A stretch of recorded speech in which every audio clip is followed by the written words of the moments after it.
us pray. Look down with open eyes upon this nation of Belize, O God. Descend upon it with your grace and mercy. Especially this morning, lay hands upon our sitting president of the Senate and guide the thoughts of every senator as we are about to participate in this sitting. May we hear you speaking to us, even as we engage. We pray to you, O God, the prayer that we have countless time pray in this assembly. But we beg of you to hear it afresh, even as we share it this morning. Almighty and eternal God, who through Jesus Christ has revealed your glory to all nations, please protect and preserve Belize, our beloved country. God of might, wisdom, and justice, please assist our Belizean government and people with your Holy Spirit of counsel and fortitude. Let the light of your divine wisdom direct their plans and endeavors, so that with your help we may attain our just objectives. With your guidance, may all our endeavors tend to peace, social justice, liberty, national happiness, the increase of industry, sobriety, and useful knowledge. We pray, O God of mercy, for all of us, that we may be blessed in the knowledge and sanctified in the observance of your most holy law, that we may be preserved in union and in that peace which the world itself cannot give. And after enjoying the blessings of this life, please admit us, dear Lord, to that eternal reward that you have prepared for those who love you. Amen.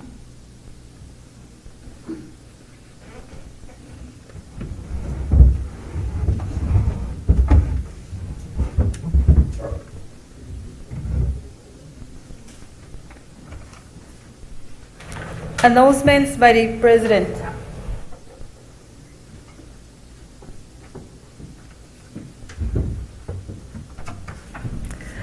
Good morning. Good morning. Welcome to our first Senate meeting for 2025 and year 5 of our parliamentary term. I thought it useful to reflect briefly on our work since this 14th parliamentary session was inaugurated on December 11, 2020.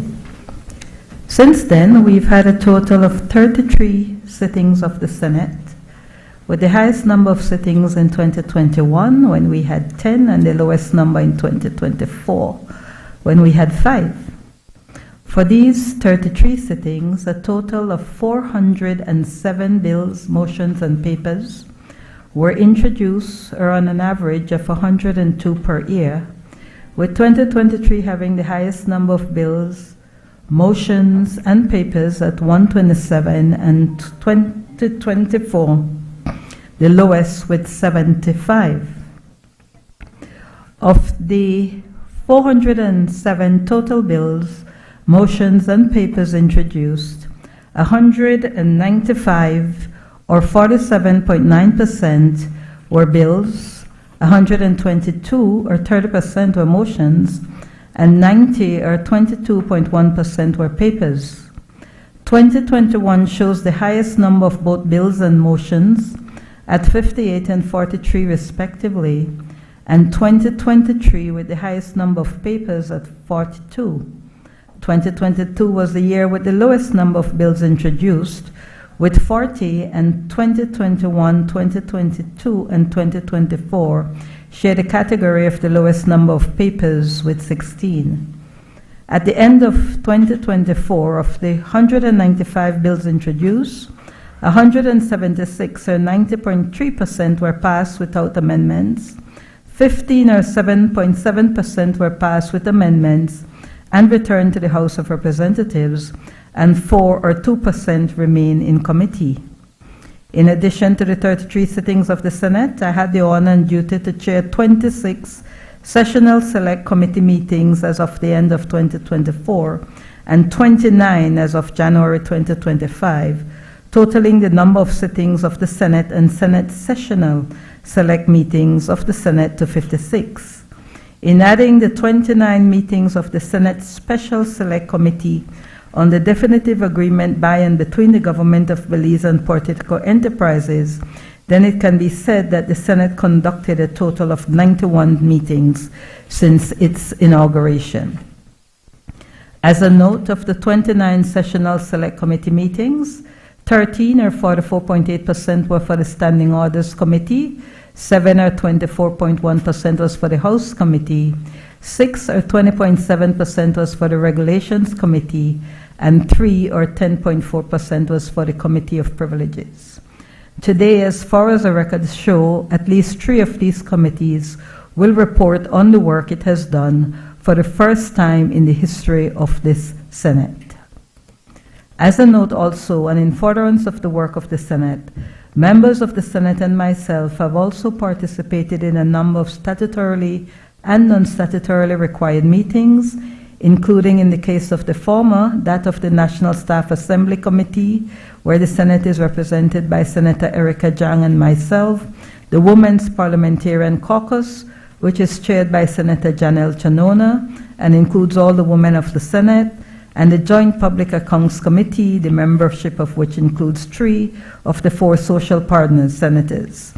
In the case of the latter, engaging in meetings and activities with the Governor General's Office, ministries and departments of government, and with the Diplomatic Corps. Furthermore, in collaboration with the Speaker of the House of Representatives, and in partnership with regional and global organizations, including the Commonwealth Parliamentary Association, Parlaméricas, the African, Caribbean, and Pacific and European Union Joint Parliamentary Assembly, and FOPREL, and with the United Nations and countries we have bilateral relationships with, and with ministries and departments within the executive branch, we have leveraged our subscriptions and relationships to renovate and modernize the National Assembly, to improve our records management systems, and to strengthen the capacity of both parliamentarians and staff in areas of parliamentary administration in the case of the latter, and oversight and scrutiny in the case of the former, in a number of key areas fundamental to strengthening our democracy in pursuit of our national development goals and priorities. These include issues relating to meeting the targets of global agreements, parliamentary practice and procedures, climate change and energy, gender and human rights, public accountability, open and inclusive parliament, migration, food and nutrition, security, innovation, and artificial intelligence, to name a few.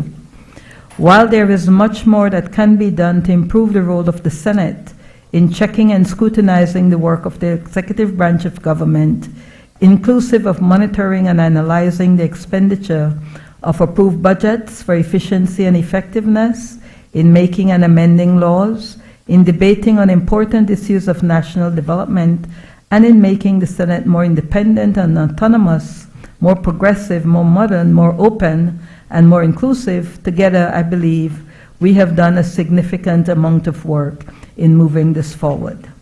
I want to underscore that we could not have done it without the collaboration of the Speaker of the House of Representatives when it entailed common action for the National Assembly, without the hardworking staff of the National Assembly, under the leadership of both the former clerk, Eddie Webster, and the newly minted clerk, Ms. Clarita Petch, and all of you honorable members of this House. Today we continue the work to deliver on the beliefs the architects of our Constitution promised. Honorable members, by letter dated 7 February 2025, Cabinet's recommendation has been signified to the following. 1. Trade Licensing Amendment Number 2, Bill 2024. 2. Fiscal Incentives Amendment Bill 2025. 3. Stamp Duties Amendment Bill 2025. 4. Belize Companies Amendment Bill 2025. 5. International Merchant and Marine Registry Bill 2024. 6. Government of the Republic of China, Taiwan Amendment Number 2 to Loan Agreement Number 025-106001, Loan Amendment Motion 2025. Government of the Republic of China, Taiwan Amendment Number 3 to loan agreement number 6020236004, loan amendment motion 2025. Government of the Republic of China, Taiwan, amendment number 2 to loan agreement number 6020236005, loan amendment motion 2025. Government of the Republic of China, Taiwan, amendment number 2 to loan agreement number 6020236006, loan amendment motion 2025. Government of the Republic of China, Taiwan, amendment number 2 to amended and restated loan agreement number 6020236007, loan amendment motion 2025. Government of the Republic of China, Taiwan, amendment number 2 to loan agreement number 6020236008, loan amendment motion 2025. Government of the Republic of China, Taiwan, amendment number 2 to loan agreement number 6020236009, loan amendment motion 2025.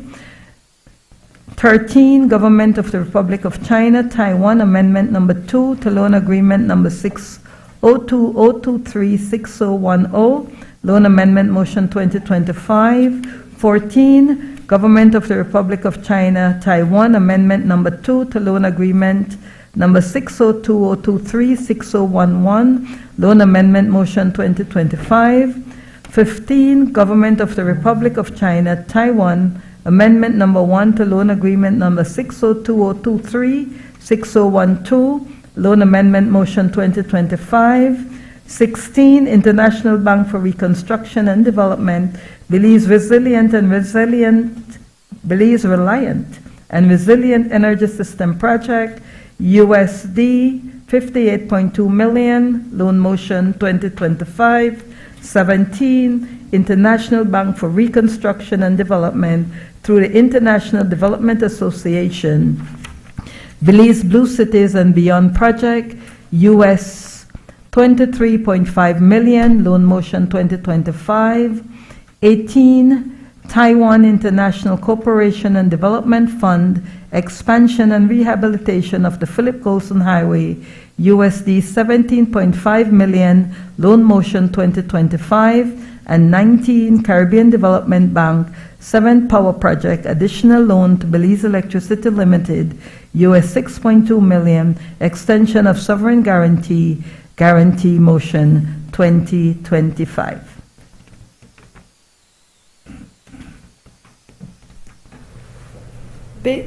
Bills brought from the House of Representatives. I recognize the leader of government business. Madam President, I rise to take charge of the following bills. Senior Courts Amendment Bill 2025, Trade Licensing Amendment Number 2 Bill 2025, Fiscal Incentives Amendment Bill 2025, Stamp Duties Amendment Number 2 Bill 2025, Belize Companies Amendment Bill 2025, National Symbols Bill 2025, and International Merchant Marine Registry Bill 2025. Madam President, in accordance with Standing Order 49.1, I move that the bills be taken through all their stages forthwith. Honorable members, the question is that the bills be taken through all their stages forthwith. All those in favor kindly say aye. Aye. Those against kindly say no. The ayes have it. Papers. I recognize the leader of government business. Madam President, I rise to lay on the table sessional paper number 93/1/14, the annual report of the Development Finance Corporation for the year ended December 31st, 2021. 94/1/14, the Belize Government Lotteries Limited financial statements for the period from inception to 31st March 2024. 95/1/14, General Sales Tax Amendment of Schedule Order 2024. Number 96/1/14, Public Utilities Commission Request for Proposals Amendment Regulations 2024. 97/1/14, Electricity Licensing and Consent Amendment Regulations 2024. 98/1/14, Central Bank of Belize Estimates of Revenue and Expenditure for the fiscal year 2025. And 99/1/14, Ministry of Infrastructure Development and Housing Contract Agreement, Expansion and Rehabilitation of the Philip Wilson Highway, Mile 8 to Mile 24.5. Honorable members, those papers are ordered to lie on the table. Presentation of reports from select committees. I recognize Senator Michael Perfeet. Thank you, Madam President. I rise to lay on the table sessional paper number 100/1/14, which is a special report from the Standing Orders Committee on matters relating to the standing orders of the Senate. Madam President, before I report from the committee, if I may be permitted just to say a few short words. Madam President, as you know, the UDP will win the next general elections. It was not a joke, I'm being serious. So we can't say, Madam President, that for sure you'll be returning as president. I can't promise you that, Madam President.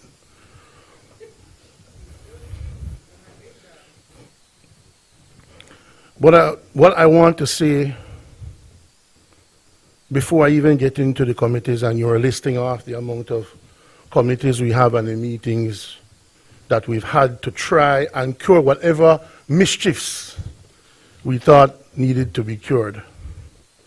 Madam President, I must say at the possibly the last Senate meeting we may have for this Parliament's life, and we don't know who of us will be back. So let me say this while I can. I really have to commend you, Madam President, for the way you have approached the presidency of this august body. I think that you have really tried to turn your role and to make the Belizean people aware that the role of the Senate and of your presidency and what the President of the Senate does is vitally, vitally important for our democracy. And we would just like to say from this side of the House for sure that we wanted to say thank you for the work you've put in, for the interest you've shown in trying to make this body work as it should, and to be harassing us. Come to committee meetings, we need to get this done, we need to do that. So I've never experienced a president, Madam President, who brought so much energy to not just what we see here, what the public gets to see here, but to have us be aware of what goes on behind the scenes. That is, it's like an iceberg. You only see about 10% of it. There's so much going on. I just wanted to commend you for your work, Madam President, as we proceed today. But Madam President, the Standing Orders Committee was appointed on the 19th of March 2021 in accordance with Standing Order 64. Standing Order 65 places a duty on the committee of considering from time to time all matters relating to standing orders as may be referred to it by the Senate. This is the first report of the committee for this 14th parliamentary session and is done in accordance with Standing Order 75, which provides for a select committee to make a special report relating to its powers, functions, and proceedings on any matter that it thinks fit to bring to the notice of the Senate. Since its appointment, the committee has held 13 meetings where it deliberated on several matters in furtherance of the revising and modernizing of the standing orders of the Senate. The committee is pleased to report to the Senate that it has concluded its deliberations and has agreed on a proposed standing orders of the Senate 2025 draft to replace the current standing orders of the Senate made by the Senate on the 20th of June 1967, 58 years ago. I think, Madam President, like the National Assembly building, it was time for an upgrade. In conducting its deliberations, the committee gave consideration to the increased number of senators since 1967, from 8 to 14 inclusive of the president, and to its diverse composition, political parties and civil society referred to as social partners, to contemporary and emerging issues such as gender, open and inclusive parliament, and technology, all of which were absent from the radar in 1967. To make the Senate more modern, progressive, efficient, and effective, independent and autonomous, and complementary to the standing orders of the House, to the current practice of the Senate and the shared experiences of senators, to best practices of the Commonwealth parliaments in the region, particularly to the Republic of Trinidad and Tobago, to aligning to its powers contained within the Constitution of Belize and the principles contained in the preamble of the Constitution, and elaborating on the same, and to incorporating amendments adopted during its tenure. The proposed standing orders of the Senate 2025 provides for procedural and substantive changes for strengthening and improving the scrutiny and oversight role of the Senate. Procedural changes and additions included to increase the standing orders from 82 to 103 sections, provides for gender neutrality, and incorporates a ruling of the President to make explicit the distinction between the leader of government business and a minister of government in cases where the former is not a member of cabinet. It proportionally increases the number and representation of members of committees and the quorum based on the increase from 8 to 13 members of the Senate and 14 inclusive of the President, following the formula of the current standing orders. It acknowledges and provides for a leader of government business to replace that of a senator in charge of government business, a leader of opposition business to coordinate the opposition bench, and for a coordinator of the social partners bench. It distinguishes, clarifies, and simplifies terminologies for government business, public business, and non-government business, private business, sets out a purpose for the standing orders, and provides for interpretation and application and definitions, the latter including the power of the President to issue practice notes and rulings, and for the clerk to compile same in a compendium. It provides for the President to be elected only from members who are not members of either House, makes it explicit for the clerk to act as chairperson for conducting the elections, and provides for disallowing a senator who refuses to make or subscribe the oath or affirmation before the Senate from sitting and voting in the Senate or receiving any salary and emolument. I want to add at this point, Madam President, just to say that in doing this exercise, the whole concept of salary and emoluments were front and center. And I will repeat what I half-jokingly said in private to the public. What the public needs to understand and appreciate, Madam President, except for the Vice President who gets a fat salary every month. But us, other human regular senators, I don't know about you, but on a good month, I get $1,002 as my pay to be in the Senate. Now, it's a service and a labor of love.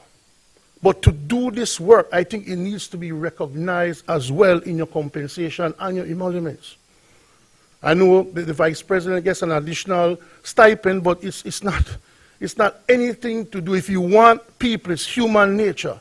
If you want people to perform at a very high level, I will continue to push and support any government motion. I was hoping to see one here today to increase the salaries and emoluments of parliamentarians, especially in the upper house.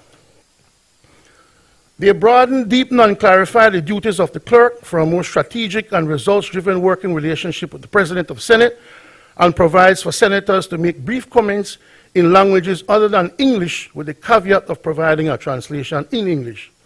It provides for sittings of the Senate to be on Wednesday instead of Tuesdays, and for its hours to start at 9 a.m. instead of 10 a.m., and mandates the presentation of reports to the Senate as a Senate paper for officially recognized parliamentary delegations' participation in local, regional, and global meetings, conferences, and capacity building sessions. It mandates a specific time period for statutory instruments to be submitted to the clerk, subsequent to being published in the Gazette, and for a time period for them to lie on the table of the Senate when subject to negative resolution. It provides for urgent questions only to ministers sitting in the Senate and only at the discretion of the President.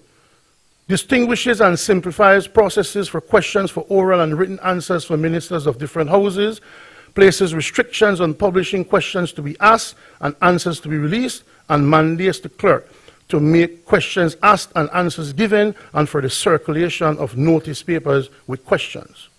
It provides for statements by the leader of government business or a minister on public policy, for the inclusion of committee business in the arrangement of committee business, public business, and for the use of laptops or other digital equipment when speaking or when attending the chamber, but still you can't read.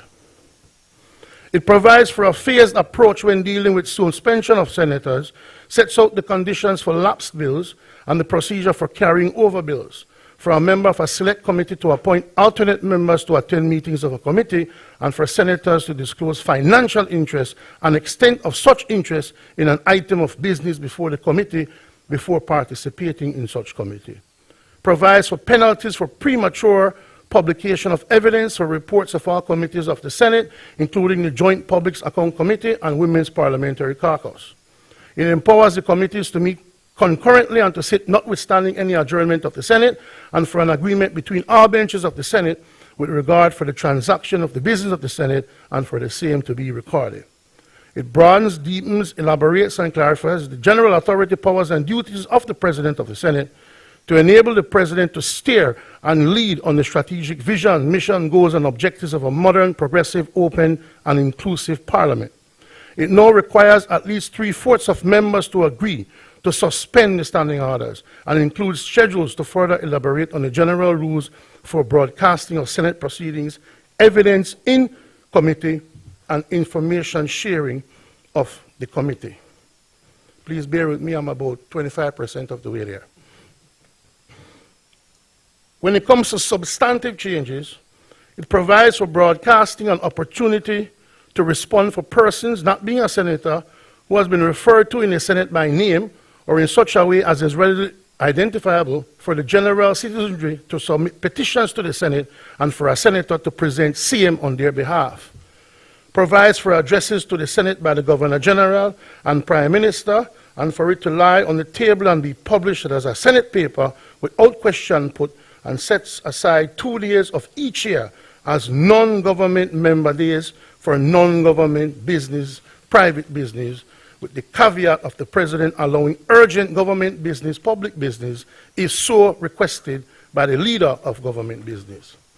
It renamed the Constitutional and Foreign Affairs Committee to the Constitution, National Development and Foreign Affairs Committee, and makes it a standing committee instead of a sessional select committee, and for all proposed matters related to this subject as listed to be referred to this committee for consideration, examination, and report, and provides for a time frame of such report and for having a power to hold meetings of their own initiatives on the subject matters. As a standing committee, it is provided for in the Constitution, National Development and Foreign Affairs Committee to be further empowered such that its oversight and scrutiny of the executive are to include, in addition to central government and public bodies, any enterprise owned or controlled on behalf of the state. It establishes joint standing committees to align with the statutory instruments which establish the Joint Public Accounts Committee and the Women's Parliamentary Caucus, and for requiring the appointment of 3 social partner senators to be members, and for the chairperson to be a member of the opposition in the House of Representatives, but departs to provide for situations when members of the opposition in the House are unwilling to act as chairperson, or when there is no opposition member in the House of Representatives, for a member of the opposition in the Senate to be appointed chairperson, and where the members of the opposition in the Senate are unwilling to act in this capacity, for a social partner senator to be appointed chairperson. Madam President, that's the report. And just like to point out that the members of the committee was chaired by yourself, Madam President, as Honorable Caroline Trent Sandiford, President of the Senate, member the Honorable Colette Montejo, Vice President of the Senate, representing the government side, myself representing the opposition bench, and the Honorable Janelle Chanona representing the social partner bench. That is the report, Madam President. Thank you.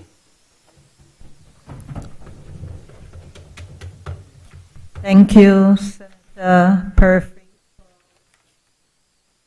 Thank you, Senator Perfeet, for presenting the report on behalf of the chair, and thank you also for those kind words prior to presenting the report. I now call upon Senator Erica Jang. I recognize Senator Erica Jang.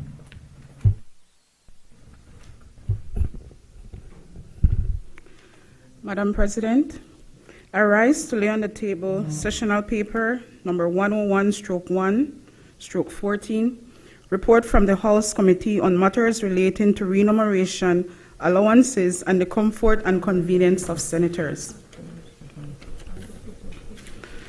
The House Committee was appointed on 9th March 2021 in accordance with the Standing Order 64, Standing Order 66-1A, places a duty upon the committee to consider and advise the President upon all matters relating to the remuneration and allowances and the comfort and convenience of senators, and B, employment of officers and other persons by the Senate.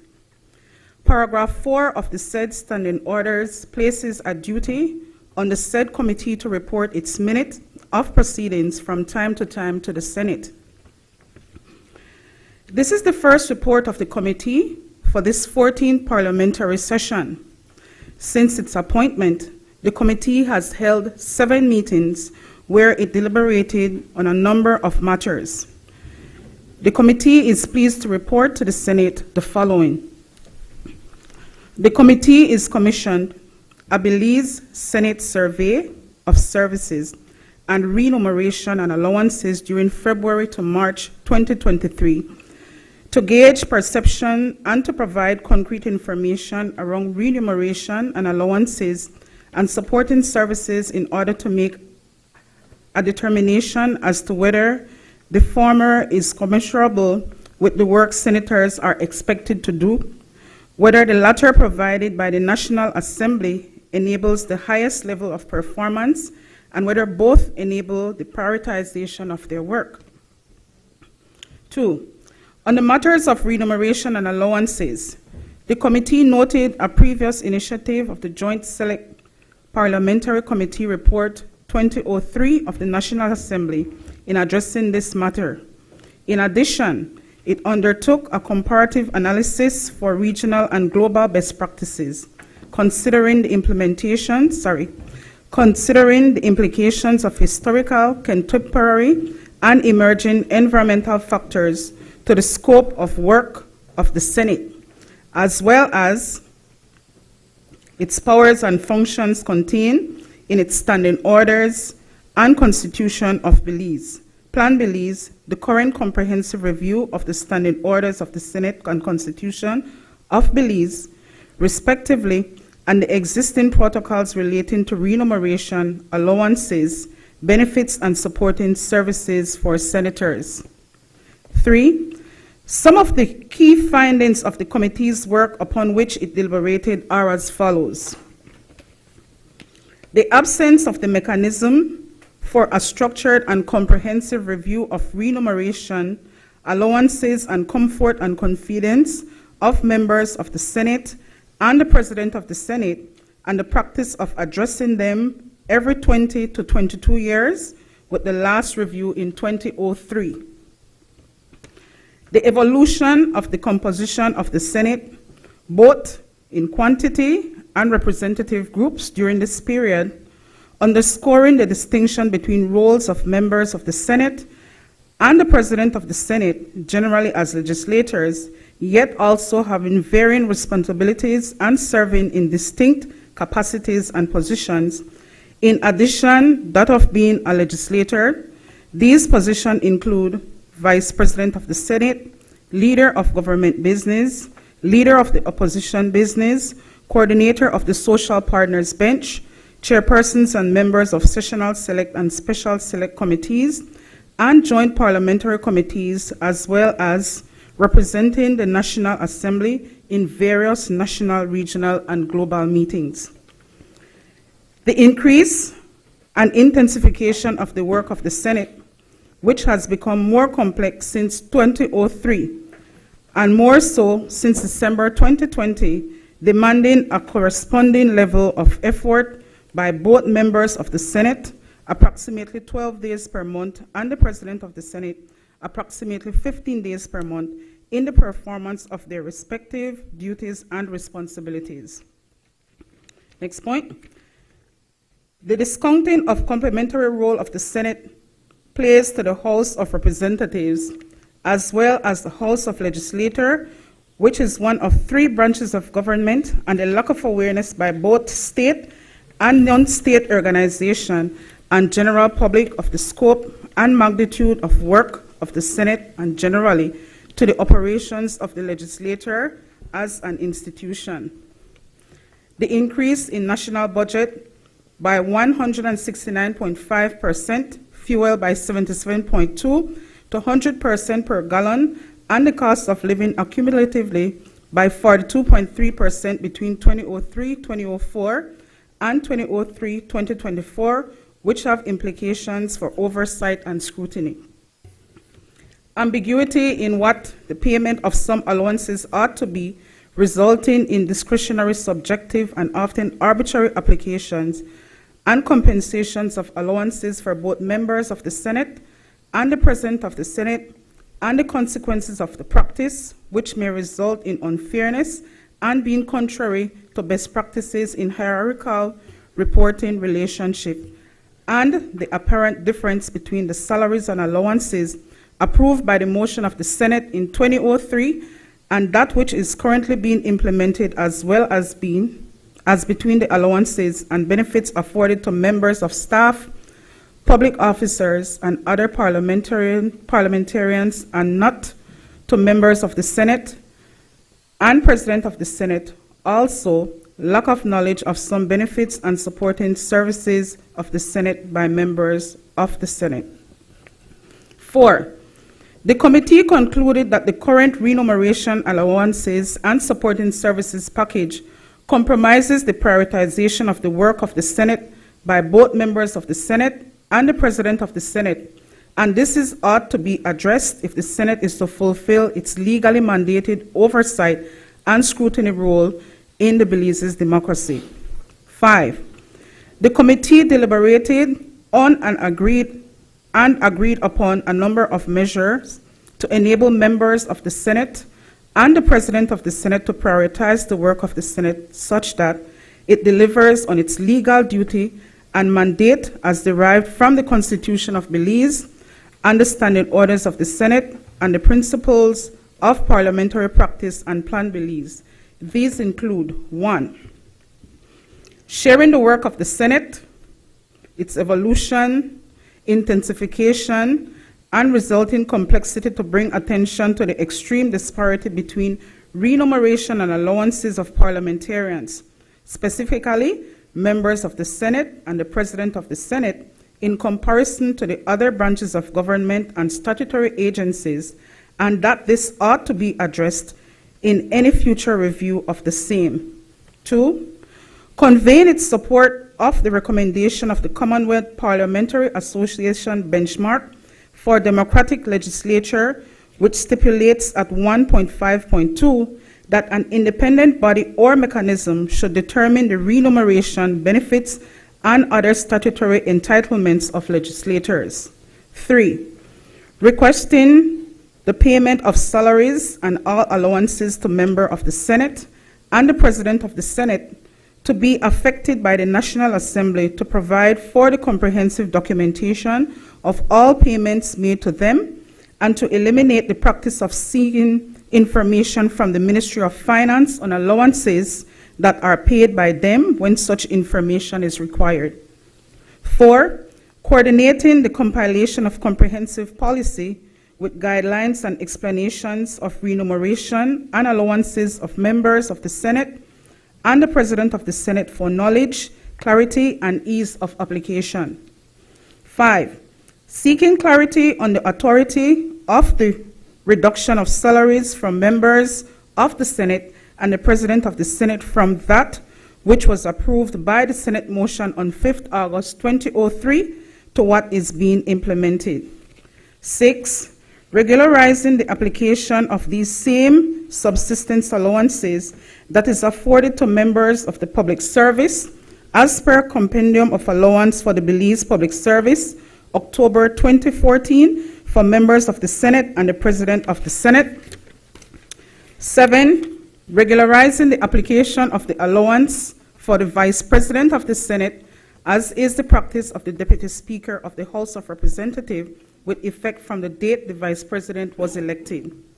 8, regularizing the application for the allowances of the chairpersons of sessional special select committees, as is the practice for that of the House of Representatives and joint parliamentary committees and members of the said committee, with effect from the date the resolution was passed in the Senate for the establishment of these committees. 9, seeking approval for the option of an insurance allowance for members of the Senate and the President of the Senate in lieu of participation in the National Assembly Group's insurance scheme in case of either of them having a pre-existing insurance before their appointment to the Senate. 10, revising the National Assembly of Belize Induction Handbook for the new members 2020 draft to include provisions for remuneration, allowances, and supporting services for members of the Senate, and to produce a similar handbook for the President of the Senate. And 11, seeking the support of the Minister of Finance for interim measures to provide for increases in existing remuneration and allowances, and to introduce new allowances to provide for fairness in the payment of remuneration and allowances to members of the Senate, the President of the Senate, in consideration of the extent and levels of effort they put into their workload. The committee underscored that this is in accordance with the practice of applying such measures every 20 years, of confirming to the percentage increases of the motions approved in 2003, of taking into consideration fuel and other costs of living increases for the period, of the unique composition of the Senate, and distinct roles and responsibilities of members of the Senate and the President of the Senate, and similar benefits afforded to staff, public service office, and other parliamentarians, and advised that these come into effect 1st April 2024 and remain in effect until the National Assembly adopt other measures recommended by either the People's Constitutional Commission or a joint parliamentary committee established for this purpose. The members of the House Committee are Chairperson, President of the Senate, Honorable Caroline Trent Sandiford, members myself representing the government bench, member Honorable Michael Perifit representing the opposition bench, and member the Honorable Kevin Herrera representing the social partners bench. Thank you. Thank you, Senator Erica Jang, for presenting that report on behalf of the chair and the committee. I recognize Senator Bevington Cal.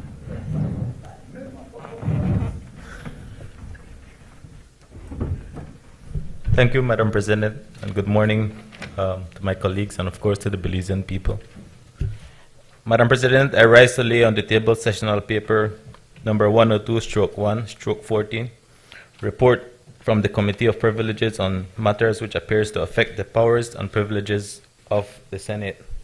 Madam President, I rarely agree with my colleague, Senator Perifit, but I will be distinct in what I agree in with what he said. First, Madam President, I will also like to congratulate you with the work that you have done. I think you have moved the Senate to another level. You have activated the many committees that should have been activated years ago, but it was not done, Madam President. I think we need to highlight that. but with your leadership, you ensured that these communities were activated and doing the work that they should have been doing. And of course, that also take a lot of toll on us, having to come to a lot of these meetings. But again, Madam President, I think that serving in this capacity is a privilege, and all of us made that effort. Of course, with your leadership, we could have done that. However, what I do not agree with Senator Mike is that the UDP will definitely, I don't know which UDP too, but they will definitely not win this election, Madam President. I just wanted to be distinct on what I agreed on. I'm not debating. Madam President, the Committee of Privileges was appointed on March 2021 in accordance with the Standing Order 64. Standing Order 67-1 requires any matter which appears to affect the powers or privileges of the Senate to be referred to the committee.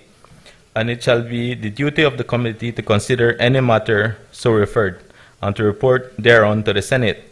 This is the first report of the committee for this 14th parliamentary session. Since its appointment, the committee has held 3 meetings where it deliberated upon a number of matters. The committee is pleased to bring to the notice of the Senate the following. 1, very important, Madam President. Of course, in partnership with the CPA, the committee deliberated on and completed a draft code of conduct for senators, the purpose of which is to encourage ethical conduct and to uphold the democratic principles of the National Assembly and to reduce risk of the integrity of the National Assembly. In partnership, again, Madam President, with the CPA, the committee deliberated on and completed a set of draft guidelines for the establishment of a joint parliamentary conduct and ethics committee to report to the Senate from time to time on any real changes in the code of conduct that it deems desirable, to receive, investigate, and report upon any complaints or departures by members from the code of conduct, and to determine the procedures for the operation of the committee and the extent of its powers. 3, Madam President, the committee deliberated on and agreed to improving collaboration with the police department to reduce incidents of senators being obstructed from their duties as provided for in Section 19D of the Legislative Assembly Powers and Privileges Ordinance Number 23 of 1962. The committee deliberated on and supported the concept of a logo license plate that identify the National Assembly as the legislative branch of the government of Belize. Number 5, the committee deliberated on and supported the provision of business cards for senators. Madam President, I want to thank you on this and of course the staff of the National Assembly. When we go out on international duties, Madam President, this helps us a lot to collaborate and connect with our fellow parliamentarians across the globe, Madam President. So this helps us and we greatly appreciate that. Number 6, the committee deliberated on and supported the review, strengthening, and modernization of the Legislative Assembly Powers and Privileges Ordinance 23 of 1962, an act prior to independence of Belize. This act defines the powers and privileges and immunities of the Legislative Assembly and of members of the Legislative Assembly in a unicameral setting with a speaker. Since its enactment, the Legislative Assembly has evolved into the National Assembly with the bicameral setting of the 2 houses, the 2 presiding officers, namely the Speaker of the House of Representatives and the President of the Senate. The committee noted the need to review the National Assembly of Belize induction handbook for new members to include senators and presiding officers. This book serves as a guideline and reference points on matters concerning the welfare of members, parliamentary staff, the administration of Parliament, resources available, and relevant details pertaining to allowances, pensions, insurance, and the topic of conduct and other parliamentary business. Madam President, the members of this Committee of Privileges is of course chaired by you, the President of the Senate, myself representing the government bench, the Honorable Antonio Herrera representing the opposition bench, the Honorable Glenfield Denison representing the Social Partners bench. The committee, Madam President, also places on the record the contribution of former Senator the Honorable Elena Smith, who served on the committee during these deliberations. Thank you, Madam President. Thank you, Senator Cull, for presenting on behalf of the chair and the committee. I now recognize Senator the Honorable Alvin Moses Bengushe. Thank you very much, Madam President. Madam President, like my previous colleagues, I want to put on record and express thanks to you as President of the Senate. I just want to add to that for me personally speaking, I must admit that your personality and easy approach was made comfortable for me to be able to call you at any given time, and especially to have received advice on any matter. And so I want to place on record my deep appreciation and my thanks to you, personally speaking. Madam President and members of the Senate, I rise to lay on table the sessional paper number 103/1/14, report from the Regulations Committee on the matters relating to the regulations that are to be laid before the Senate. Madam President, indulge me for at least a minute or two just to bring to the attention of the Senate and to the nation the death of one Cornelius Patrick Carcho, a fellow Dangrigan and a Garifuna, one who has given yeoman service to this nation and to the world at large, especially in his capacity of having served the World Bank. Cornelius Carcho was born in 1926, and there are a lot of us here who would not be familiar with even that time. But Madam President, as a young man growing up in Dangriga and actually attending ecumenical high school, and I'm certain that Senator Jang would be familiar, that here was a gentleman that we only heard of, and one who teachers would perhaps share with us about, but one who, from what we heard, was a respectable person who came back after having served or having studied abroad, came back to serve his country, and in the post of economic secretary and the head of a planning unit under the Honorable George Cadle Price. And then, after having served his country, went to the World Bank and worked with them for 30 plus years. But in addition to that, I think what is important to note, especially for us who might not have heard of him, he's one who contributed sacrificially and financially to institutions within our country. I know the Methodist Church especially has benefited tremendously. The University of the West Indies, the extension program, benefited tremendously from his contribution. And what I do know that in Dangriga itself, there is a library that he and his family established for young children. And so I just wanted us to be aware of the death of Cornelius Patrick Carcho, one who contributed significantly to nation building. Thank you very much.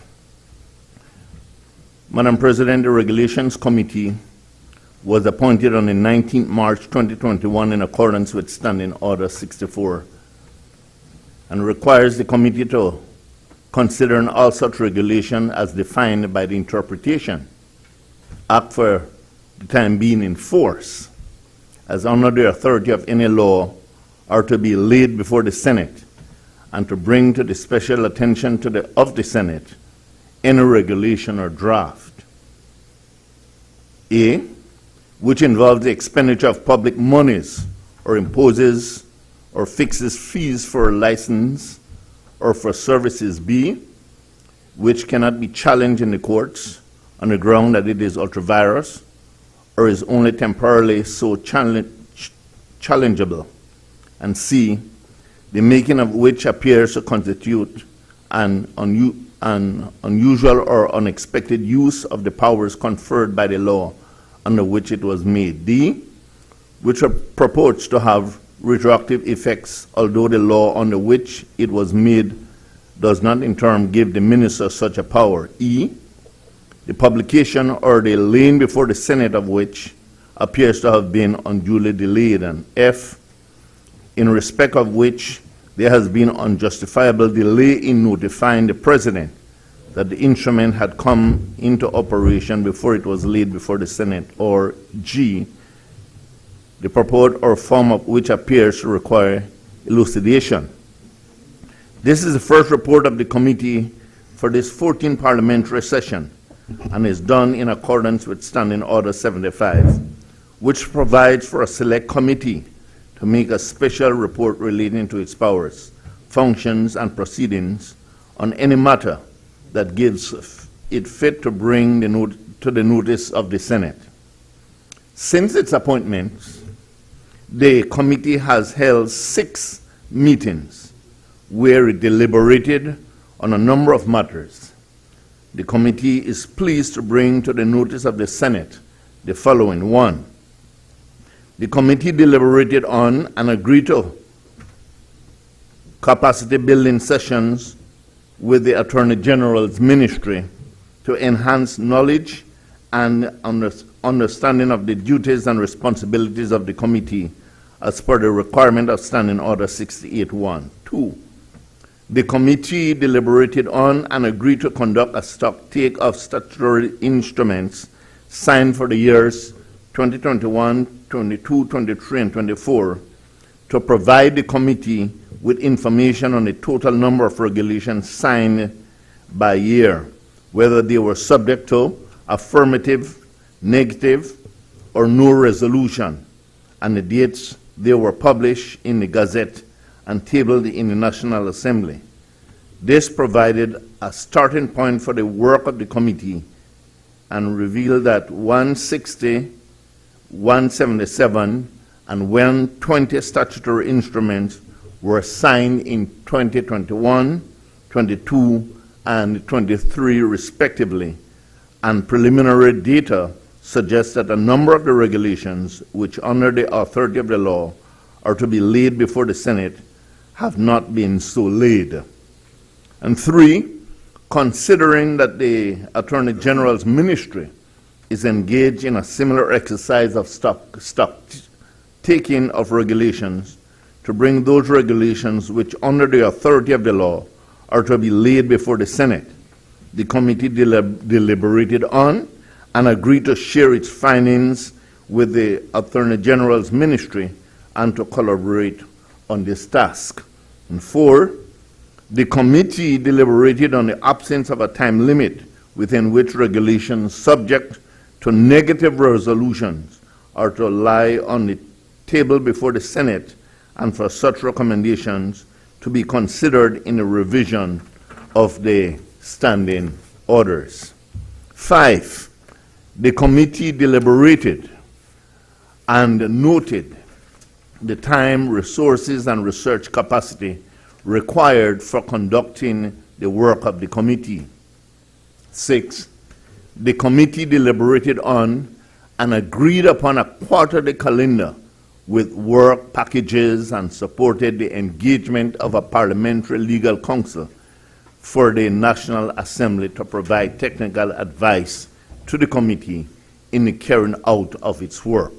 And 7, in the interim, the committee deliberated on and agreed to collaborate with the Attorney General's ministry in bringing to the Senate as soon as possible any outstanding statutory instrument for consideration by the committee and for it to report to the Senate as may be necessary. 8, the committee deliberated on and supported making all statutory instruments accessible to the public from the National Assembly website. And this I found quite an interesting part of the conversation that we had in that committee, because I thought that that was very necessary and continues to be so, especially in this day and age, when young people, especially, Madam President, are seeking information concerning the work of the government. And 9, the members of the Committee of Regulations, thankfully, are the chairperson, yourself, Madam President Caroline Trench-Tanniford, and the members from the government bench, Honorable Isabel Bennett Moody, representing the opposition, the Honorable Mark O'Brien, and myself representing the social partners, A. Moses Bengushe. Thank you. Thank you, Senator Bengushe, for presenting the report on behalf of the chair and for your kind words.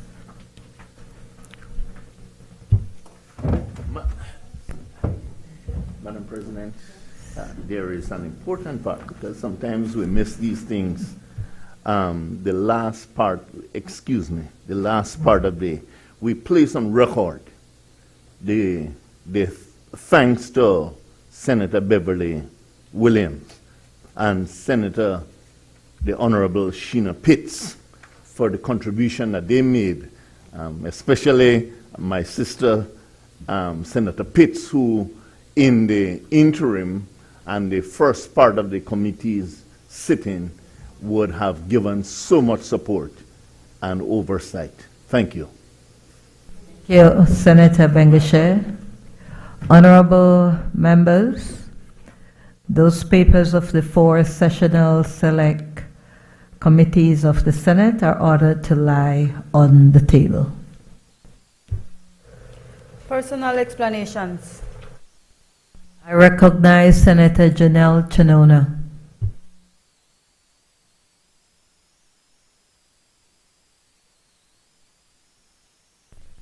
Good morning.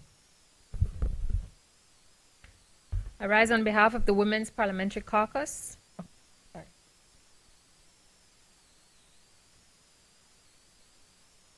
Thank you, Mr. President. I rise on behalf of the Women's Parliamentary Caucus to share a summary of the work of the WPC since its establishment as a joint standing committee in May 2023.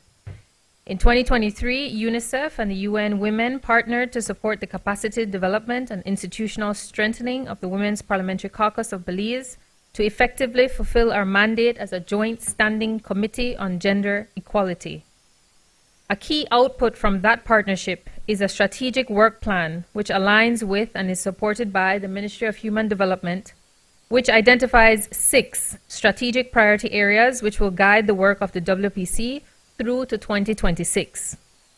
These include gender responsive policy and legislation, institutional strengthening and capacity development, advocacy and oversight, citizen engagement and participation, strategic alliances, networking and knowledge sharing, communication and visibility.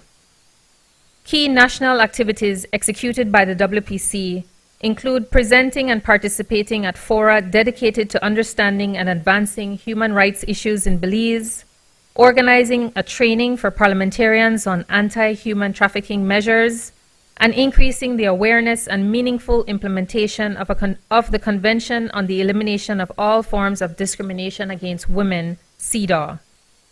The attendance of members of the caucus to international conferences, such as the Multi-Stakeholder Dialogue on Gender Equality and Sustainable Development, as well as the 14th Regional Conference of the Commonwealth Women Parliamentarians, has also provided invaluable insight and best practice exchange among Caribbean women's parliamentary caucuses.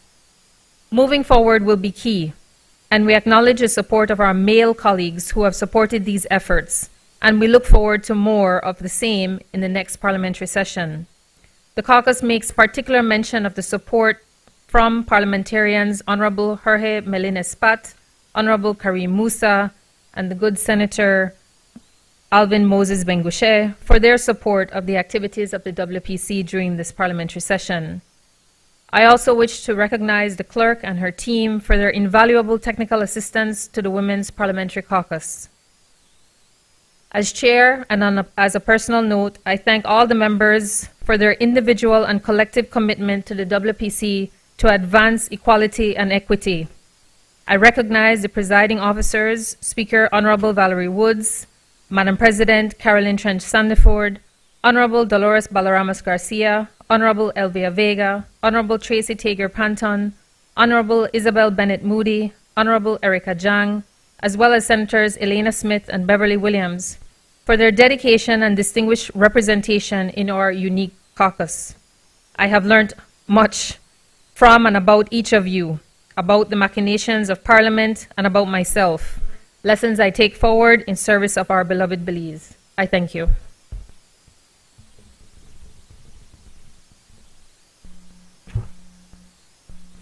I recognize Senator Bevington Carlo.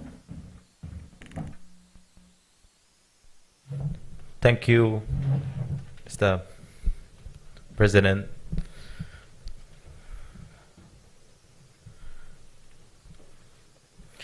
Madam President, I rise to make a personal statement on the work that is happening in Plan Belize in southern Belize, Madam President. And this is not a campaign statement, Madam President. This is basically translating what the people of the South is saying, and especially in Toledo East, Madam President.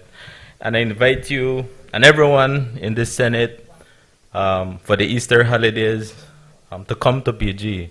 We are now marketing PG, Punta Gorda, as the chocolate capital, Madam President, because as you're aware, the prices of chocolate has gone up significantly, and Toledo is the breadbasket for chocolate. So,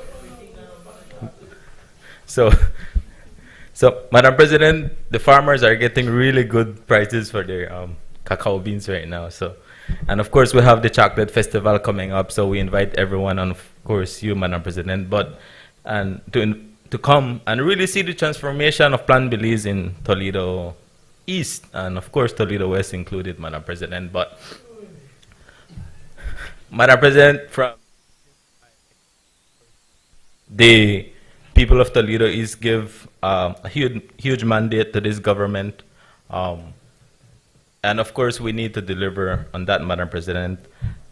So the work that is happening, Madam President, the infrastructure transformation that is happening in Toledo East right now, Madam President, is unprecedented. Something that we have not seen for years, for the last 3 decades, from what I'm being told. And I'm only here to translate what the people are saying. No, I'm just telling you what I am from there, so I need to tell you, Senator Perfit. And I invite you to come to really see, because you have not been there. So, Madam President, the free education that is rolling out, we have NHI in full effect. We have, Madam President, I want you to go to the front street right now where they're cementing the entire front street. We have the marina coming up, Madam President. We have, hopefully, with one of my friends, we have more employment coming up for the residents of Toledo, Madam President. But the Maya communities, Madam President, were abandoned for so long. And this is really close to being, Madam President, because for years and years we have had school buses on the news being unable to reach Corazon Creek Technical High School, Madam President. And even with the amount of rainfall that we're having right now, Madam President, I can tell you, and this makes me really happy that we can have our kids reaching to school on time, because we have, and of course I want to thank MIDH, Minister Julius Spot for all the work and that they're doing, Madam President, because now, like I told you, the students can reach on time. They have replaced a lot of the culverts that were there for years, and now they're doing replacing it with climate resilient culvert, Madam President.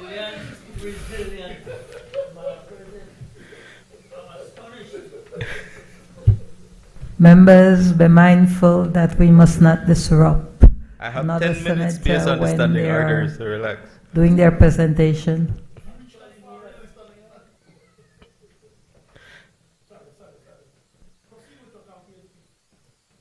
Let me proceed, Madam President. The streets in each communities right now is like these people have never seen this for years, Madam President. And of course, we want to thank the Ministry of Finance, our Prime Minister, for allocating these funds in the supplementary budget, Madam President. And that is really what is translating. What Toledo is seeing right now, Madam President, is value for money. When you put money where it belongs, Madam President, you see the outcome that we're having right now in the Toledo district. And of course, I need to highlight the Honorable Dr. Osmond Martinez, Madam President. His victory was over 70%, Madam President.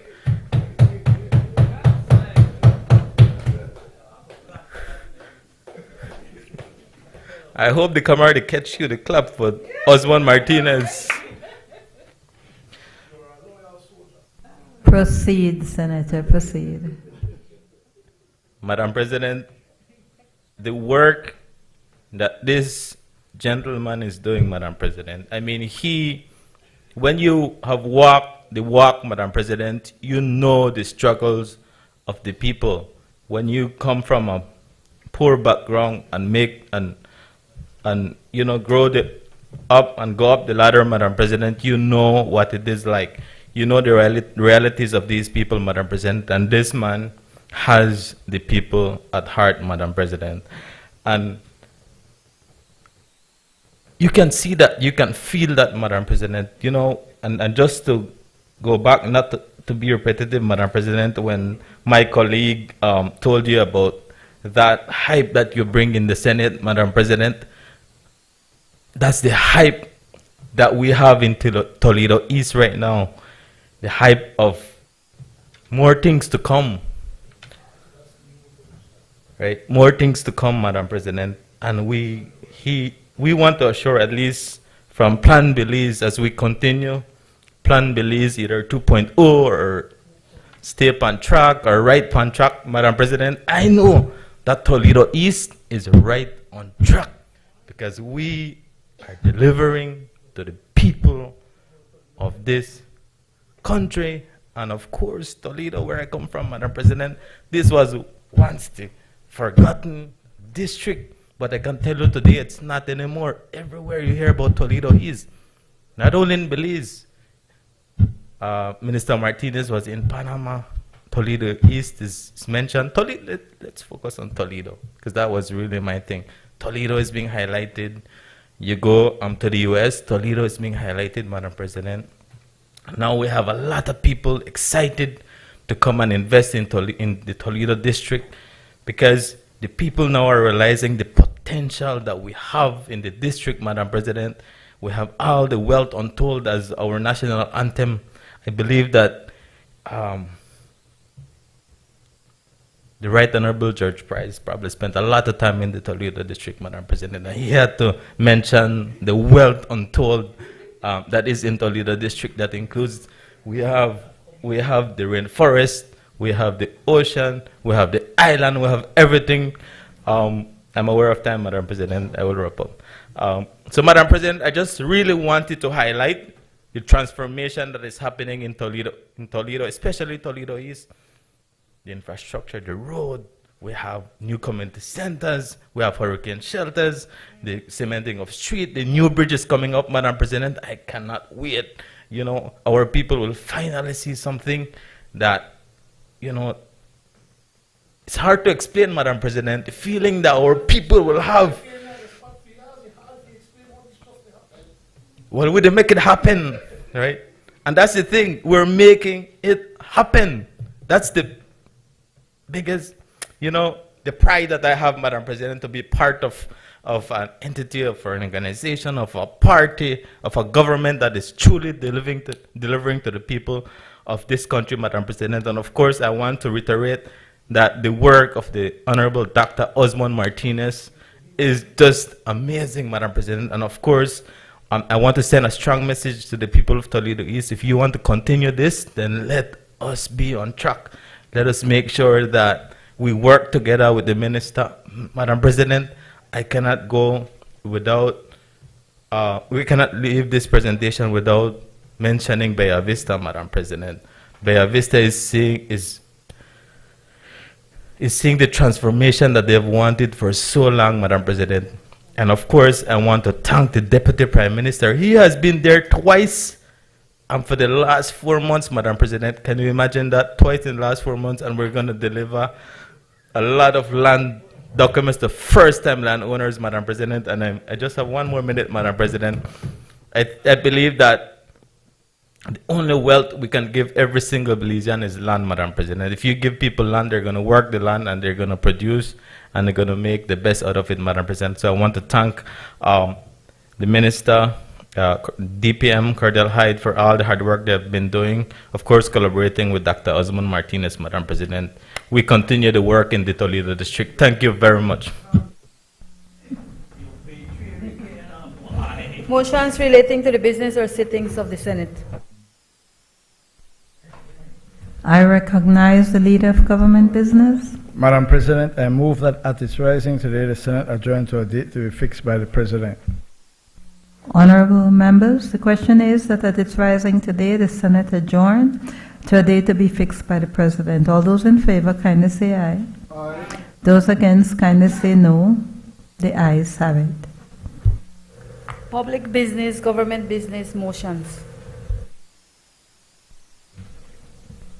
I recognize the Leader of Government Business. Madam President, I move that whereas the Inter-Parliamentary Union was established in 1889 and is an international organization of the parliaments of sovereign states, and whereas the Inter-Parliamentary Union facilitates diplomacy and empowers parliaments and parliamentarians to promote peace, democracy, and sustainable development around the world, and whereas the National Assembly of Belize subscribes to the noble values advocated by the Inter-Parliamentary Union and to its work for the promotion of peace and security, democracy and human rights, the rule of law and sustainable development, and whereas the National Assembly of Belize recognizes that the existence of the Inter-Parliamentary Union as the global organization of national parliaments clearly attests to the willingness of nations to build strong ties of inter-parliamentary dialogue and cooperation with a view to better meeting the needs and expectations of citizens for a safer and more equitable world. And whereas the National Assembly of Belize also recognizes the interparliamentary contacts and cooperation, including on the South-South level, can in large measure help strengthen our institution and lead to a stronger engagement at the regional and international levels. And whereas the National Assembly of Belize is aware of the importance of the Interparliamentary Union in terms of bridging the democracy gap in international relations and forging a parliamentary component to the work of the United Nations. And whereas the National Assembly of Belize is desirous of becoming a member of the Interparliamentary Union, and whereas Article 3 of the Statutes of the Interparliamentary Union provides for every parliament constituted in conformity with the laws of a sovereign state whose population it represents and on whose territory it functions, to request affiliation to the Interparliamentary Union.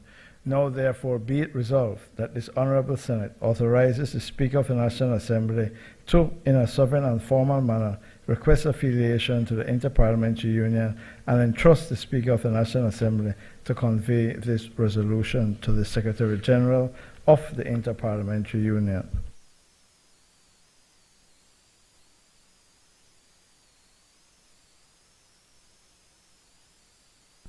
Honorable members, that motion is referred to the Constitution and Foreign Affairs Committee for examination, consideration, and report. I recognize the Leader of Government Business. Madam President, I move that whereas Belize signed an agreement with the Government of the Republic of Korea on the 16th May 2024 relating to the framework agreement for grant aid between both parties, And whereas the purpose of the agreement is to promote poverty reduction and the sustainable economic and social development of Belize through grant aid, and to further strengthen the existing friendly relations between the two countries. And whereas on the basis of this agreement, parties shall carry out grant aid programs agreed upon by parties, and if necessary, may conclude subsidiary agreements. And whereas the government of Belize is desirous of ratifying the agreement pursuant to Article 9, and whereas Section 61A(2)(a) of the Belize Constitution, as amended by the Belize Constitution 6th Amendment Act No. 13 of 2008, provides that the Senate shall authorize the ratification of any treaty by the government of Belize.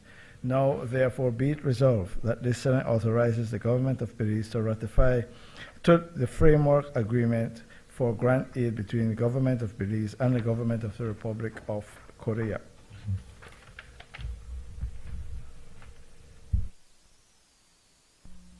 Honorable members, that motion is referred to the Constitution and Foreign Affairs Committee for examination, consideration, and report. I recognize the Leader of Government Business.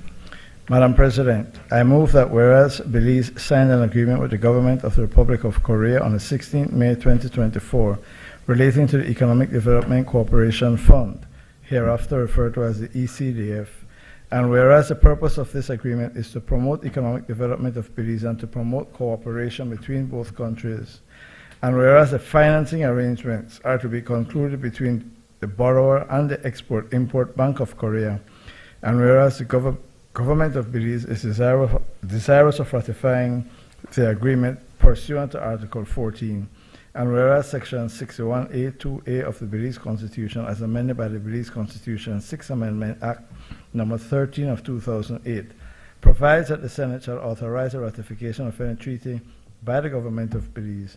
Now, therefore, be it resolved that the Senate authorizes the government of Belize to ratify the agreement relating to the Economic Development Cooperation Fund between the government of Belize and the government of the Republic of Korea.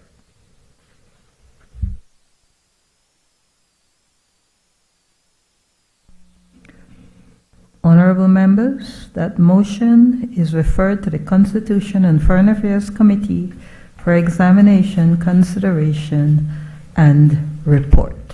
I recognize the Leader of Government Business. Madam President, I move that whereas Belize acceded to the International Sugar Agreement on the 24th of January 1994, and whereas member states of the International Sugar Organization approved the amendments of Articles 1, 23(1), 25, 32, 33, and 34 of the International Sugar Agreement 1992 on the 26th of November 2021, and whereas the government of Belize is desirous of accepting the amendments to the agreement pursuant to Article 44 of the International Sugar Agreement, and whereas Section 61A(2)(a) of the Belize Constitution, as amended by the 6th Amendment Act No. 13 of 2008, provides that the Senate shall authorize the ratification or accession to any treaty by the government of Belize.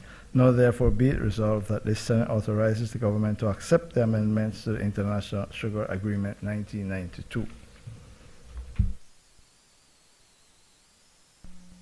Honorable members, that motion is referred to the Constitution and Foreign Affairs Committee for examination, consideration, and report. I recognize the Leader of Government Business. Madam President, I move that whereas Section 109(1) of the Belize Constitution provides that the Auditor General shall be appointed by the Governor General, acting on the recommendation of both houses of the National Assembly, contained in resolutions passed in that behalf, and whereas the post of the Auditor General has been vacant since August 31st, 2024, and whereas the government, having recognized that the post of Auditor General plays a critical role in safeguarding public trust by overseeing the use of taxpayers' monies and preventing misuse of resources, promotes transparency and embodies the principles of good governance, and whereas Maria Anel Rodriguez holds a master's degree in business administration from the University of South Wales and a bachelor's of science degree in accounting from the University of Belize, and whereas Maria Anel Rodriguez has considerable experience in the Office of the Auditor General and has held senior posts such as Supervisor of Audit and Deputy Auditor General. Now therefore be it resolved that its Honorable House recommends that Maria Anel Rodriguez be appointed as Auditor General effective the 1st January 2025 until the 28th July 2047 when she attains the age of 65 years. Madam President, this resolution or a similar worded resolution motion came before the Honorable Senate. It did not pass because serious concerns and reservations were expressed with respect to the temporary appointment of Ms. Rodriguez and the concern by senators that the process should have been exhausted. It is my understanding that the government has completed the process. Tender or applications were invited. People put in their applications.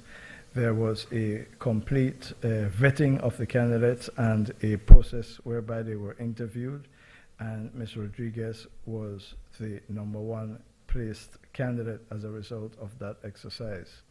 She enjoys, Madam President, the qualifications that are necessary for the position.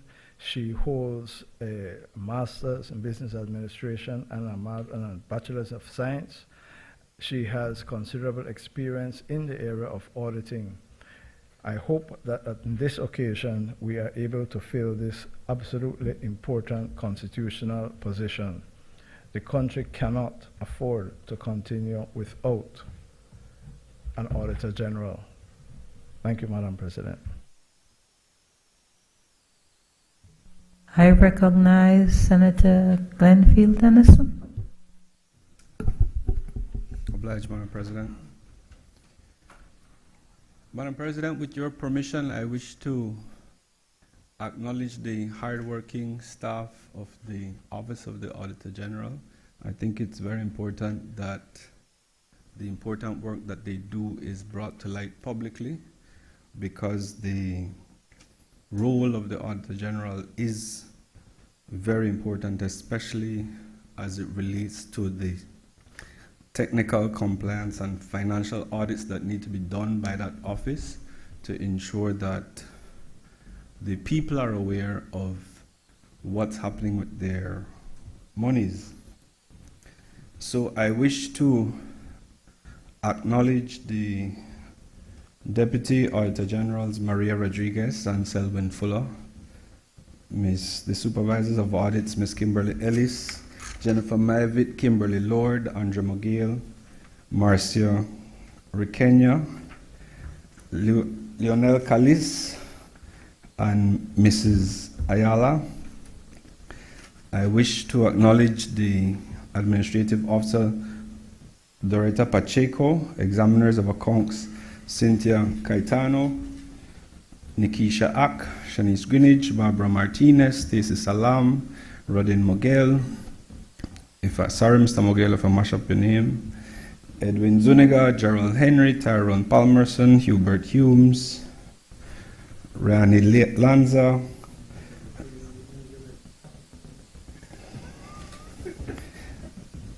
Systems Administrator and Administrative Assistant, Ms. Lambia and Ms. St. Clair. Audit Secretary Jared Bennett. I was very impressed to see a male secretary. Audit Clerks, Akima Jenkins, Wilfred Richards, Mrs. Lima, Bartholomew, Miss Parks, Rhonda Flowers, Miss Magdaleno. Clerks Tanisha Ramdas, Agnes Novello, Michael Diaz, Dennis Andrew, Arlene Ireland, Beatrice Barbara, Jamal Williams, Miss Gentle, Miss Aldana Asundon, Miss Gordon, Miss Shepherd, Miss Hewlett, Mr. Hewlett, Mr. Castillo, and Mr. Alvarado.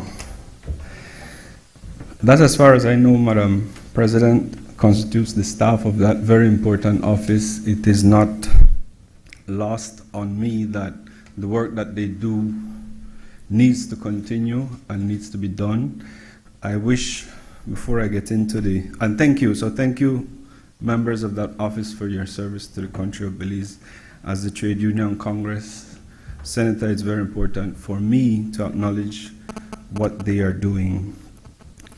I wish also to give a special thanks to Ms. Maria Rodriguez for her years of service that she has given to the office, and I wish to congratulate her on going through the interview process that was laid out by the powers that be, which resulted in her selection.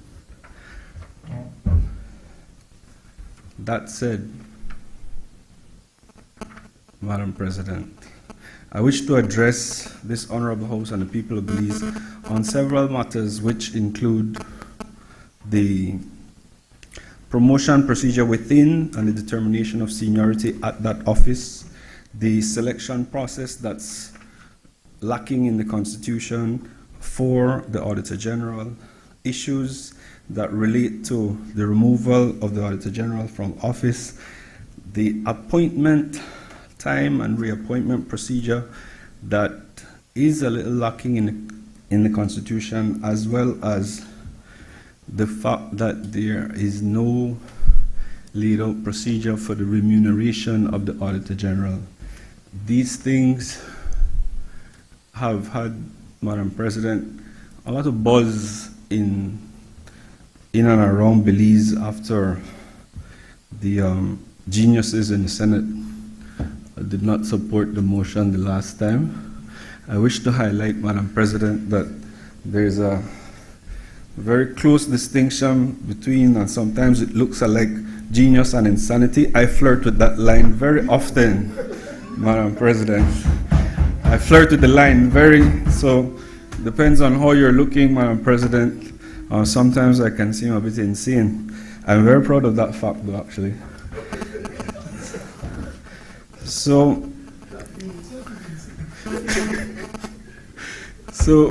Or maybe genius, we can tell later. Madam President, the determination for seniority as it stands for public officers generally is something that really needs to be looked at in depth. In important offices like the Auditor General, as I like to call Fort Branch institutions, safeguard institutions, it's very important that qualifications and experience play a very important part in your upward mobility, but even more so, what is important are performance appraisals. This is how the people of Belize get to know that the people that they are paying in these offices are doing what they are hired to do, and that their competence is being tested and periodically reviewed. That, Madam President, is such a cornerstone of the public service because it's the people's money. And a lot has been said about bloating of the public service and so. However, I have never heard that used as it relates to the Office of the Auditor General. In fact, quite the opposite. I have always heard time and time again that they're understaffed, that they're underfunded, and that they need more resources. I wish to echo that call here that they do get the resources, including the use of technology that it would be necessary, because I can't remember having an audit report in this Honorable House, Madam President. And I think that leaves a really bad taste in my mouth, because, let me wash it out. Because we don't know what's happening with our monies. And that is not something that should be taken lightly.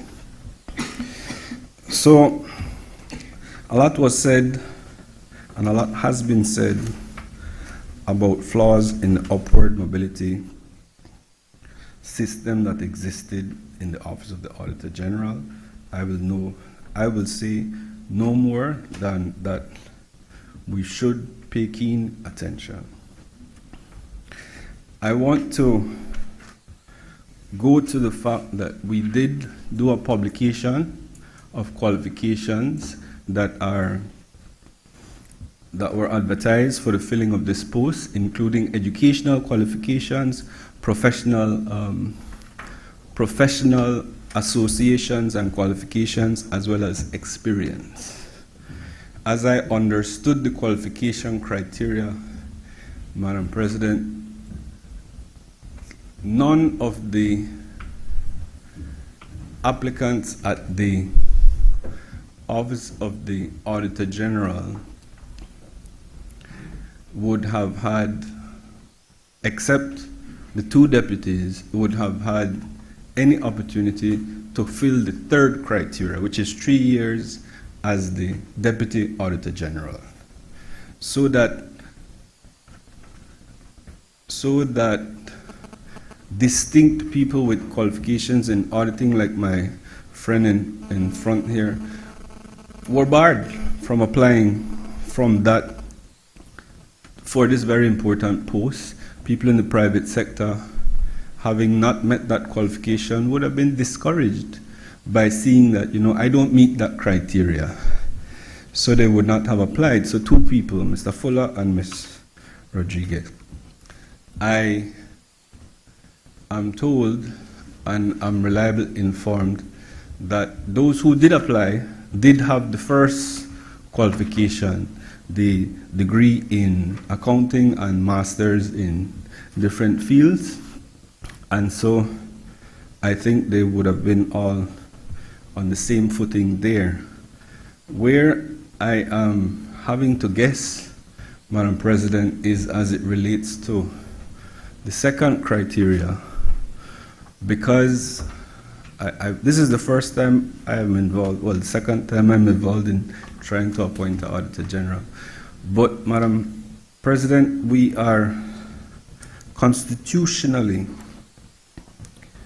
required to recommend to the Governor General who becomes the Auditor General.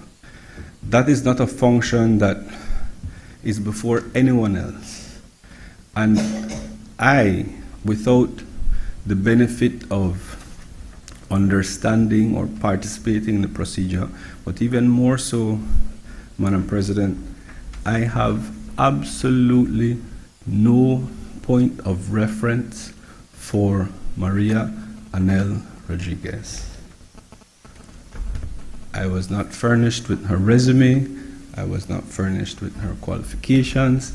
I was not furnished with anything other than my little Google searches on who she was. I was also unaware, and still remain so unaware, as to the qualifications of any other applicants. I understand that there were 3 people interviewed for this post, including Deputy Fuller, as well as Mr. Charles Flowers. And I have been reliably informed that there was a process that went through, for which I applaud. I'll come back to that. But we simply do not know, Madam President, what are we using to test the qualifications or the suitability of Ms. Rodriguez. That's important, Madam President, because it's not laid out specifically in the Constitution how you are to go about selecting an Auditor General. But what isn't there and is subject to the constitutional interpretation is whether or not the Prime Minister is to convene an interview panel and they would be the one to select and to bring to us without more. That's dangerous, Madam President, because the Constitution says who's to make the recommendation, and I dislike having to make a recommendation without any information. So, while I was going through my mind to see if I can come back to the side of genius, I sort of looked at other constitutional provisions that deal with the appointment of Auditor Generals. And I started to question why it was that there was not some sort of parliamentary committee, why it was that we could not have an opportunity to speak with the candidates who would have been applying for this post, so that we, who would be required to hold them to account for their reports, get a sort of say in the selection process. I'm not saying it's a requirement constitutionally, Madam President. What I'm saying is that it would go a long way in terms of best practices. This is a very important post. We are currently in constitutional reform exercise, a constitutional reform exercise, which may or may not make recommendations in relation to this office. However, I note the motion seeks to appoint Ms. Rodriguez until the age of 65. What I'm sure of, Madam President, is that any change to the Constitution could not affect her tenure if we would pass this motion. So if it is as a country we are looking at how these offices are to work with one another and the selection process is to go, then I want to respectfully suggest that we look at a sort of model where we could possibly look at appointing her in a longer tenured period than we had suggested, 4 months at the last time, but something that would not tie the people of Belize to an Auditor General who I don't know anything about for 23 years, Madam President? 22 years. The danger with that, Madam President, is the jurisdictions that I look at that are very high in transparency and accountability, and I really like Singapore. They hire their Auditor General for 6 years, renewable after every 6 years. I like that approach, Madam President, and I recommend that sort of approach because more than 2 6-year terms have passed since we have received an Auditor General's report. And in circumstances like that, Madam President, it behooves me why it was that the Belize Advisory Council was not written to, maybe they were, I didn't write to them, to inquire as to the competence of the then sitting Auditor General, to inquire why we have not had an audit report, and the government either does what is necessary to fix the system flaws or remove the Auditor General. So I want to go on record, Madam President, that if I commit to the people of Belize that if this motion passes today and Ms. Rodriguez is appointed Auditor General, I will watchdog the audit of the Auditor General, because that is a very difficult position. Who audits the auditor? Who reflects on whether or not they are doing what is in the best interest of the country? And I will move and write repeatedly, if necessary, to whoever is Prime Minister at the time, Mr. Parafit, to ask that the Belize Advisory Council be moved to inquire into why it is we would not be getting audit reports. I want to recommend to this House that there is no provisions for how we select the remuneration of an Auditor General. This is a very important post, Madam President. It is akin, in my mind, to that of a judge. It shares the similarity in the Constitution of independence with offices like the office of the DPP.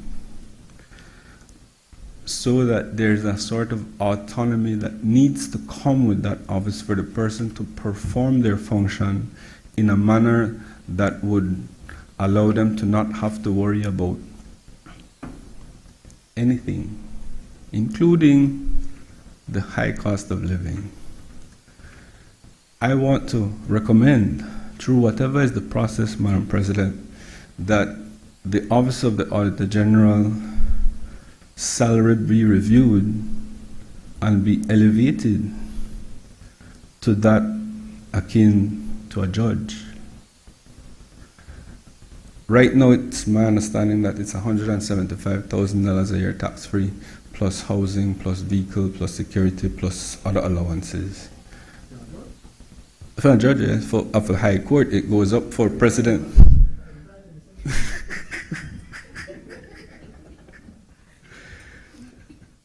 But not only for offices like the Auditor General, Madam President. We are supposedly operating in co-equal arms of government.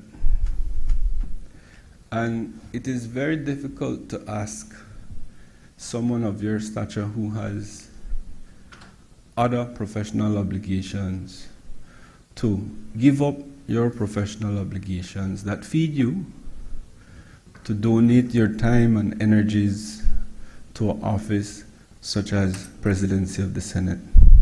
So I further commend, Madam President, that we look at elevating offices like the DPP, like the President of the Senate, like the Speaker of the House of Representatives, to a sort of compensation that befits the office, befits the caliber of people that we wish to attract to the office, so that it is no longer community service, a labor of love, which it is for most everyone sitting here. I don't know that anyone here is reviewing these documents out of anything other than a labor of love.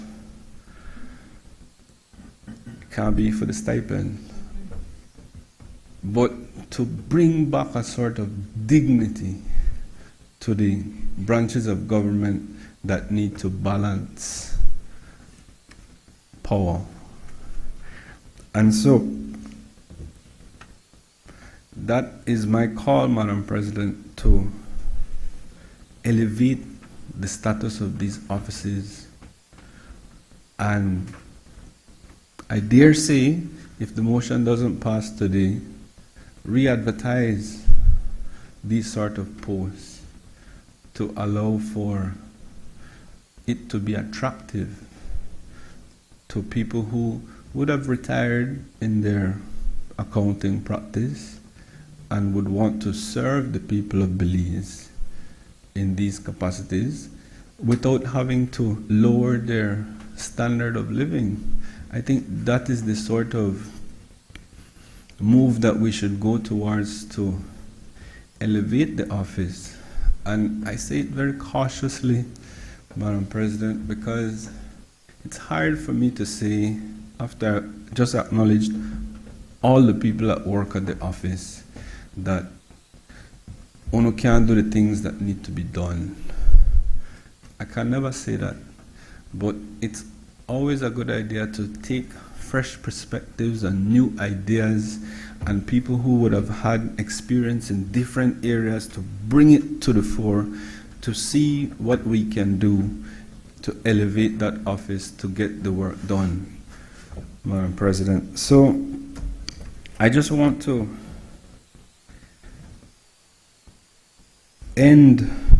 close up, Madam President, in reminding that Section 109 is very clear that in appointing an Auditor General, it is the Governor General who does it on the advice of these honorable houses. And so to ask the honorable members of these houses to, I despise using this term, Madam President, but to ask the members of this House to rubber stamp an application that we know nothing about would not result in a sort of development that we need as a country. And so, Madam President, I wish to ask for this particular motion to be voted on by division. I yield.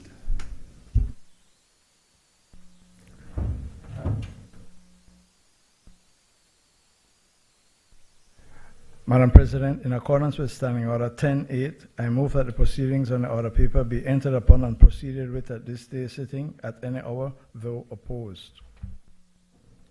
Honorable members, the question is that the proceedings on the order paper may be entered upon and proceeded with at this day's sitting at any hour, though opposed. All those in favor kindly say aye. Aye. Those against kindly say no. The ayes have it. I recognize Senator Kevin Herrera. Thank you, Madam President. Madam President, 20 years ago, I was intimately involved with the drafting of the Finance and Audit Reform Act of 2005. That was a time, you'll remember, when there was a lot of questions about the integrity of the integrity of our financial system. There were a lot of protests, there were a lot of demonstrations at that time. We were at the forefront of the Finance and Audit Reform Act at that time, and the Office of the Auditor General, because it's so crucial in terms of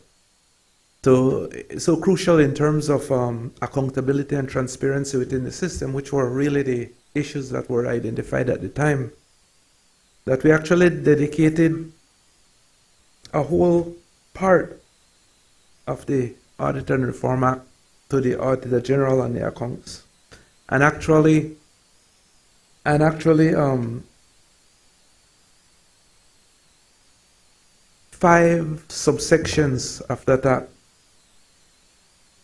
And we did that because we didn't want to miss the point that we needed to hold the Auditor General accountable and responsible to generate the type of work and reports that we need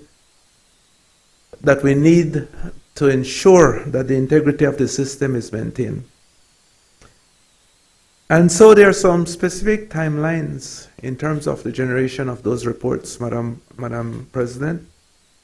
Once the Accountant General submits those reports, the Auditor General has just 3 months to complete his or her report. And if there's an extension, then that has to come to the National Assembly, and only the National Assembly can grant that extension. Similarly for the Accountant General. The Accountant General has 3 months after the close of the financial year to complete his or her reports. And then he or she can ask for an additional 3 months. The Auditor General has 3 and 2. Accountant General has 3 and 3. That has never been done. I am not aware of any request coming from the Accountant General for an extension. Again, in complete violation of the Finance and Audit Reform Act.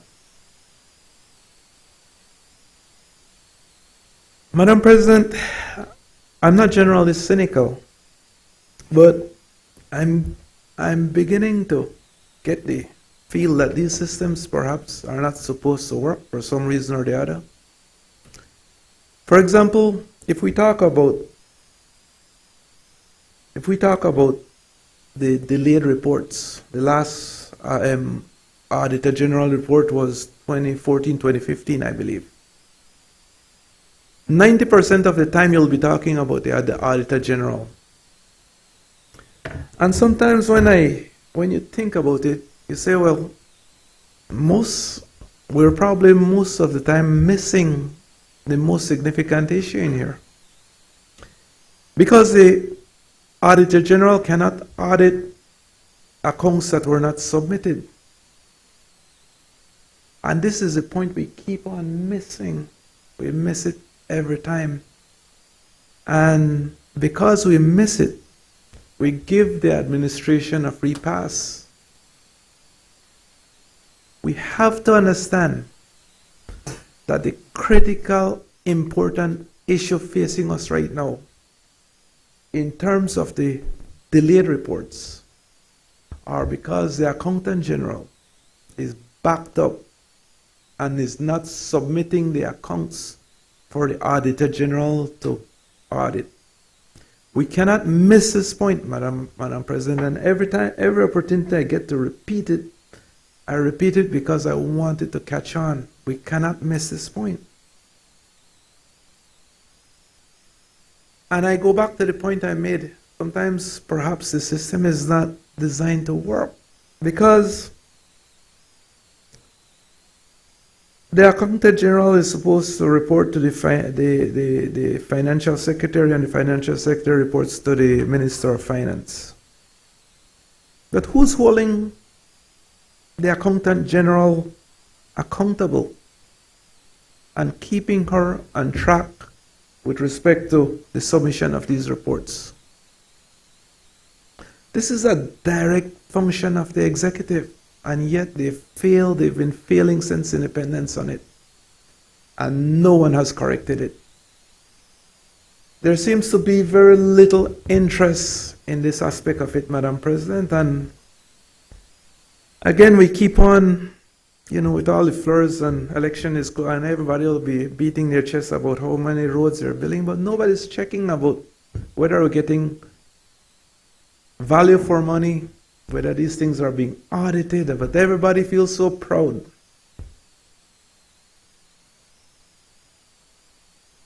And to me, there is not much to celebrate from an accountability standpoint. I think we should really be ashamed of ourselves because we've done a very, very poor job in this regard. Madam President, for us to really fix, and I serve on the Joint Public Accounts Committee, and we brought in the Accountant General several times, Auditor General several times. But there's only so far we can go with this. The Accountant General needs to submit those reports for it to work. But then, we ask ourselves, well, what next? And so my appeal is to the executive to continue to push and hold the Accountant General responsible to get these reports in on time. I think that the national budget is growing every year. The economy is growing every year. And so there'll be a more and more need, a larger system to look at. And so we have to continue to push for the Accountant General to do his or her work and the Auditor General to close in and make sure that everything is being spent properly. This is a major weakness that we continue to see in the system, Madam President. And then you coming back to the Auditor General, Madam President, is,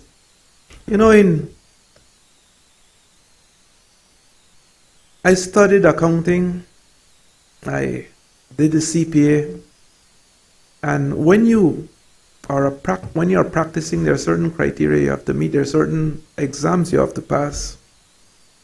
And I see it in terms of the ad for the Auditor General, these things listed. But I'm not sure if the current individual, Ms. Rodriguez, I believe, Mrs. Rodriguez, I don't know if we maintained that demand that the person who we're selecting has those qualifications. But irrespective, you can't really blame the persons who applied for it, Madam President, because at $50,000, what I understand the package to be, you won't really get much qualified individual at that level to work in there. And so if there were 3 persons who applied, I believe there could have been a lot more if the position had matched the compensation package, like what my colleague mentioned a little earlier. And so that is an important point. And again, there seems to be, with respect to this audit, Madam President, there's quite a bit of misfits that I think we have to put it back in alignment. Madam President, the coming to the motion now, the appointment of the Auditor General is done under Section 109, subsection 1 of the Belize Constitution. And I noticed in the motion, and I had mentioned to the leader of government business a little earlier, and I had stepped out of the room, so I don't know if he had mentioned it, but 109 subsection 4 states that the Auditor General should vacate office at the age of 60. I noticed that the motion has 65. And so I think that I think the leader of government business assured me earlier that that would be addressed a little later on in the session. But again, it's important, I think, that we comply to the requirements, and 22 years is a long time to be in an office, but I think the tenure was important when this was being put together as well, Madam President, because you also wanted to, I'm coming back to what my colleague mentioned, you also wanted to maintain a semblance of independence within the system, and so you didn't want any individual in these critical roles to be able to be hauled and pulled, for lack of a better word, easily by the executive.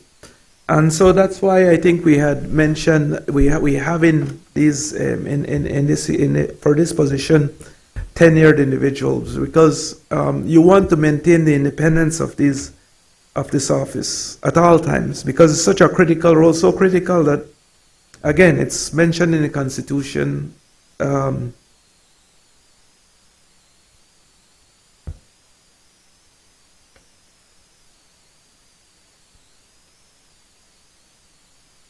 Madam President, what I would like to see in this motion, and again, the Constitution speaks quite a bit to the removal of the Auditor General.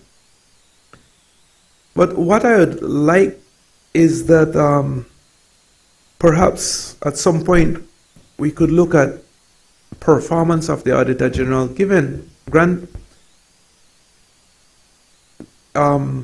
assuming that the Accountant General is submitting his or her reports on time, that you look at performance within these systems, and then you go through the whole process of removal if the performance is not there.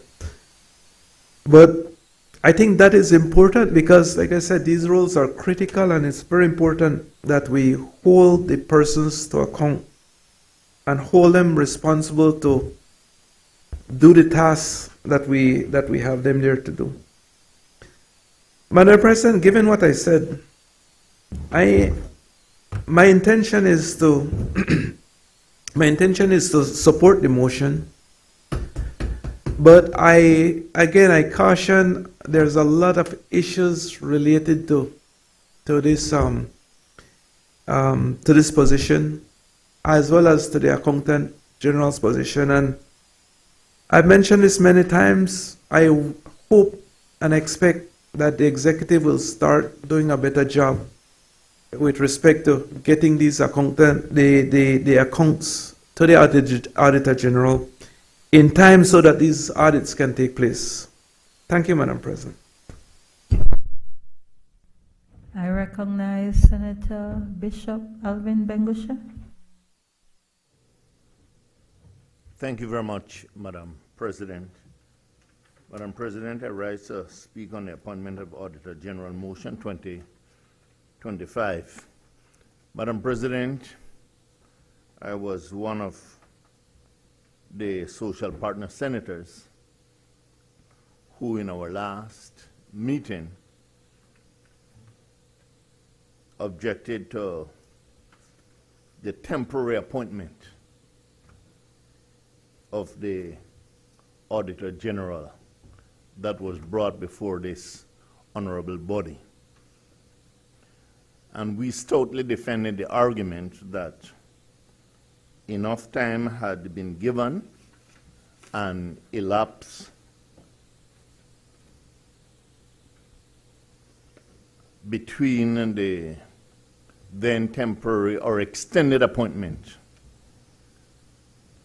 of the person at that time and subsequent interviews that should have taken place, or a search that should have taken place also in between.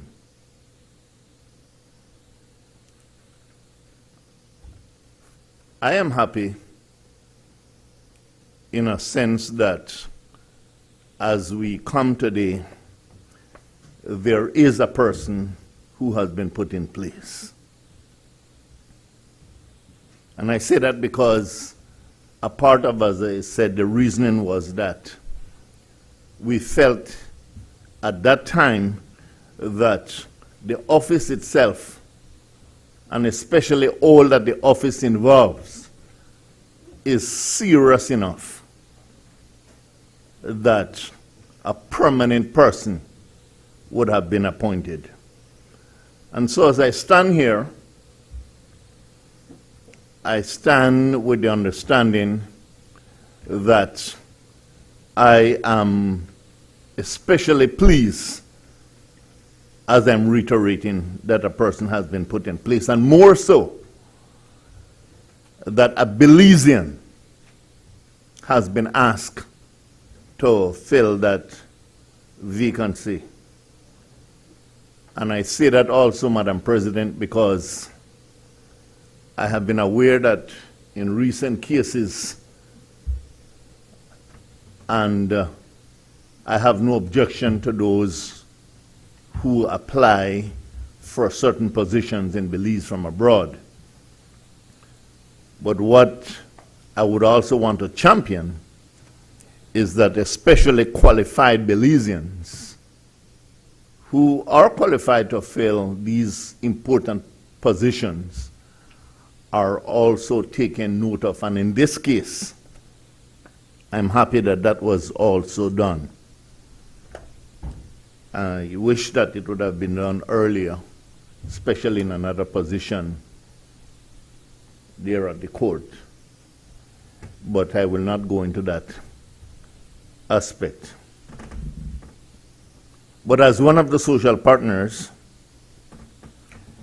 I will admit and I will reiterate perhaps what the other social partners, social partner senators have indicated, that the position is important enough because from the point of view, Madam President, and I'm pointing to the fact and perhaps just repeating what they have said, but it is worth repeating because a part of the previous person's job was to ensure that whatever auditing was to take place, that it would have served, because it had not been done for an extended period of time, that a part of that person's responsibility and utmost responsibility, top priority, was to ensure that that would have been brought up to date at some point in time. And so, while I stand here and I compliment the fact that, yes, we do have a person in place, I also want to caution that it will be important for the new person to ensure that a part of her top priority is to bring some of these audits up to par. Madam President, it is important because I think we had indicated from our last sitting that these things have implications for us not only nationally, but also internationally. And so the government must see it as serious enough. And the person who has been put in place must understand the seriousness of the office. Therefore, if it is that serious, I will also reiterate what Senator Herrera has pointed out. The compensation package is also very, very important, and it must be treated with a level of seriousness. And I want to perhaps suggest that a part of what can be done, and Senator, I listened to you carefully, but I would hope that a part of what can be done is that, yes, the interview process and the mechanisms must be fixed, but I would hope that in time to come, these are some things that perhaps those who are responsible can take charge of and ensure that these things are put in place in order to ensure that not only the person who has been put in place, her tenure, her package, all those things must be a part of what must be taken care of, even while the current person is serving. There is only one concern of mine, Madam President, which I have heard, and especially on the media, and was reiterated by my two colleagues.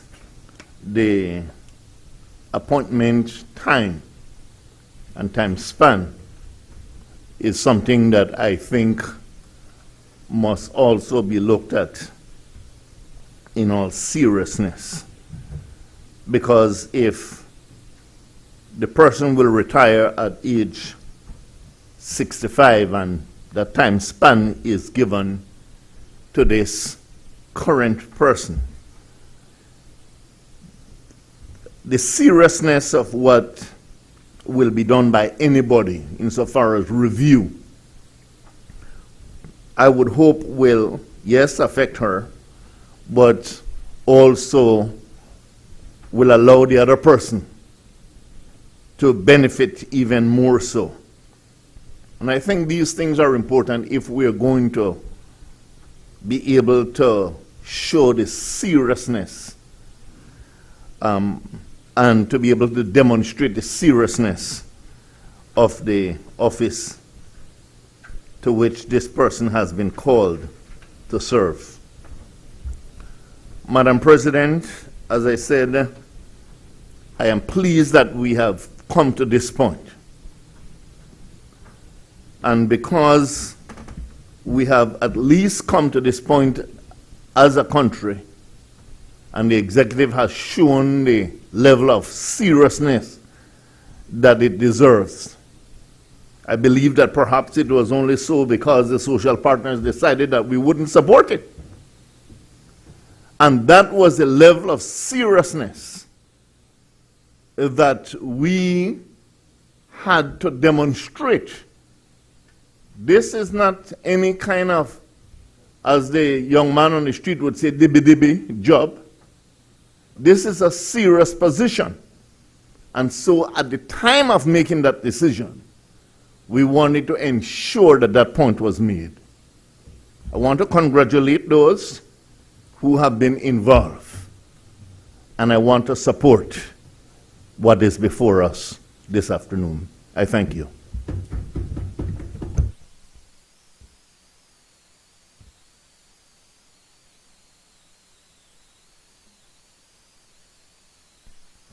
Madam President, I will be brief in closing the debate on this matter. First of all, I listened very carefully to the calls for constitutional reform in this area, and I do not believe that anyone on the government side has any difficulty with the concerns and the points that were raised. I also listened very carefully to Senator Herrera once again making the point that the Auditor General it always appears that the Auditor General is at fault in failing to bring the audits on time, but in truth, most of the time it appears that the Accountant General has not produced the accounts for them to be audited in a timely manner. And therefore, the mechanism in the Finance and Audit Reform Act needs to be looked at again to ensure that the accounts and the audits take place in a timely manner. And I do believe, Madam President, that one of the main problems is manpower. And so we have to harness the advantages of technology to ensure that we can ensure that government accounts are kept up to date, government accounts are fed into the Accountant General's department on a timely basis in a way that they can be properly accumulated, properly developed, and presented to the Auditor General on a timely basis. Madam President, with respect to the qualifications of the candidate that is before you, the post was advertised for, as I understand it, for over 6 weeks. The qualifications were listed there. She satisfied the requirements, and therefore she was shortlisted. The panel that interviewed was comprised of the Financial Secretary, the Cabinet Secretary, and the CEO in the Ministry of the Public Service. All people who have experience in governance and public service and who are not politicians. I have every confidence, Madam President, that they satisfied themselves that she met the criteria, and there is no reason to believe otherwise. Just take a look at the internet to search the University of South Wales, where she got her MBA, and you will see the ranking of that university. And of course, we are familiar with the University of Belize. The final point to which I wish to respond is the length of the appointment. And I just want to remind senators that it was this Senate in 2022 that passed the Auditor General's Extension of Service Act. This Senate passed the law that says that the Auditor General should be appointed to 65. That is why 65 is here. We prescribe that for the purpose of security of tenure. And so the one point I would very happy is that we avoided the outrageous and scandalous character assassination that happened in the other place on Friday. And I want to thank Senator Herrera and Senator Benguche for their affirmation in supporting the candidate. And you are right, Senator Benguche. It is only because the social partners said that they would not support the temporary appointment on the last occasion that government was compelled to make sure that the process was done regularly and above board. Madam President, I ask that the matter be referred to committee. Honorable members, that motion is referred to the Constitution and Foreign Affairs Committee for examination, consideration, and report. I recognize the Leader of Government Business. Madam President, we now have the slew of amendment loan motion, or the amendment motions, the motions to amend the loan motion, the loan agreements.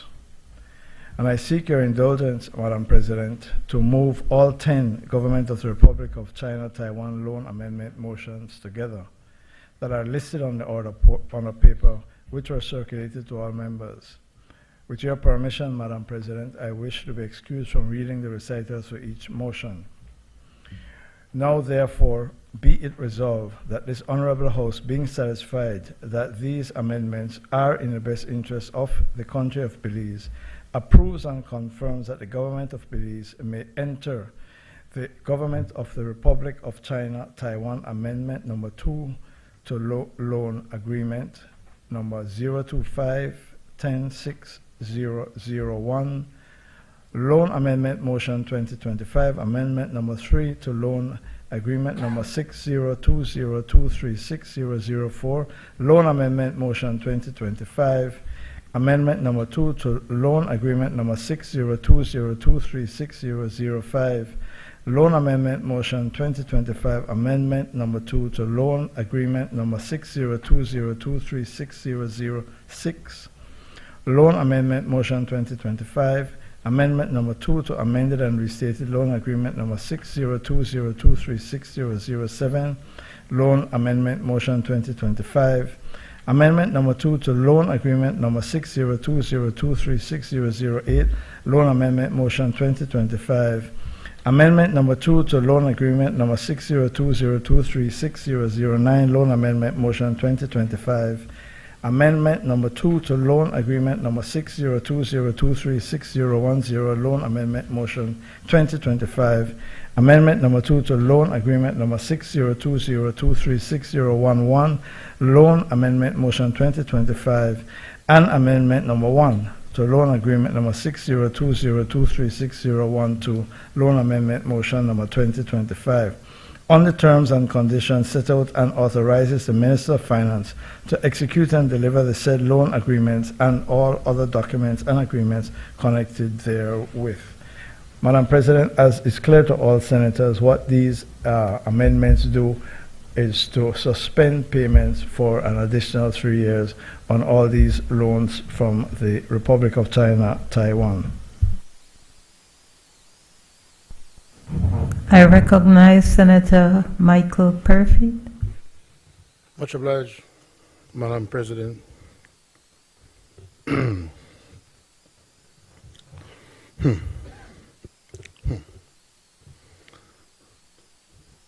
Madam President, as a voracious consumer of all different types of puddings,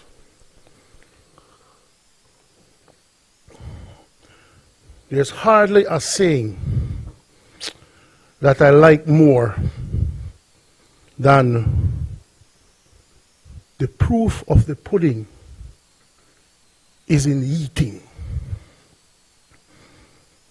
You know, you go, and I will lapse into a bit of insanity like my colleague, Senator Dennison. You know, you go to places. Have I been to a restaurant, Madam President? And they look fancy. Fancy china. Fancy plate, spoon. Huh? Making a fancy stove, fancy pot. But the food not nice. The food not nice. But what the restaurant tries to do is to build up all these things to make you feel like you're in a spectacular environment. But you go there to eat. And the pudding not nice. Madam President, these 10 motions, and I don't blame the leader of government business, you know, I would want to wrap them up too and have one banner to just pull it off rather than torture by 10,000 cuts. Madam President, this government has produced in the last 4.5 years, going into 5, they have produced pudding when a nice. And they fancy it up with all this legislation and full tenure of this. We pass all these laws and we qualify for this and we've been certified for that. But this shows that we're broke and can't pay our bills. That we come in 2021 and tell the Taiwanese, "Bye, listen to me. We took on a job that was bigger than us, you know, we need a break with these loans. Give us 3 more years." And then when 3 more years come, you say, hold on. I need 3 more years. You didn't know you needed 6 years from the beginning? What's going on? Let me give you another example, Madam President. Allow me to diverge just a bit, just to give an example of proof of the pudding is in the eating. A very good friend, Senator Carl, was talking about how Toledo has been ignored. Let me show you what is proof of the pudding in the eating, Madam President. From 1998 till today, 27 years. For the last 27 years, Toledo has been represented by the UDP for those 4 of those years. Of which one of those members was Minister of Works for 10 years.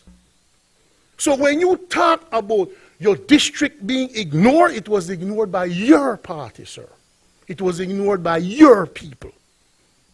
You see, you could talk, and some Martinez is the greatest thing since sliced bread, and you're in love with that one, and you're doing this, and you're doing that. You have been representing that place.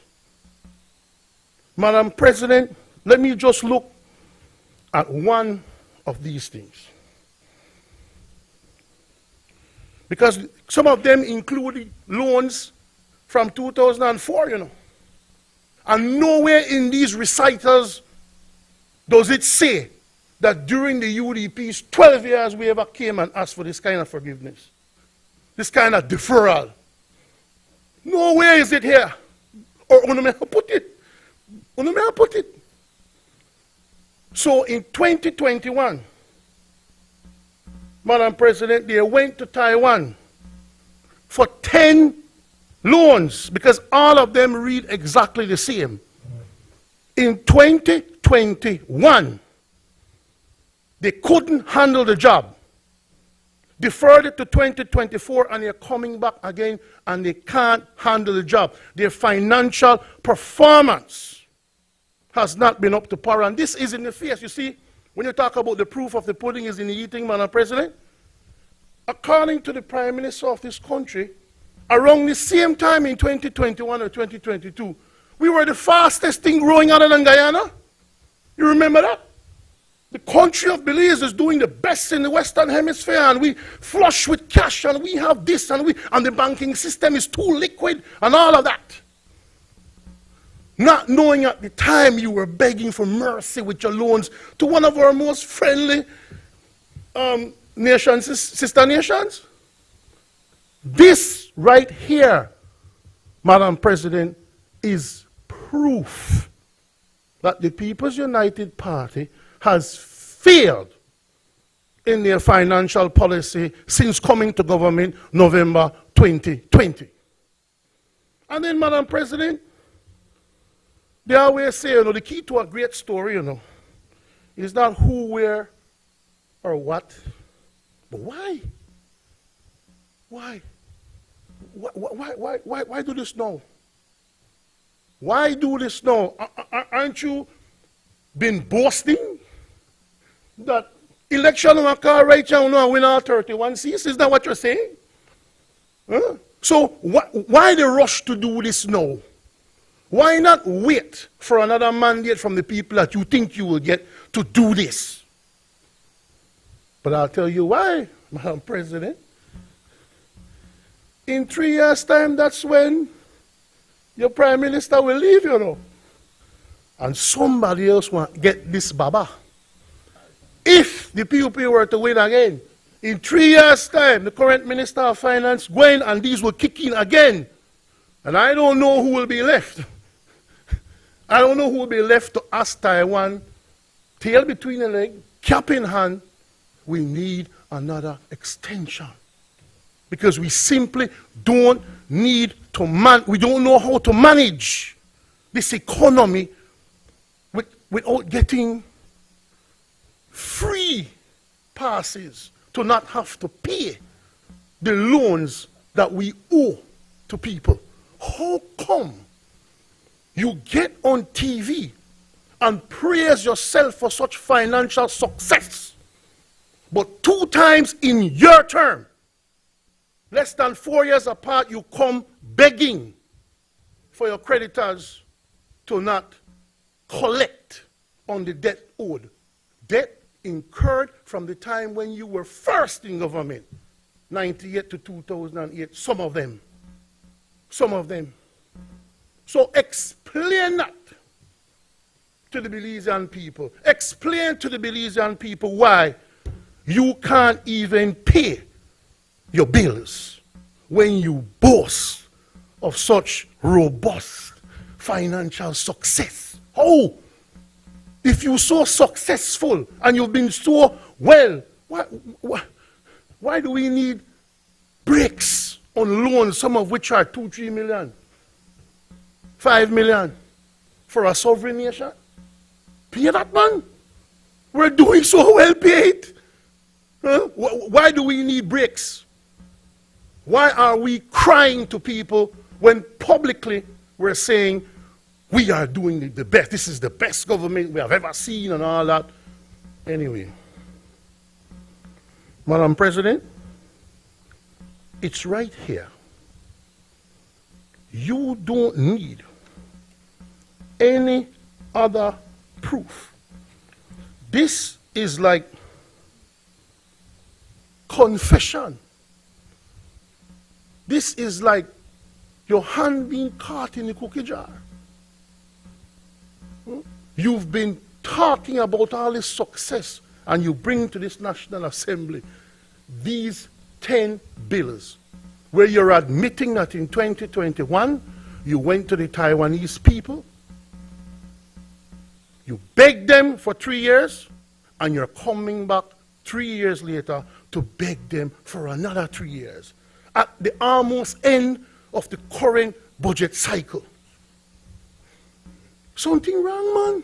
Something wrong. This, Madam President, is an admission by the government that they have failed the people of Belize. Thank you, Madam President.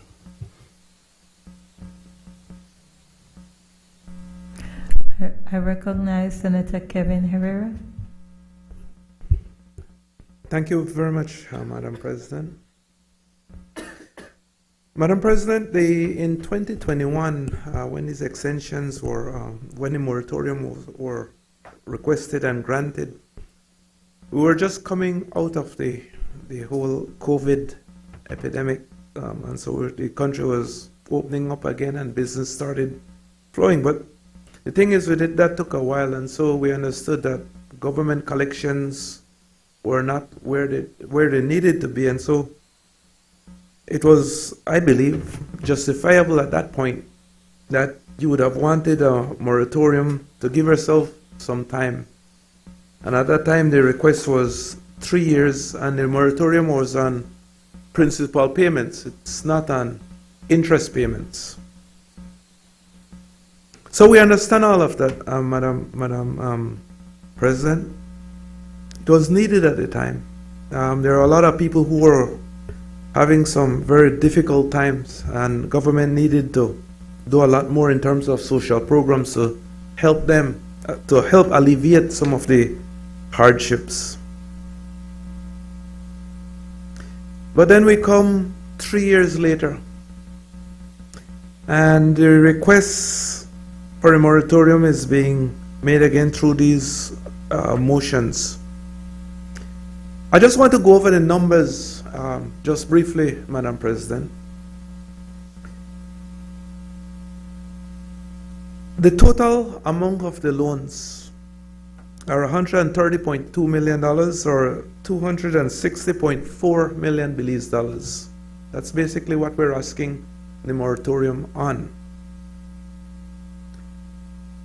For 3 years, that would save us, or every year that will save us $14.4 million US dollars, or $43.2 million US dollars every 3 years. So in the 3 years, that's basically what we would save in terms of principal payments.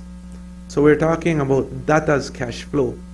We have $43.2 million US dollars, or 86.4 million Belize dollars more to spend over that 3 years. That's cash flow. Again, that is important from a financial management standpoint because sometimes you need your cash. But we are 3 years along the line, almost zero employment. The economy is doing relatively well. And so Madam President, I really don't see the need, this need that we had in 2021, in 2025. To me, that aspect of it, I'm having an issue reconciling. But then as well, Madam President, there's a cost to this. And this is what we need to get into. Every 3 years, this is costing us $10.5 million US dollars, or 21 million Belize dollars every 3 years. And for the 6 years, if you add the 6 years together, it has cost us 42 million Belize dollars more on these loans. And basically what we've said, what we're saying here, Madam President, is we're paying 3 years interest more on each of these loans, if we look at just the motion in front of us. But in reality, we're paying 6 years more interest on each of these loans. That's the cost of it.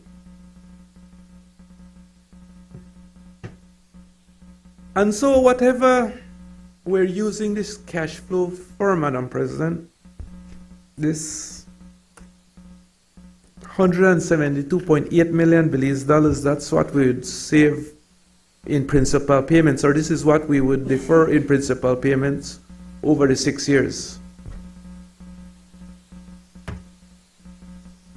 Hopefully, it's for some dynamic projects. Hopefully, it's something that will give some real bump to the economy, because the cost to the Belizean people is significant. That $42 million over the 6 years, Madam President, if you look, and I was trying to get the cost of a low-income house, but I'm estimating it around $40,000, $50,000.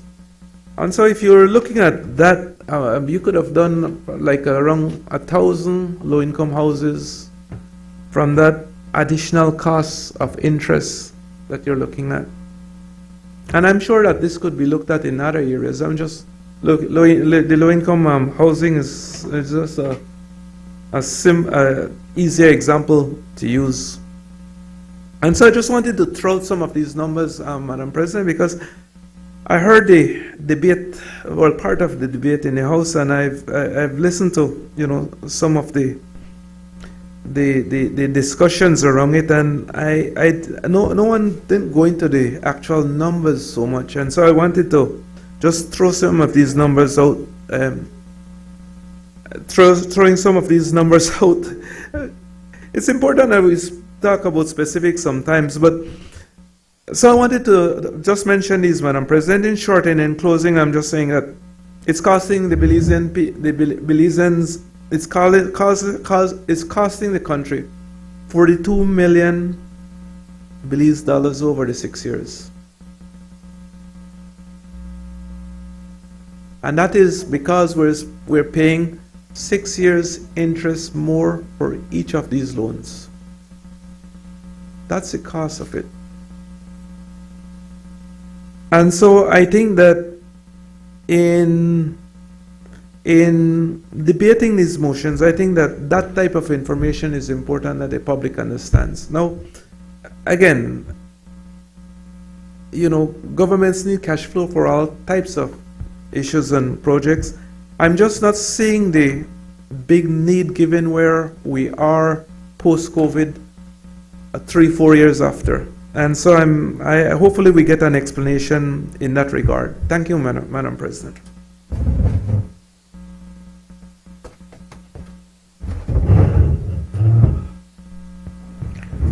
I recognize Senator Isabel Bennett Moody.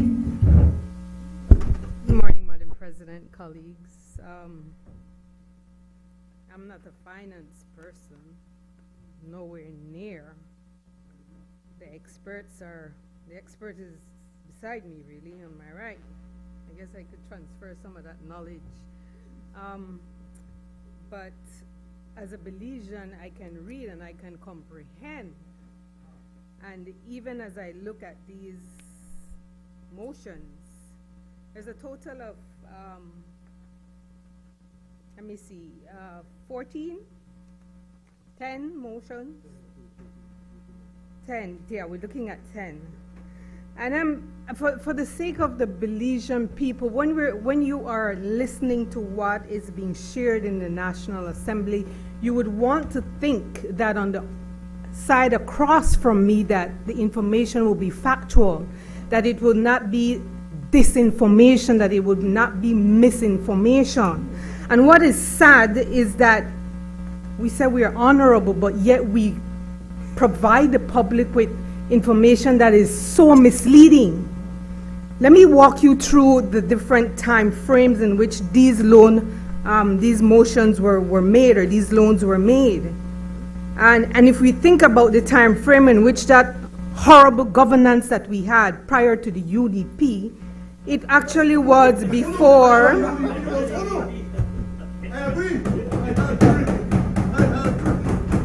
I am glad that you could have fun, Senator Michael Perifete, but what is sad is that you come here every time and you try to mislead the public. And you do it in such a way that is very disgraceful, actually. 2017, who was in government? Please. Who was in government then? 2017, that was the UDP. In 2004, who was in government? That was another loan, Madam President. Who was in government then? Can you answer, please? Who was in government in 2004? That's another loan. 2006, who was in government then? Oh my gosh. It's so pathetic that you would sit over there and be so dishonest.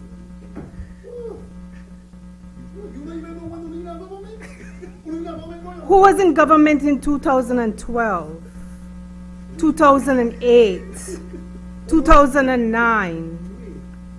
And what were the amount of loans that were made, the suffocating amount that is still now the burden on our people? 2010, who was in government? Mr. Perifete? Can you recall the number of loans that you guys made and the amount? Madam President, in 2013, the UDP was in government. And so the people have to remember and recall that yes, we have all these documentation and these processes in front of us being channeled and being asked for us to consider what is being required of us. But they must remember the history from which it comes. I remember just prior to the election, the last general election, I was saying, well, at least the PUP now the PUP will have the opportunity to focus on major infrastructure simply because the UDP was apparently making some inroads in terms of road infrastructure. But that didn't last very long. We still have the effects of those poorly built roads based on those number of loans that were made. And so as a government, what we have done, and I appreciate that we have a leader who is a finance-based person, he has just basically put the framework, the foundation, the stabilization of the economy of this country. And so, Madam President, even as I sit here and not being a financial guru, I can tell you, we have been stabilized financially. I support.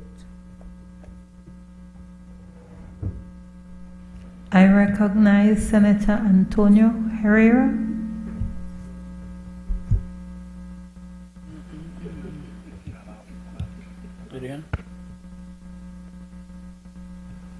Yeah. Thank you, Madam President. First of all, thank you again on my behalf and our behalf for the service you have done on the Senate. Thank you very much. Now we focus on these 10 loan motions.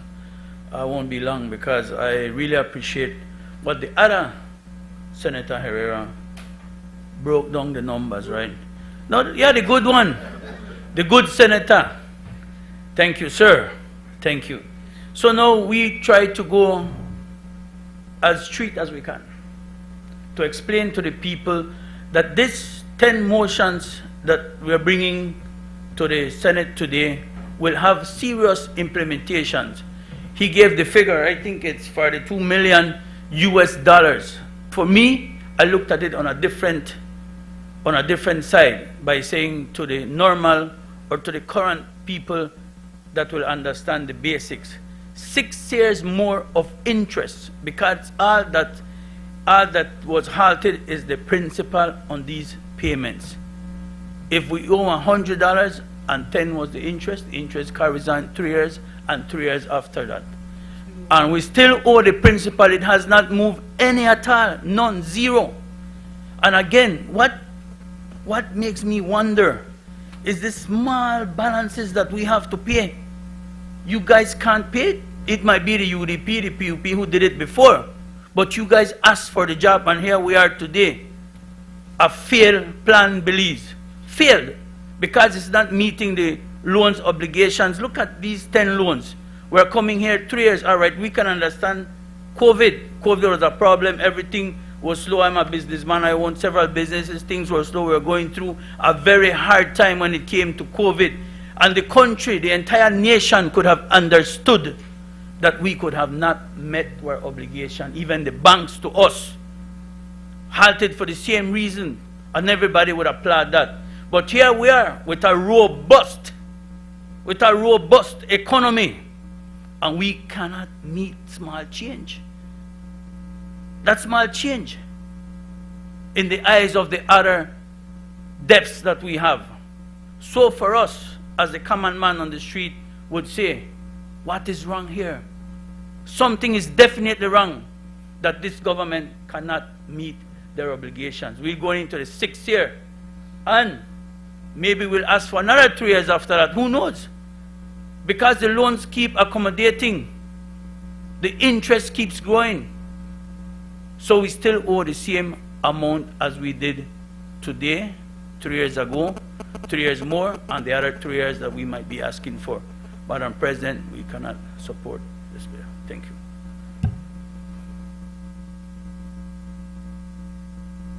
I recognize Senator Christopher Cowie. Thank you, Madam President.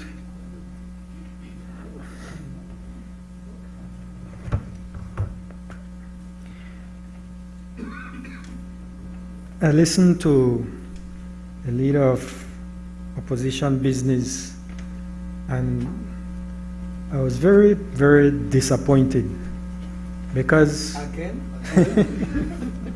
Where are we not? Are you agree? always.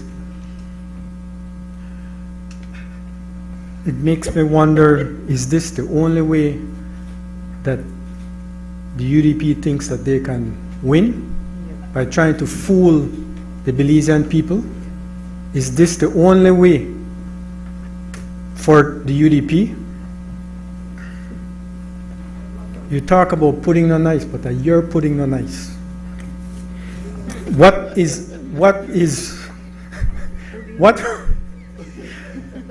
when you look at these 10 loans,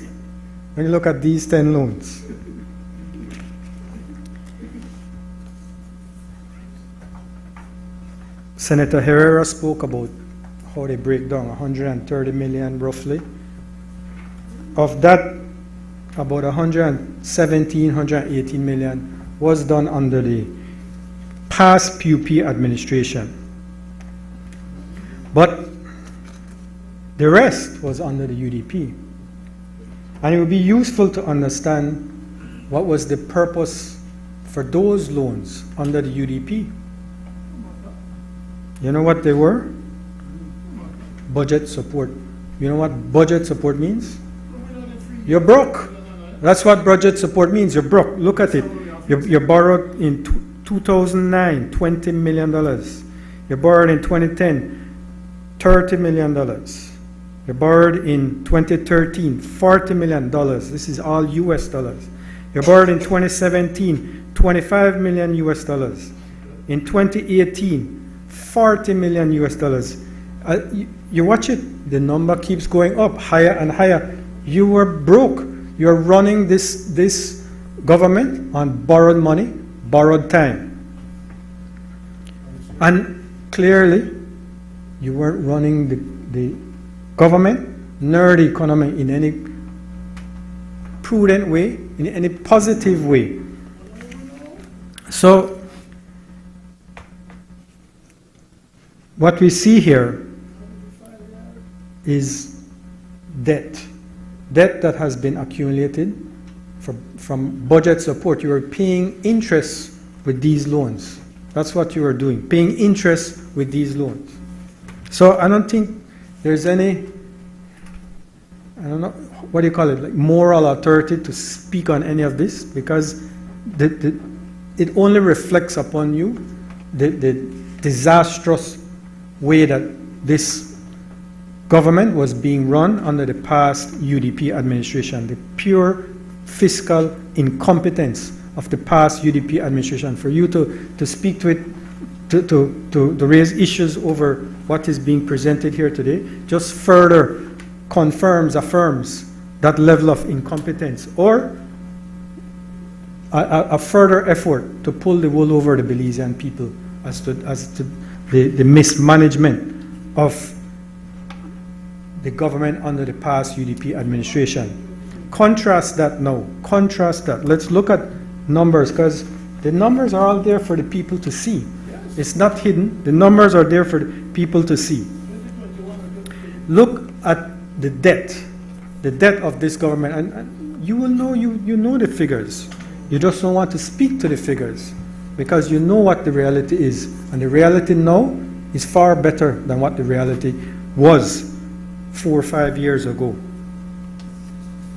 The external debt under the UDP up to 2020 was $2.9 billion. $2.9 billion.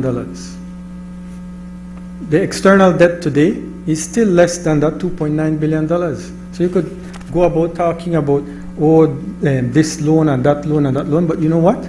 The external debt is actually less now, 4 years later, than it was in 2020. 4 years later, we have not increased the debt load of this government. We have reduced the debt load of this government. Again, I'm sorry to say, I mean, you kind of misunderstand what's the difference between borrowing and dispersing. It's still not debt. It's not debt until it's disbursed. So, Senator Herrera spoke about the virtues and the concerns in respect of these loan amendment motions. And yes, Senator Herrera is correct that there will be cash flow relief. And this is part of your fiscal management, the cash flow relief that is generated. You want to use the relief created to invest in areas that will generate a return that will more than cover the relief or the opportunity cost of generating that relief. And that is what this government has been and will continue to be about. These are long-term investments. When we look at education in particular, I think nobody can deny the effort of this administration to invest in education. Free education is being rolled out throughout this entire country. The rate of return on that investment is the best rate of return that you can possibly get. Any public investment you can get. But it takes 30 years worth of that investment, proceed to see the full return in that investment. That is to come, further investment in education. But this government has focused heavily in its CAP 2 budget on investment in education. Even CAP 3 budget, the grants that we get from Taiwan, investment has been made in the Healthy Start feeding program, in the Internet for Schools feeding program, besides the education upliftment program of free education throughout high schools as we move along that pathway. That, by far and away, will pay for in return on investment. So this cash flow relief supports the continuing journey towards that free education in a significant way. Of course, we can talk about the NHI program and the rollout of the NHI program. That is an investment in our people, in the health of our people. When our people are healthy, they are more productive. That has a return. There is a return on investment in that in health.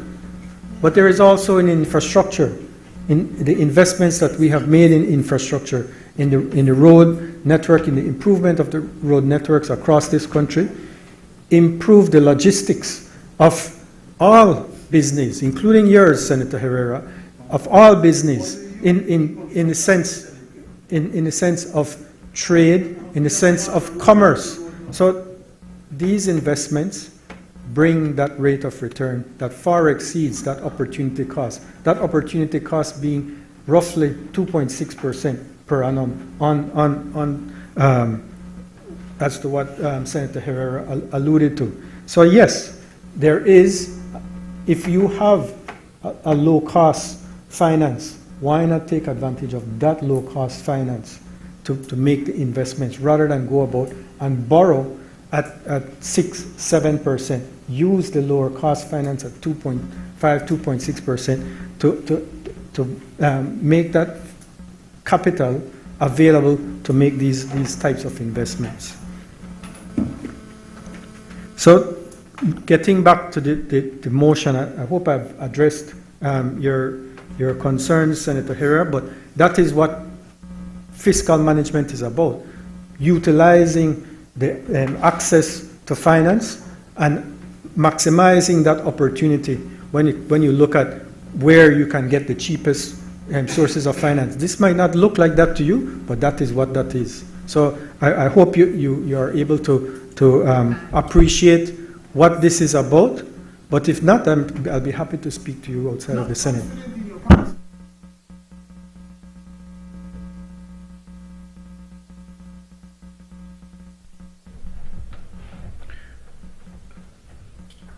Madam President, in winding up the debate, I don't propose to castigate the Honorable Senator Perry-Feet verbally any further than he has already been corrected.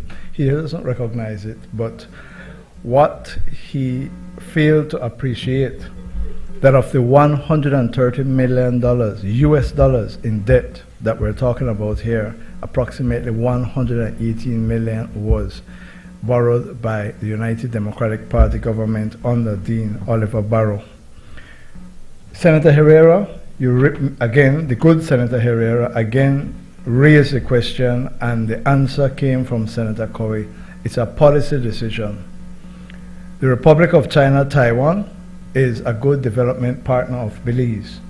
And if, as we have negotiated, a deferral of interest payments and principal payments that have to be paid now, which provides a cash flow relief, the test in the pudding, Senator Perry-Feet, will be what we do with the cash flow relief.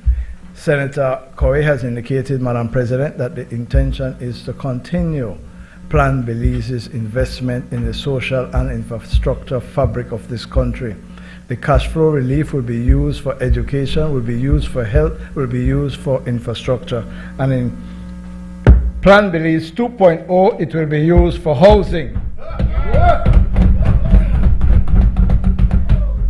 Madam President, I ask that the question be put. Honorable members, the question is, Now therefore be it resolved that this Honorable House approves and confirms the 10 Government of the Republic of China, Taiwan Amendment number 2 to Loan Agreement number 025-106001, Loan Amendment Motion 2025, Amendment number 3 to Loan Agreement number 602023600004, Loan Amendment Motion 2025, Amendment number 2 to Loan Agreement number 60202360005, Loan Amendment Motion 2025, Amendment number 2 to Loan Agreement number 6020236006, Loan Amendment Motion 2025, Amendment number 2 to amended and restated Loan Agreement number 60202360007, Loan Amendment Motion 2025, Amendment number 2 to Loan Agreement number 60202360008, Loan Amendment Motion 2025, Amendment number 2 to Loan Agreement number 60202360009, Loan Amendment Motion 2025, Amendment number 2 to Loan Agreement number 60202360010, Loan Amendment Motion 2025, Amendment number 2 to Loan Agreement number 60202360011, Loan Amendment Motion 2025, and Amendment number 1 to Loan Agreement number 60202360012, Loan Amendment Motion 2025, and further authorizes the Minister of Finance to execute and deliver the said loan amendment agreements and all other documents and agreements connected therewith. All those in favor, kindly say aye. Aye. Those against, kindly say no. The ayes have it. I recognize the Leader of Government Business. Madam President, I move that whereas Belize, being a member of the International Bank for Reconstruction and Development, the bank, is eligible for development assistance in the form of loans, grants, and technical assistance from the bank on such terms and conditions as may be agreed between Belize and the bank from time to time. And whereas the government of Belize has approached the bank for financial assistance in execution of Belize Reliant and Resilient Energy System project designed mainly to strengthen the reliability and resilience of national electricity system and enable greater renewable energy integration. And whereas the project will involve the following: acquiring and deploying 4 10-megawatt battery energy storage systems across project sites, designing, acquiring, and installing all associated investments for 4 battery energy storage systems, supporting stakeholders to inform and develop policies and regulations critical to the electricity sector, providing technical capacity building and carrying out skills development activities through the provision of scholarships and mentoring for women to develop technical and soft skills within science, technology, engineering, and math and energy sectors. And whereas the proposed project will be financed through an IBRD loan in the sum of US $50 million from the bank's own resources, a concessional financing in the sum of $8.2 million from the Canada Clean Energy and Forest Climate Facility Single Donor Trust Fund, which is facility funded by the Government of Canada to support transformational climate actions of World Bank projects, and which is administered by the bank, and a grant in the amount of US $200,000 also from the CCEF-CF. And whereas it is intended that the execution of the program shall be carried out on behalf of the government by the Central Executing Unit of the Ministry of Finance acting as the implementing agency, and whereas the bank has offered a total financing of up to $58.2 million US dollars, $50 million from its own resources and $8.2 million from Canada for the said purpose and under the following terms and conditions. Lender, International Bank of Reconstruction and Development. Loan principal amounts US $50 million and US $8.2 million from CCFEFCF. Disbursement schedules. Both loans have a disbursement schedule of over a period of 72 months from the date of signature of the loan contracts. The loan terms. Both loans are 20 years inclusive of a 60-month grace period on principal repayments. Repayment periods, the IBRD portion to be repaid in 30 commitment-linked semi-annual and consecutive installments.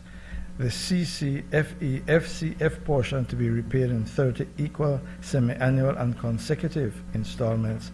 Purpose: to execute the BREEZE project that will strengthen the reliability and resilience of the national electricity system and enable greater renewable energy integration. Rate of interest. The interest rate for the IBRD portion is a reference rate plus a variable spread, or such rate as may apply following a conversion. And 2, the interest rate on the CCFEFCF portion is 0%. And whereas under the provisions of Section 7.2 of the Finance and Audit Reform Act 2005, the government of Belize is required to obtain the prior authorization of the National Assembly by way of resolution for such a borrowing. Now therefore be it resolved that this Honorable House, being satisfied that the loan proceeds will significantly assist the government of Belize in the execution of the BREEZE project, approves and confirms that the government may enter into the loan contract with the International Bank for Reconstruction and Development on the terms and conditions set out above, and further authorizes the Minister of Finance to execute and deliver the said loan contracts and all other documents associated therewith. Madam President, as stated in the recitals, purpose of this loan is to facilitate our becoming more resilient and reliant in the energy sector. As we are all aware, we borrow or we buy a significant amount of energy from outside of Belize. 1. 2, as we experienced last year, due to dramatic changes in climatic conditions which have brought on extended droughts, our reliability on the hydro facilities has been lessened. This means that we need to have additional, more reliant sources of energy. In this particular case, we are complementing the existing energy generation capacity with solar. And so the World Bank and the Canadians have agreed to provide $58 million to assist in this effort, which is certainly in the national interest. Thank you, Madam President. I recognize Senator Michael Perfy.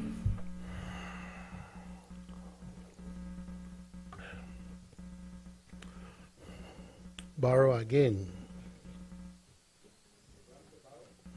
You no love borrow. You no love Dean Barrow. You no love Dean Barrow. I don't do that borrow. Borrow again. And you know almost as much as Senator Carl loves Osmond Martin. You know, Madam President, there are certain things you just shouldn't do, you know, Madam President.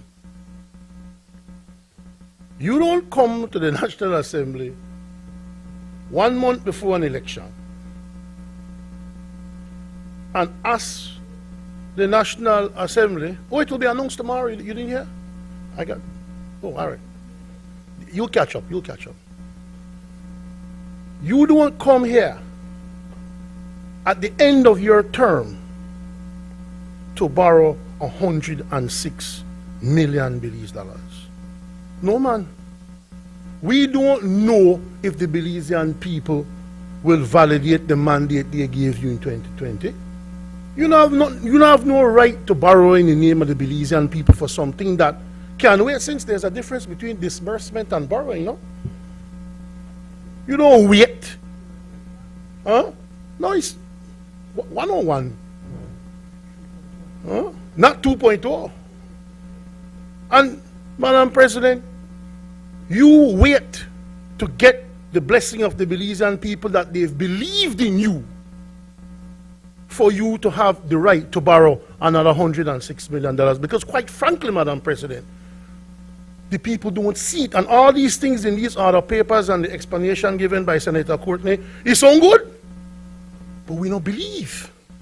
How we have voted for that?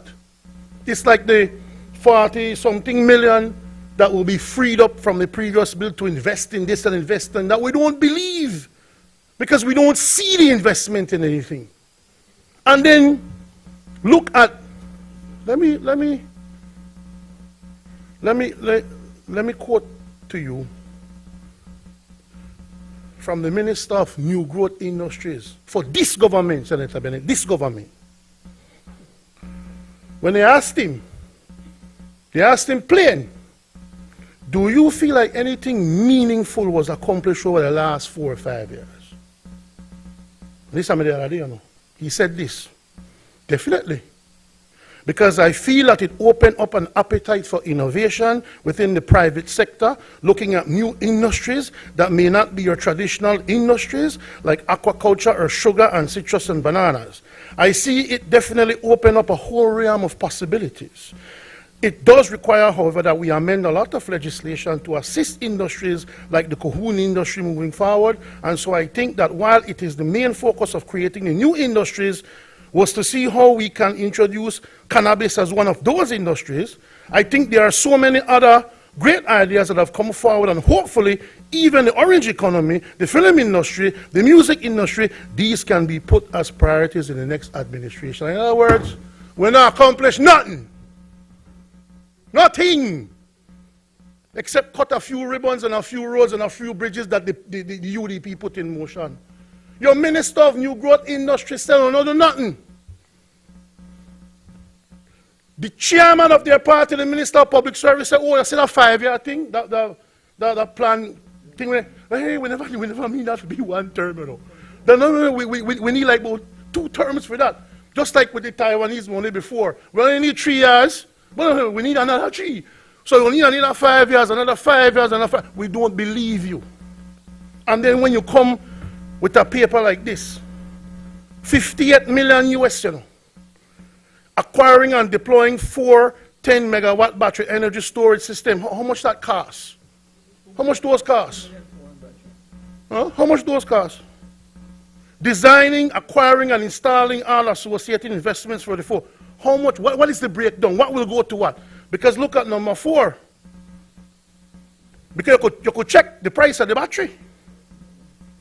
Look at number 3 first. Supporting stakeholders to inform and develop policies and regulations critical. What is that? What is that? We don't have electricity in the country. It's not complicated. But when you need that, and then, Madam President, we know you can't understand it. You don't even know when you're in a government. It's 2025, by the way. Madam President, you know how this government operates? This government operates like this. You come to me, you're at my mercy, and you ask me for a glass of water. And I go and I pour the water. This is what this government does. Pour the water, and walking back to you so you could see, I spit in the water. And when I give it to you, you say, as thirsty as I am. Me not to drink that. You spit in that. And then their response would be, oh, you see, you're not really thirsty. You don't really want no water. But the problem they don't realize that when you poison something, it doesn't matter what you try to slip in there. Because you see, when we object to this, Senator Courtney will get up and say, listen to what the UDP is objecting to. They don't want women to get scholarships. And they don't want women to be trained. They are against women. Blah, blah, blah, blah, blah, blah, blah. You could jump all you want. Because you know what? You say this, but none of it will happen. None of it will happen. All that scholarship thing, how much money are you putting towards that? Technical capacity building, carrying out skilled. Oh, no one do it. You have never done it. You don't have a history of doing it. Even your new growth minister is saying you haven't done it. So you come now the end of your term and ask us to approve $100 and odd million and say just trust us? We will defer this and create finance, and what we will do with it, just trust us, man. Just trust we. You don't have the track record to be trusted. Can't support no loan at this point.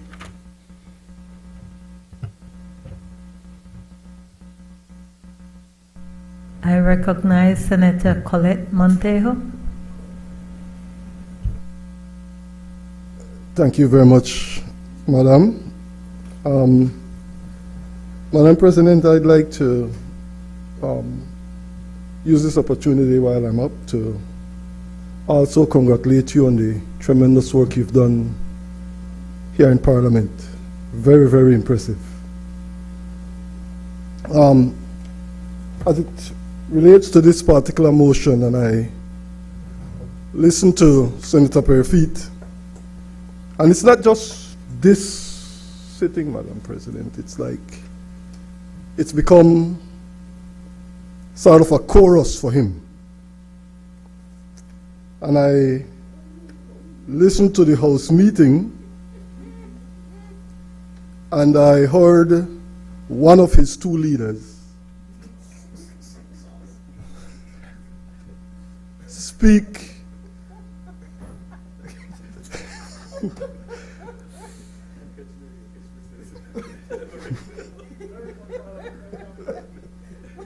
speak to the very same chorus.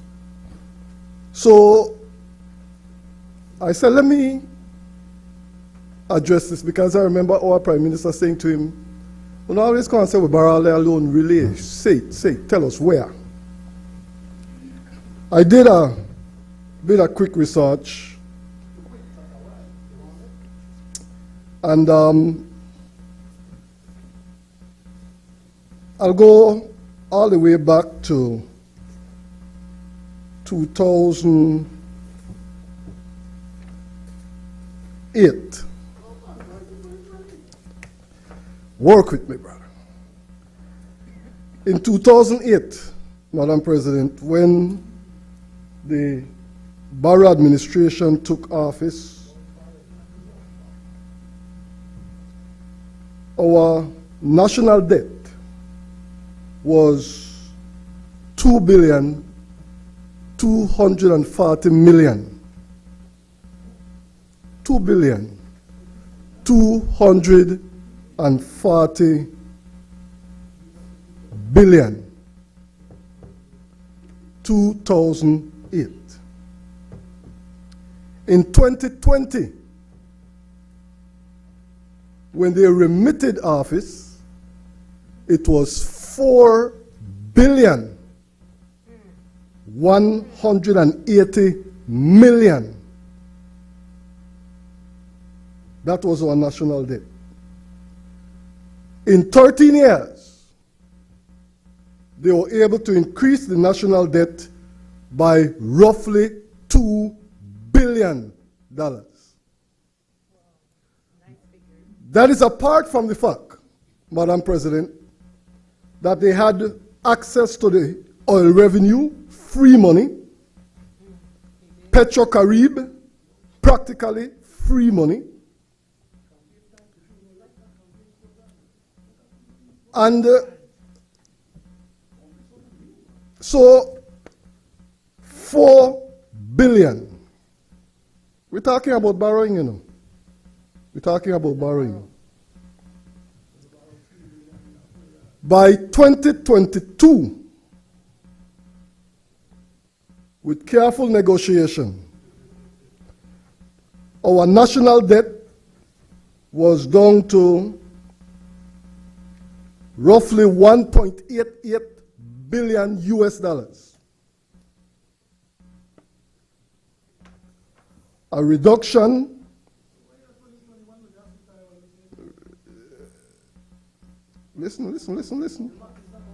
Listen. Now, they keep saying that we've borrowed all this money. And then I say, what we do with it? I say it in a Creole. Right? I said that in Creole. Let me speak it in English, madam. They don't see what we did with all that money.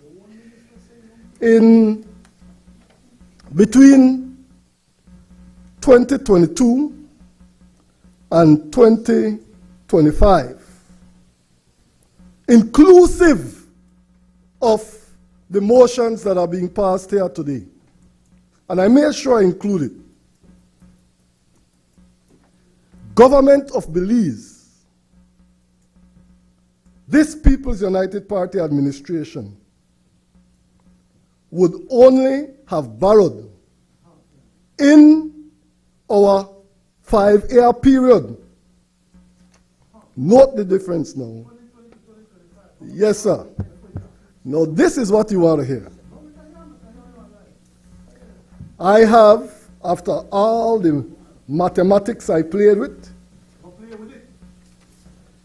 640 million.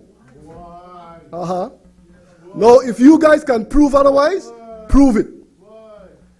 And what has this government done with that?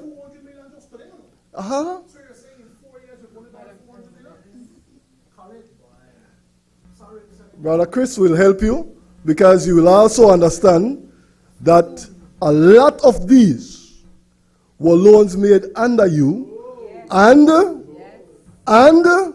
are finally being disbursed. Now, for Belizean people to understand, all right, because Senator Perfy just now got up, no, do this, no, do that, no, do the other. There has not been, post-independence, a more socially conscious government than this PUP government. Let me outline a few, and I'm not going to get into the cost breakdown as I have them. All right? There has never been, and I was privileged just last week in the Cayo Central Division to attend, Madam President, the issuing of some 600 plus land documents to first-time landowners. That's big.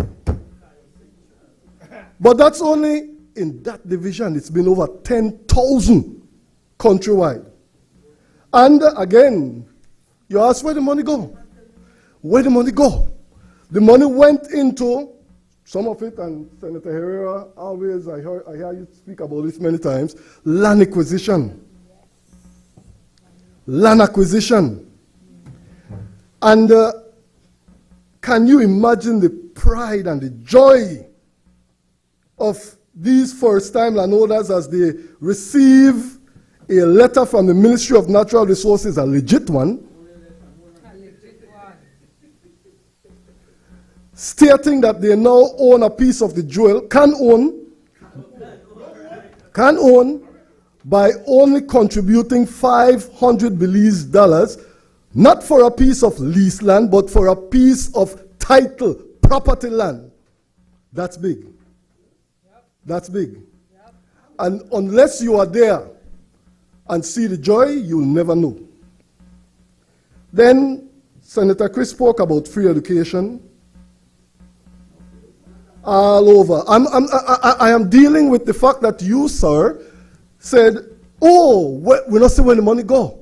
I'm telling you where the money goes. Relax yourself, relax yourself. All right? Then, Madam President, there's the expansion of NHI. Countrywide now, you know. It will be in Cayo. Cayo Central. Cayo West.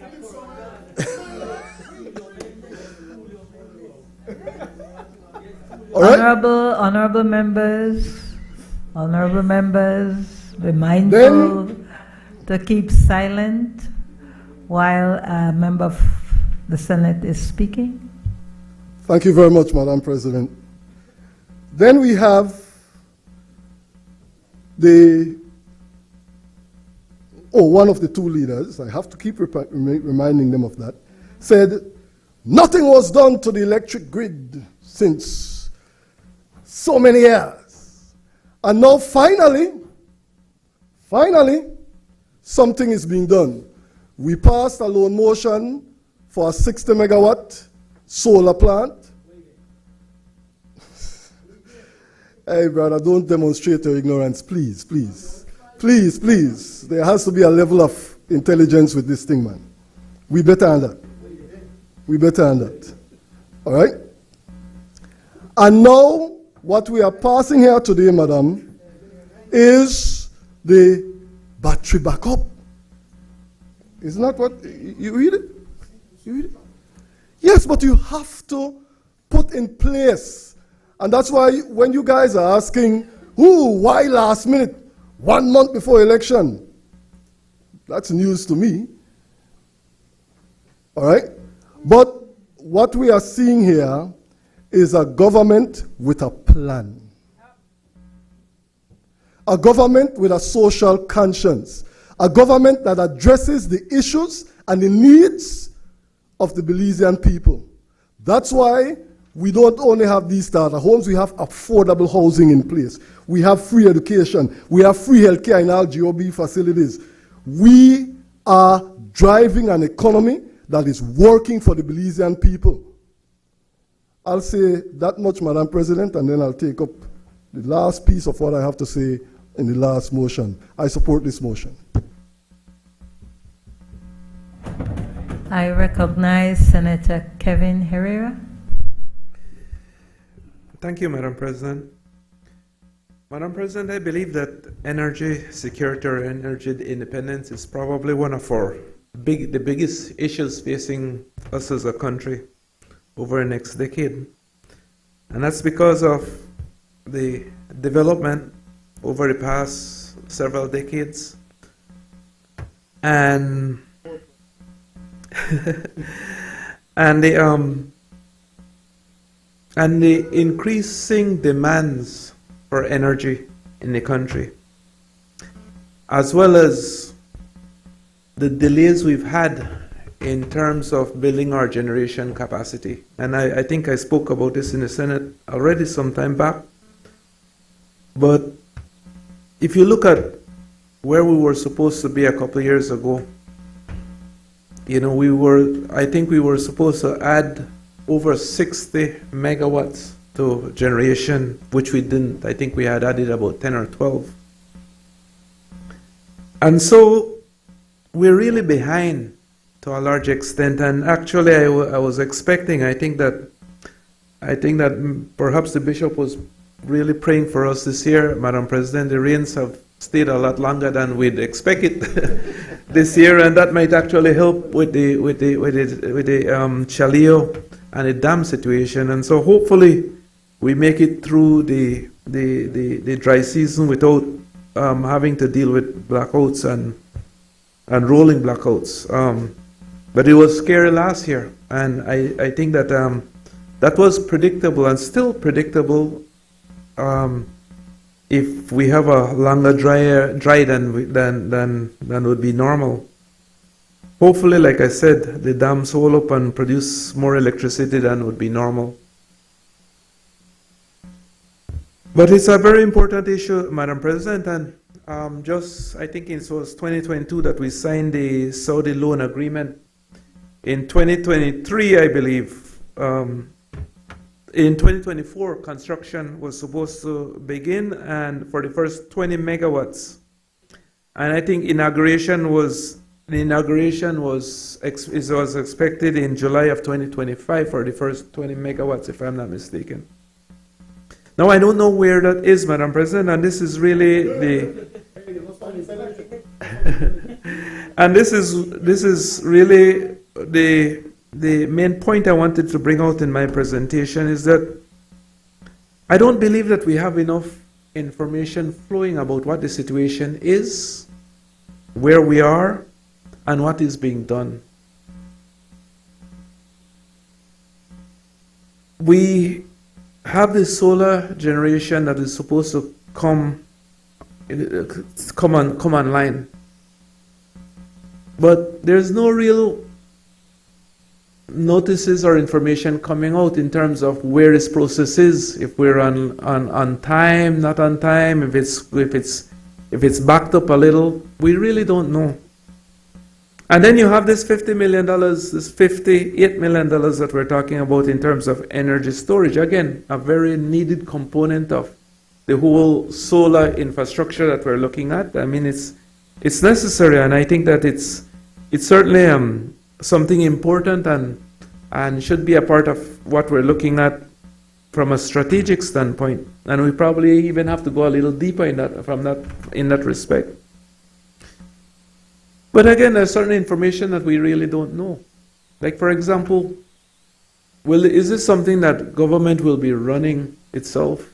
Will there be a vehicle, a special purpose vehicle that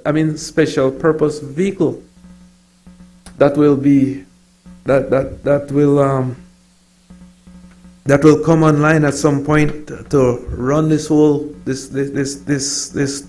megawatts from the Saudi, and then the battery storage component of it as well? I don't know. I really don't know, and I think that's very important information. Is this something that BL will be tasked with? I don't know. I mean, we're hoping that BL will stay with distribution, but again, this is information I think that is important for the public to know. To me, solar is certainly an excellent way to go, Madam President, because we have so much solar resources in this country. Right now, we import around 50% of our energy needs from Mexico. This is really a low hanging fruit that we can get investors, we should be able to get investors interested in. But again, because of the lack of information, because of the lack of clarity of information, I've spoken to the PUC several times, persons from the PUC several times. I've spoken to persons from BL several times. And every time I walk away, I walk away a little more confused than before I spoke to them. Because here it is that we need energy generation. And yet there's no clear guidelines in terms of how we'll achieve that. I know that, like I said, the government got the 60 megawatts from the solar, or got money to do the 60 megawatts from the Saudis, and then we have the battery storage right now. But what is the plan going forward? What is the implementation plan of even the solar and the battery the battery storage that we're looking at? Again, this type of thing is very, very unclear, and I think that we as policymakers needing to approve this $58 million loan should have some of that information prior to being asked to support a motion like this. And so I think that wraps up my contribution this morning, Madam President. Again, I hope that we'd have a little more transparency with respect to how this will be implemented. Thank you. I recognize Senator Bevington Carl. Thank you, Madam President. Madam President, I rise to support this motion, Madam President. I actually didn't plan to speak on this motion, but Senator Perfit reminded me of something, Madam President.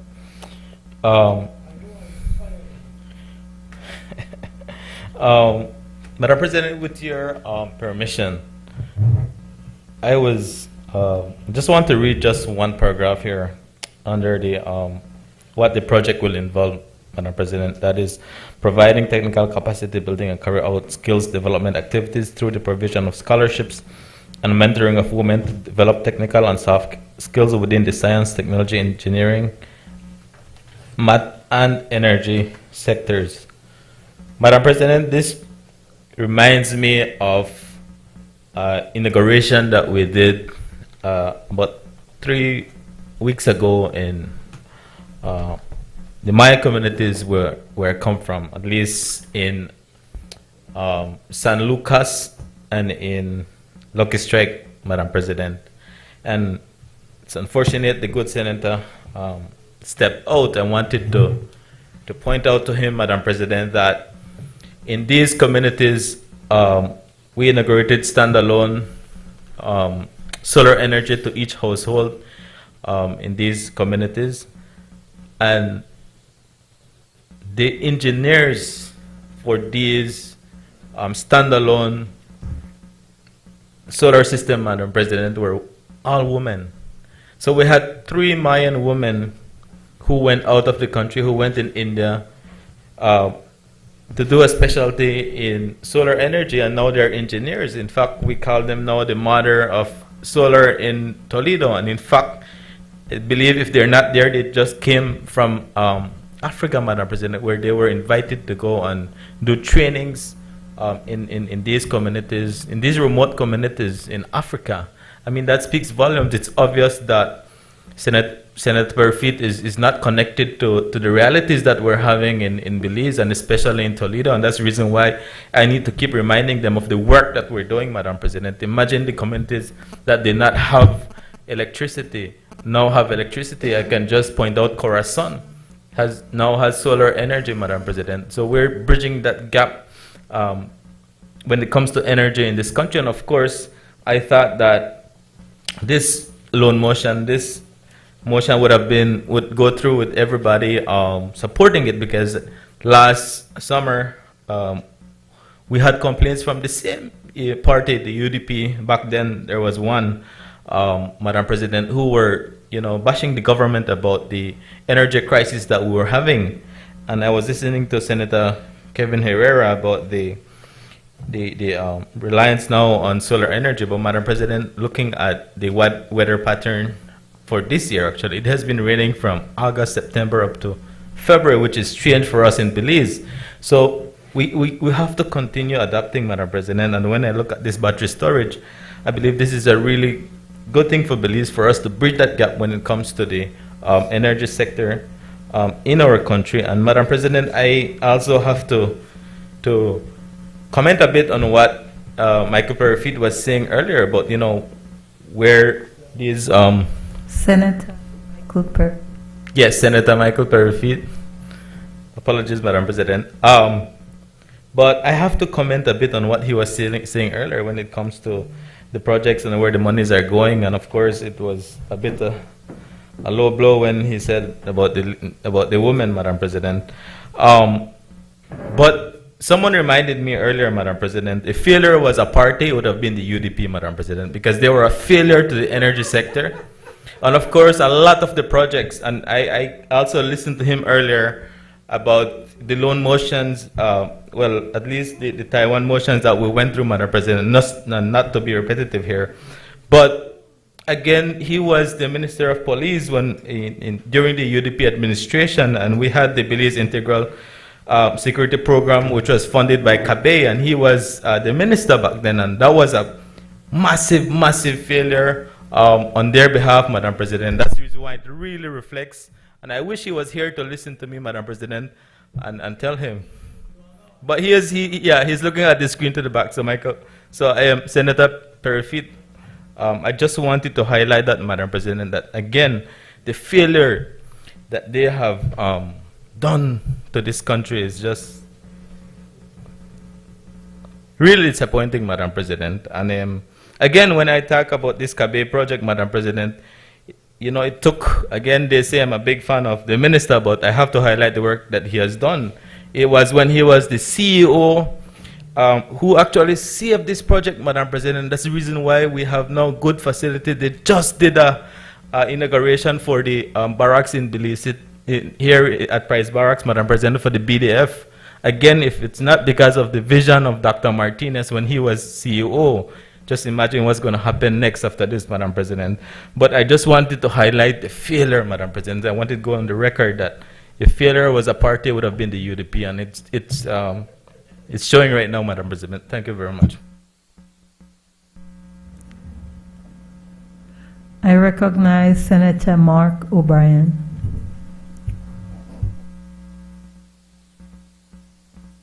Thank you, Madam President. And I wasn't really going to speak on this loan motion, but my good coach, Senator Montejo, riled me up. So, now, when you think about these loan motion and loans on a whole, I know we like to bring back past government and compare. However, who pays the loan? Who pays the bill? The people pays the bill. And there's no way, absolutely no way, that you could sugarcoat or pretty loans. Right? There's no way. Loans are loans. So, in looking at these loan motion, Madam President, we must consider the state of our people when making decision, especially regards to the depth of our country and the depth of our people. Whatever more motion, loan motion we bring to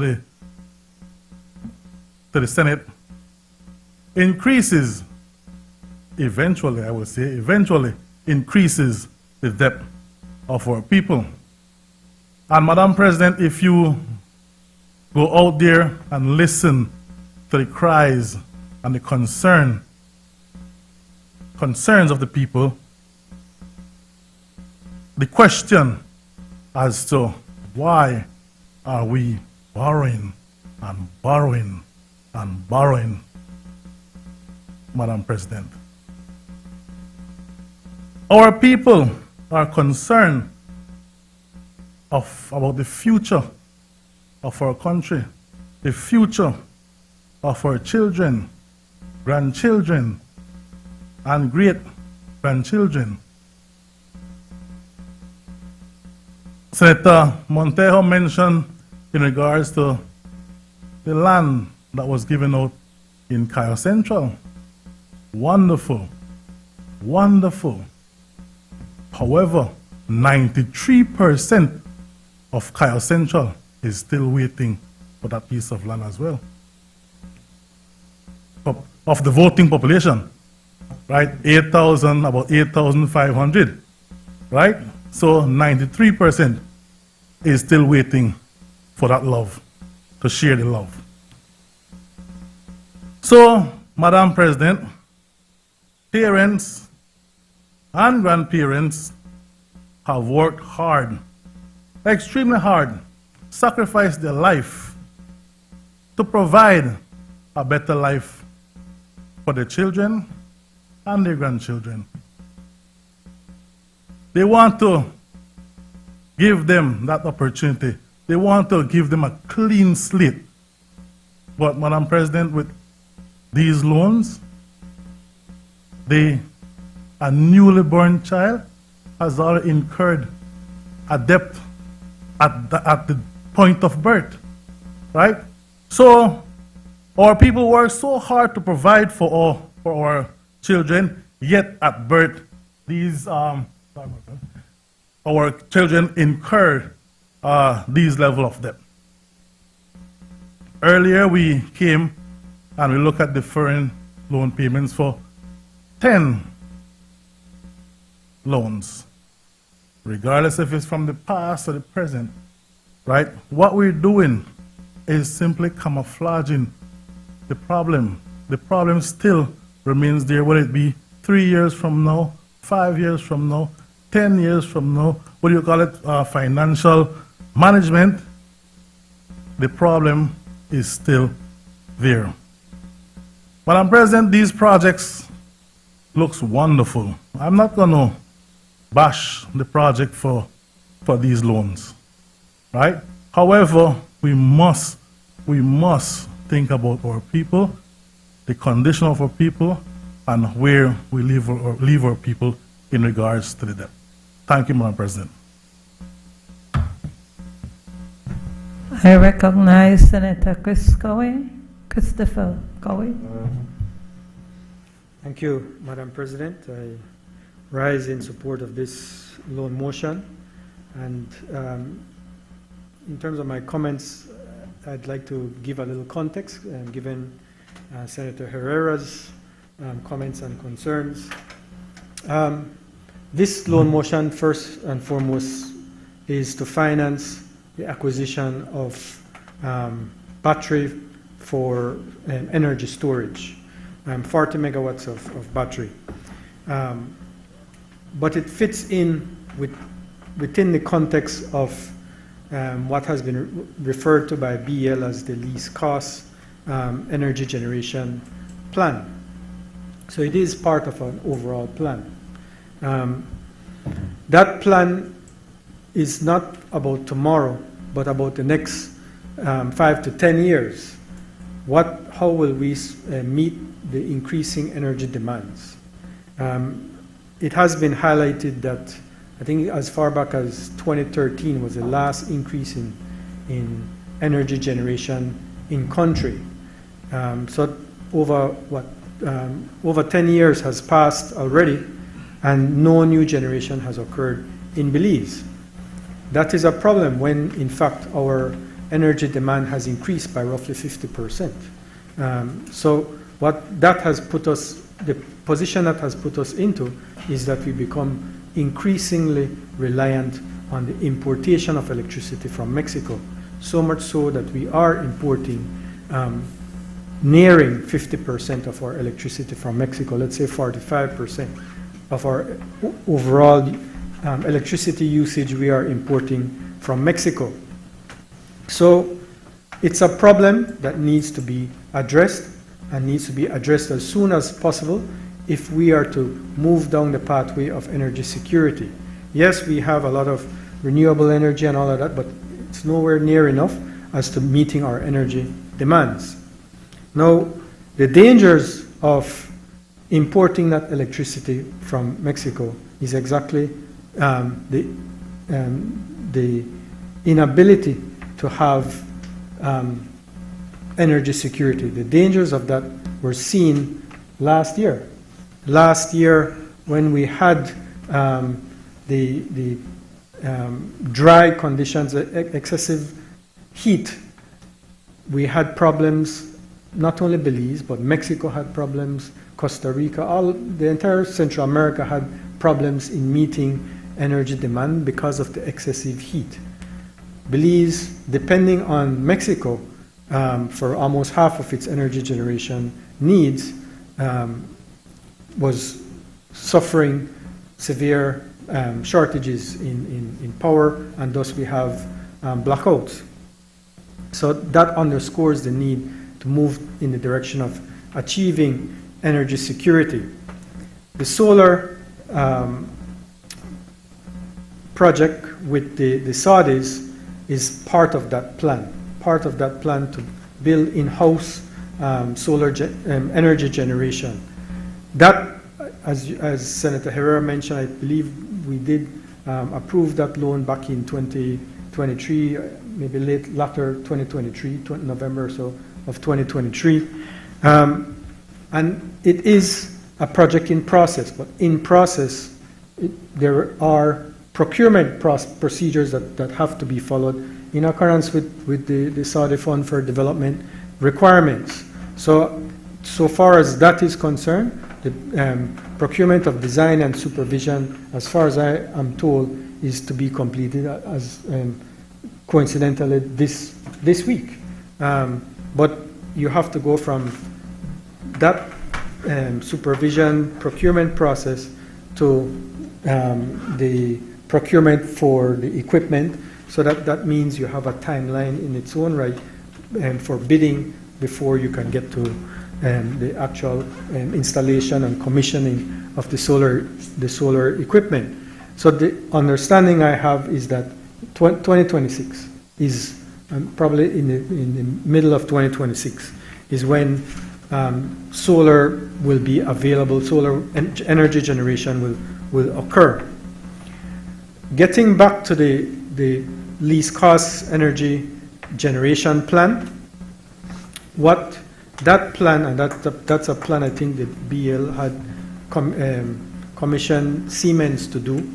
That plan highlights the even greater significance or critical importance of battery energy storage. What it's important for consumers and the general public to understand is that the price of electricity varies throughout the day. When you're buying from Mexico, and for the most part, BL buys from Mexico on almost on a spot basis. When you buy on that basis, you're buying at the price at any particular point in time, and that varies throughout the day. So during the day when energy demand or electricity demand is at its highest, the cost of electricity is at its highest at that point in time. But after, let's say, 10 o'clock at night and going through early in the morning, the cost of electricity plummets during those off-peak hours. So you have the peak demand, and then you have off-peak demand in those late hours. During that off-peak demand, the price drops dramatically. So in the high peak times of April, May, June of last year, the cost of electricity to BEL in some instances went over $1 US per kilowatt hour. Obviously, we can't survive with that kind of costing. But in those off-peak hours, the cost of electricity can go as low as 2 to 3 cents US per kilowatt hour. So by having battery energy storage, you are able to purchase at off-peak times. You are able to purchase the electricity from, let's say, Mexico, or even the solar excess at off-peak times, store that energy, and then use it when we're during peak times. So now we are in a position where we actually lower the cost of electricity. So that is the critical value of this battery energy storage project, in that it actually will enable us to lower our cost of surgery while stabilizing the supply of energy over time. So there's so many positives with this project that we have here. We have been pushing the World Bank for this project, I would say almost 2 years now, almost 2 years now. We were delayed almost a year because of one of the locations in San Pedro where there was this iguana sanctuary and that issue over that. The World Bank, because of environmental and social restrictions, had all kinds of issues over that. We've worked our way past that now, and that's why it went to the board the middle of January. But as you can see, not even a few weeks later, it's now before the House, because we see this as vital for that path towards energy security and reducing the cost of electricity. So I really take heed to the comments of Senator O'Brien about how the people have to pay the bill. And that's absolutely correct, that's absolutely accurate. But what we are doing here, what this project is about, is to enable people to pay less. This, by stabilizing the floor, the supply of electricity, and getting it when it's cheaper, that will enable us to provide electricity at a lower cost, or have it at a lower cost. Now, the intent, or as far as I understand it to be, yes, this is a government loan, and that's the second part of it. When the government borrows, it borrows at a lower rate of interest than when a private sector borrows. So if the government, if the PUC, let's say, were to go out and say we want to procure battery energy storage, that can be done, and I'm sure that will be done. And the private sector then will be responsible for securing the finance, their finance, to get that done. Their cost of finance will certainly be higher than the cost of finance of the government. So that cost of finance will be included in their price to BL. So naturally, you would expect that there will be a higher cost of electricity coming from that source in those instances, simply because of the significant difference in the cost of finance. So this is one of those. Yes, we believe in the private sector and encourage investment by the private sector, but where we've seen all these delays over the past decade, or the absence of any new generation, government had to look to jumpstart this process, and that's why you had the Saudi Fund for Development solar project, and now you have this one, jumpstarting it, but in a way that will have lower costs. As far as who will operate it, at this point in time, it is a government project, so it is expected that it will be government operated, whether it is managed, let's say, by BEL or some other third party. That certainly is a possibility, but that is something that I think will be determined in due course. But definitely, this is a public sector loan to secure something that will enable more energy security and positively impact on the cost of electricity. You see that the loan, for example, 50 million is essentially at the best market rate you can get, because this is World Bank is a AAA rated entity, and they get their funds on a AAA investment grade basis. But the Canadian 8.2 million, that is a loan at 0% interest, therefore bringing down the overall cost of electricity. But definitely, I would say that what at the essence this project is about is it is investing in our future for energy security.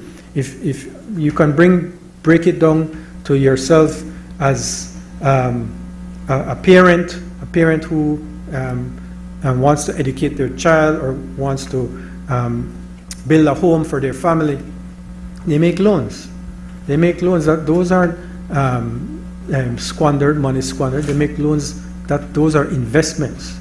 Those are investments in the future of their children, in their family's future in terms of shelter. Those investments have a return.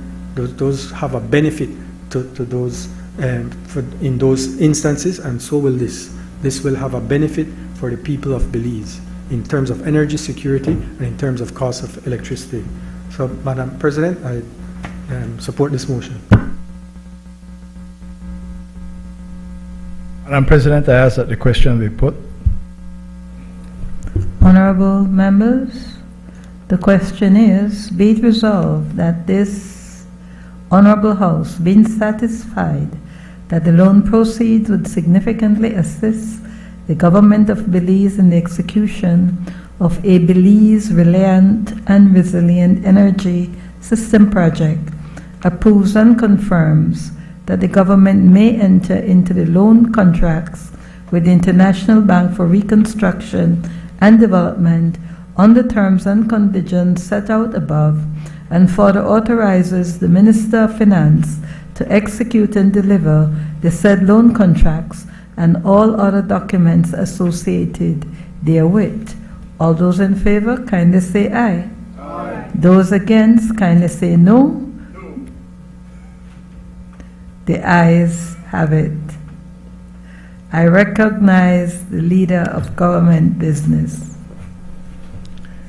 Madam President, I move that whereas Belize, being a member of the International Bank for Reconstruction and Development, the bank is eligible for development assistance in the form of loans, grants, and technical assistance from the bank on such terms and conditions as may be agreed between Belize and the bank from time to time. And whereas the government of Belize has approached the bank for financial assistance to execute a Blue Cities and Beyond project that will improve Belize's management capacity for sustainable coastal and blue economy development, increase safe water supply and reduce land-based pollution discharges at targeted urban areas, and in case of an eligible crisis or emergency, to respond promptly and effectively to it. And whereas the project will consist of 3 main components whose activities will address policy development and capacity building, carbon market readiness, blue economy investment programs, an upgrade to the Belize City wastewater treatment plant, an expansion of the water supply in San Pedro, in South San Pedro, a waste management pilot in San Pedro town, and assistance to the Belize Water Services to renovate the only wastewater treatment plant in Belize City. And whereas the bank has approved to finance a proposed project through a concessional financing agreement in the amount of US $23.5 million from the International Development Agency to be facilitated in 2 credit types, as well as through several grant funding sources. The total loan and grant funding allocated for the project through the IBRD will be as follows: US $23.5 million loan funds financed from the resources of the IDA, $3.7 million grant funds financed from the Global Environmental Fund, $4 million grant funds financed from the Global Program for the Blue Economy Multi-Donor Trust Fund, and euros 920,000 grant fund financed from the resources of the Global Facility for Disaster Reduction and Recovery. And whereas it is intended that the execution of the program shall be carried out on behalf of the government by the Central Executing Unit of the Ministry of Finance acting as the implementing agency, and whereas the bank has offered a total loan financing of up to US $23.5 million for the said purpose under the following terms and conditions. The lender, the International Development Association of the IBRD. Loan principal amount US $23.5 million divided into 2 portions. Credit A, US $18.7 million, credit B, US $4.8 million. Disbursement schedule over a period of 5 years from the date of signature of the loan contract up to 30 April 2030, 4 months after the closing date of 31st December 2029.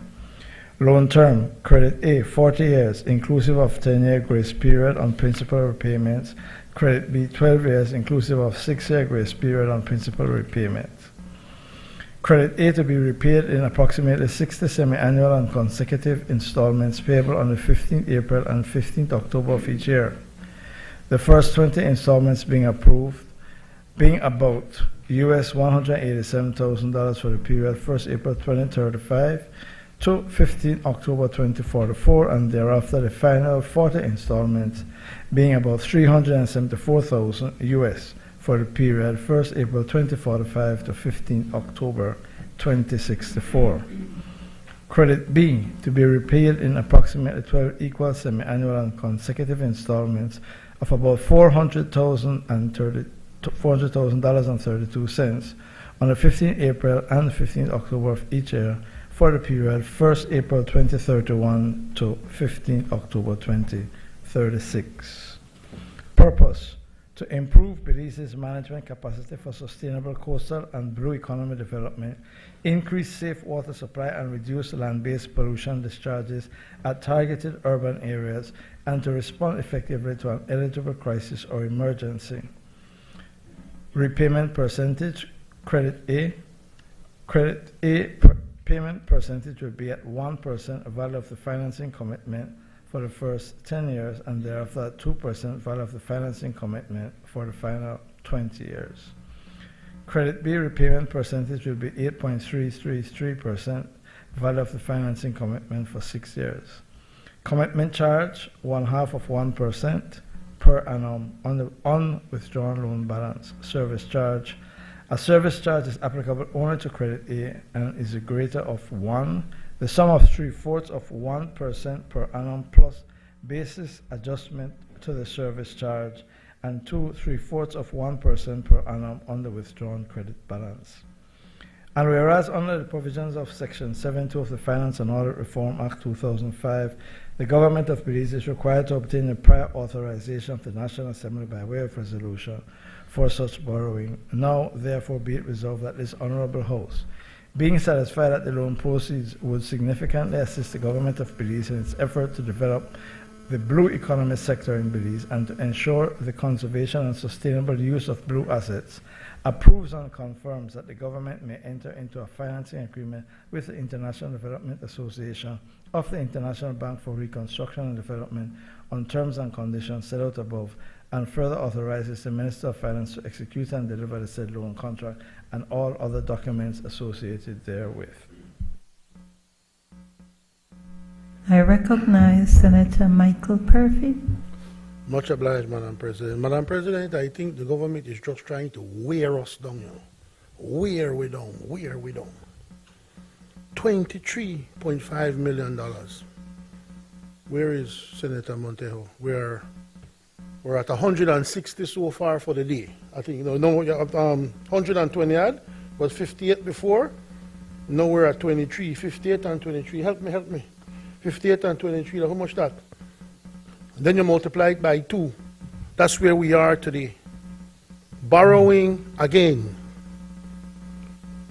And when you look, it's not just the borrowing at this point, Madam President. You see, and maybe it was our fault for reading the fine print during the Saudi loans, but at least during the Saudi loans, you displayed what would be spent on what and for what purpose.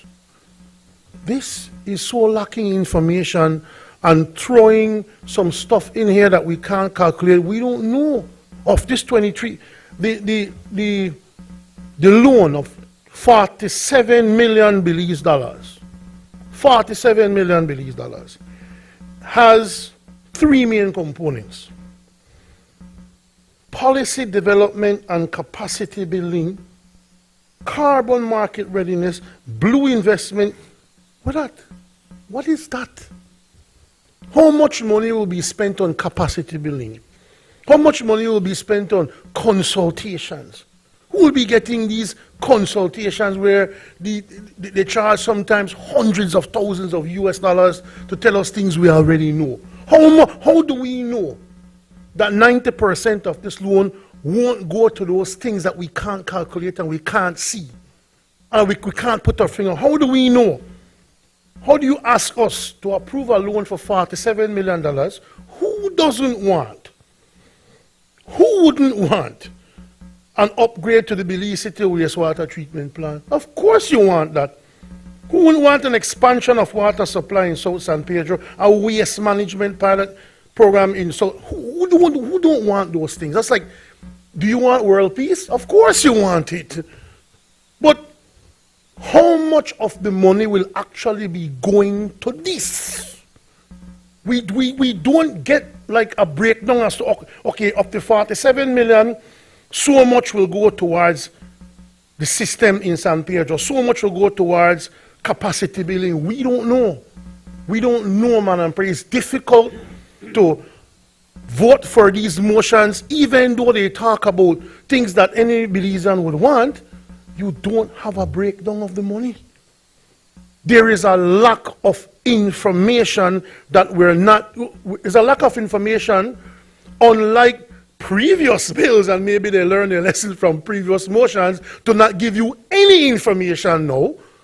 So you can't pick it apart, but that doesn't help with our democracy.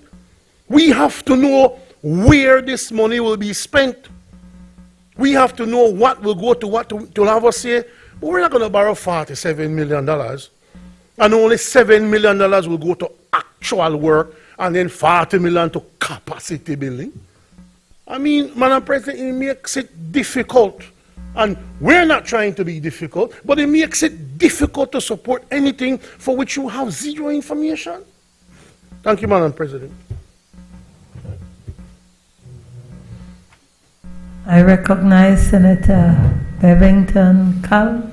Thank you, Madam President. Madam President, I rise to support this motion, Madam President, and I just confirm what Senator Koye that Punta Gorda is actually part of this motion, Madam President, so I have to stand up and support this. Madam President, I first want to thank, congratulate, and highlight the hard work of our Prime Minister. And of course, Senator Koye here. I was actually just reading an interview he did in October of 2023, Senator Koye, when you were in Morocco, and for the IMF World Bank annual meetings. Madam President, Belize is not considered an island when it comes to these negotiations, from what I understand. And of course, Senator Koye will expand on all of this. But it had to take great negotiation skills. It had to take a lot of ideas, a lot of lobbying to get Belize in this International Development Association, IDA, program, Madam President. This is a historic day for our country because despite all of those challenges, the delegation that went to negotiate, and of course, Senator Perifit and Senator Herrera, CEO, the then CEO, Dr. Osmond Martinez, was part of that delegation. In fact, he was one of the major players to get this, to get Belize in this IDA program. Madam President, they need to know this, Madam President. The country has to know this. Who the key players are and where to get Belize in this program. You know what is special about this, Madam President? Part of this loan, on which I'm really surprised and probably disappointed, but disappointment isn't even the word for our good friends on the other side, Madam President. But he didn't even mention the amount of grant funds that we will get with this loan, Madam President. This is the significance, this is the lobbying, this is the type of negotiation skills that our people had to get this loan, Madam President. And this is our first loan that is approved. In fact, just a couple days ago, this was approved, Madam President. That's the reason why we're here. It's not because we have an election coming up. As far as I know, our 5 years is up in November, and a general election can go up to February if the Prime Minister so feels, Madam President. The Constitution allows for that. So this is not because we have an election looming around. But Madam President, we look at the US 3.7 million grant funds from financed from the Global Environmental Fund. We look at the US 4 million grant fund, again, Madam President, from the Global Program for the Blue Economy Multi-Donor Trust Fund. We look at 920,000 euros. Again, this is from the Global Facility for Disaster Reduction and Recovery. Madam President, we're getting a lot of free money from this motion, and I can't believe that they are not supporting it, Madam President. And the reason why I'm here to support it as well, Madam President, because in the south, in Punta Gorda, especially, Madam President, we have a lot of drainage problem. And this was something that, but Madam President, we need to find a solution, Madam President, and it came true, like everything is just falling in its places. Of course, thanks to our area representative, the Honorable Dr. Osmond Martinez. He negotiated this, Madam President, without even knowing that he would be part of the ministerial government today. But he made sure that, and that really shows, and you know,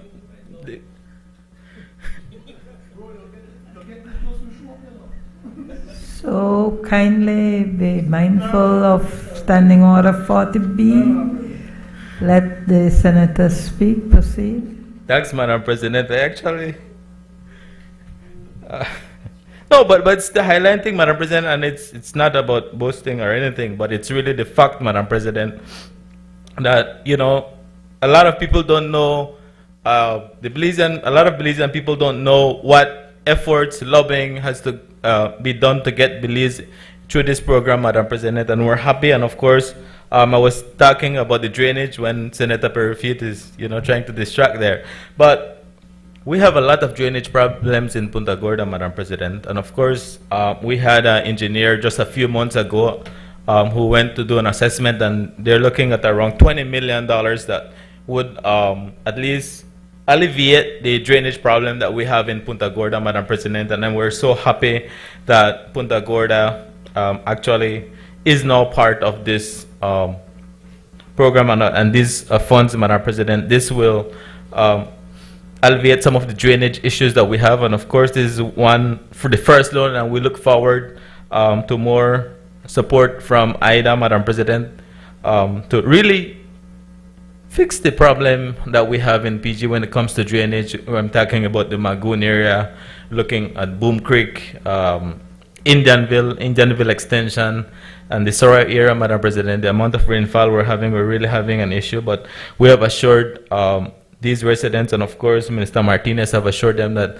we will, he will ensure that these will be addressed. And of course, this is the first loan motion and grant that we have to alleviate their problems, Madam President. And of course, it's not about just talking, but also walking the walk. We have the funds now to start this project. And of course, we look forward to 2026, 2027, when this project really start to pick up, Madam President. And, you know, we're going to show the people of PG, Belize, and San Pedro, Belize City, what really skilled negotiators can get done, Madam President. Of course, I cannot stop to thank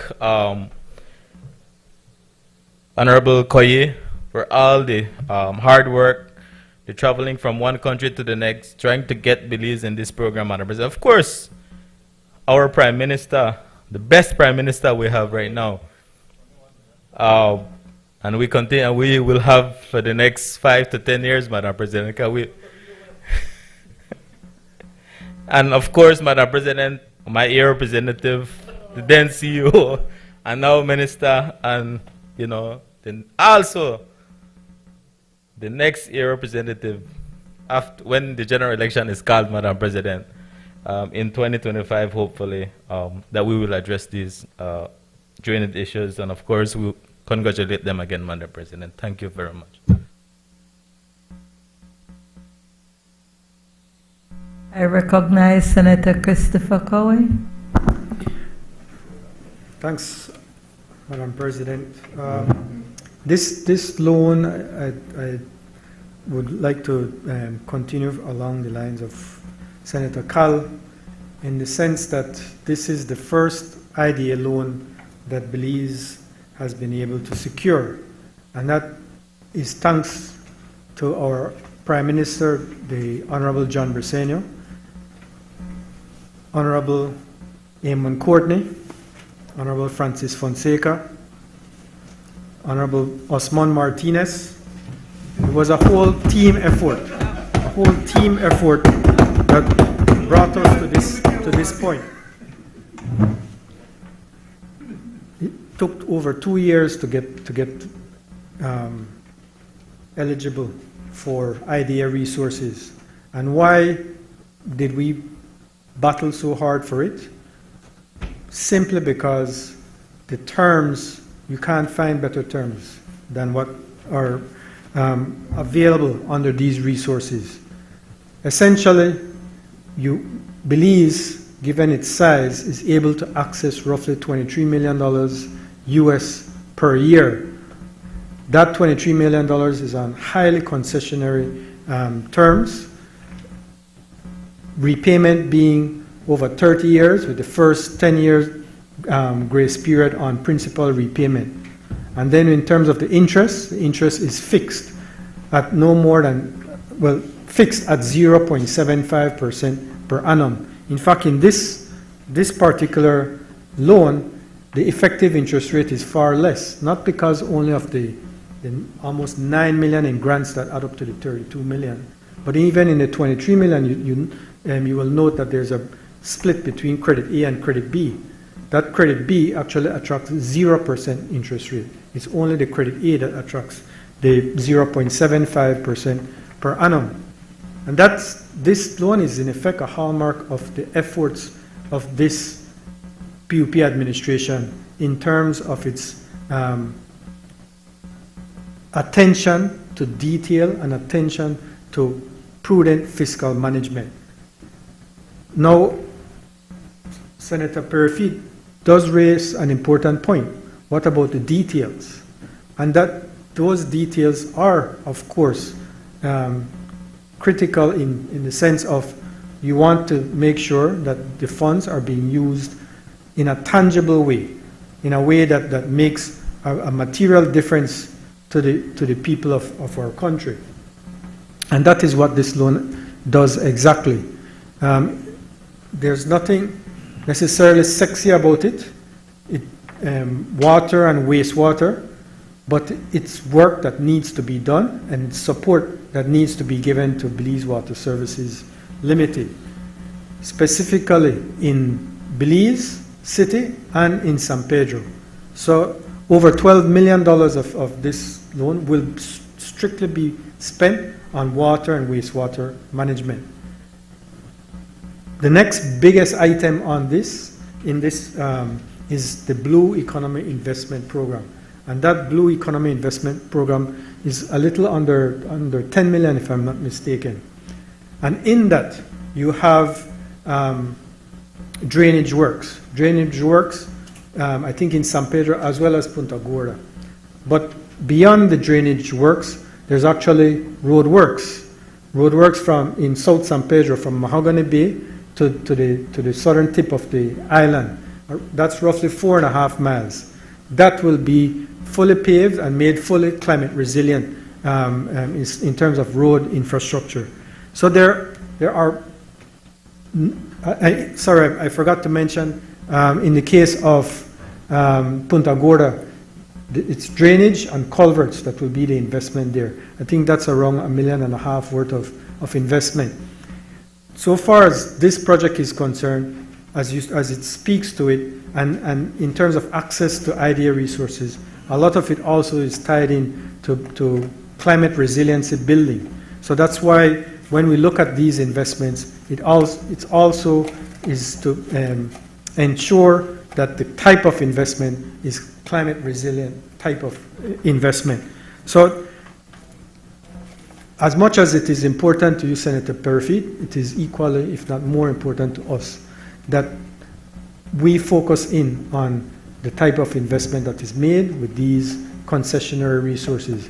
So as I said, these are investments that will have a tangible material impact on the people of this country, particularly in water and wastewater management, but also in climate resiliency infrastructure building. So with that said, I'll leave it quickly at that. I support this motion. Madam President, I ask that the question be put. Honorable members, the question is, be it resolved that now, therefore, be it that this Honorable House, being satisfied that the loan proceeds would significantly assist the government of Belize in its effort to develop the blue economy sector in Belize and ensure the conservation and sustainable use of its blue assets, approves and confirms that the government may enter into a financing agreement with the International Development Association of the International Bank for Reconstruction and Development on the terms and conditions set out above, and further authorizes the Minister of Finance to execute and deliver the said loan contract and all other documents associated therewith. All those in favor kindly say aye. Aye. Those against kindly say no. No. The ayes have it. I recognize the leader of government business. Madam President, I move that whereas Belize, as a member of the Central American Bank of Economic Integration, is eligible for development assistance in the form of loans, grants, and technical assistance from the bank on such terms and conditions as may be agreed between Belize and the bank from time to time. And whereas in 2022, the government of Belize entered into a loan agreement in the sum of US $24 million with CABE for the expansion and rehabilitation of miles 8.5 to 24.5 of the Philip Golson Highway, hereinafter referred to as a project. And whereas Taiwan ICDF is willing to extend to the government of Belize a loan in the amount of $17,500,000 for the financing of component 1 of the project, being all the civil works under the project. And whereas the original loan from CABE will then be consequently reduced to $6.4 million, and whereas the project will be executed by the Ministry of Infrastructure Development and Housing, acting as the executing agency, and whereas the ICDF Taiwan has offered a co-financing facility to the government of Belize to finance the implementation of component 1 of the project under the following terms and conditions. Loan amount US $17.5 million. Project objective to expand and rehabilitate 16.5 miles of the Philip Goldson Highway and in turn reduce transportation costs, enhance accessibility, and improve road safety, thereby fostering regional trade and driving economic development. Commitment period, about 3 years from the date of the agreement with the Taiwan ICDF, that is, to the 30th of June 2028. Repayment period, 15 years, following a 5-year grace period on principal repayments. Payment amount to be repaid in 30 equal semi-annual and consecutive installments of $583,000 US. Interest rate, fixed 3%. Commitment fee, 0.75 per annum of the undisbursed and uncancelled amount. And whereas under the provisions of Section 7.2 of the Finance and Audit Reform Act 2005, the Government of Belize is required to obtain the prior authorization of the National Assembly by way of a resolution for such a borrowing. Now therefore be it resolved that this Honorable House, being satisfied that the loan proceeds will significantly improve the much-needed expansion and rehabilitation of Belize's road network and improve the climate resilience of the Philip Goldson Highway, hereby approves and confirms that the government may enter into a loan contract with the International Cooperation Development Fund on the terms and conditions set out above, and further authorizes the Minister of Finance to execute and deliver the said loan contract and all other documents associated therewith.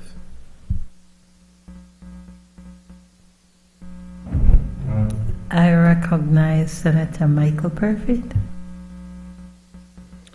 Thank you, Madam President.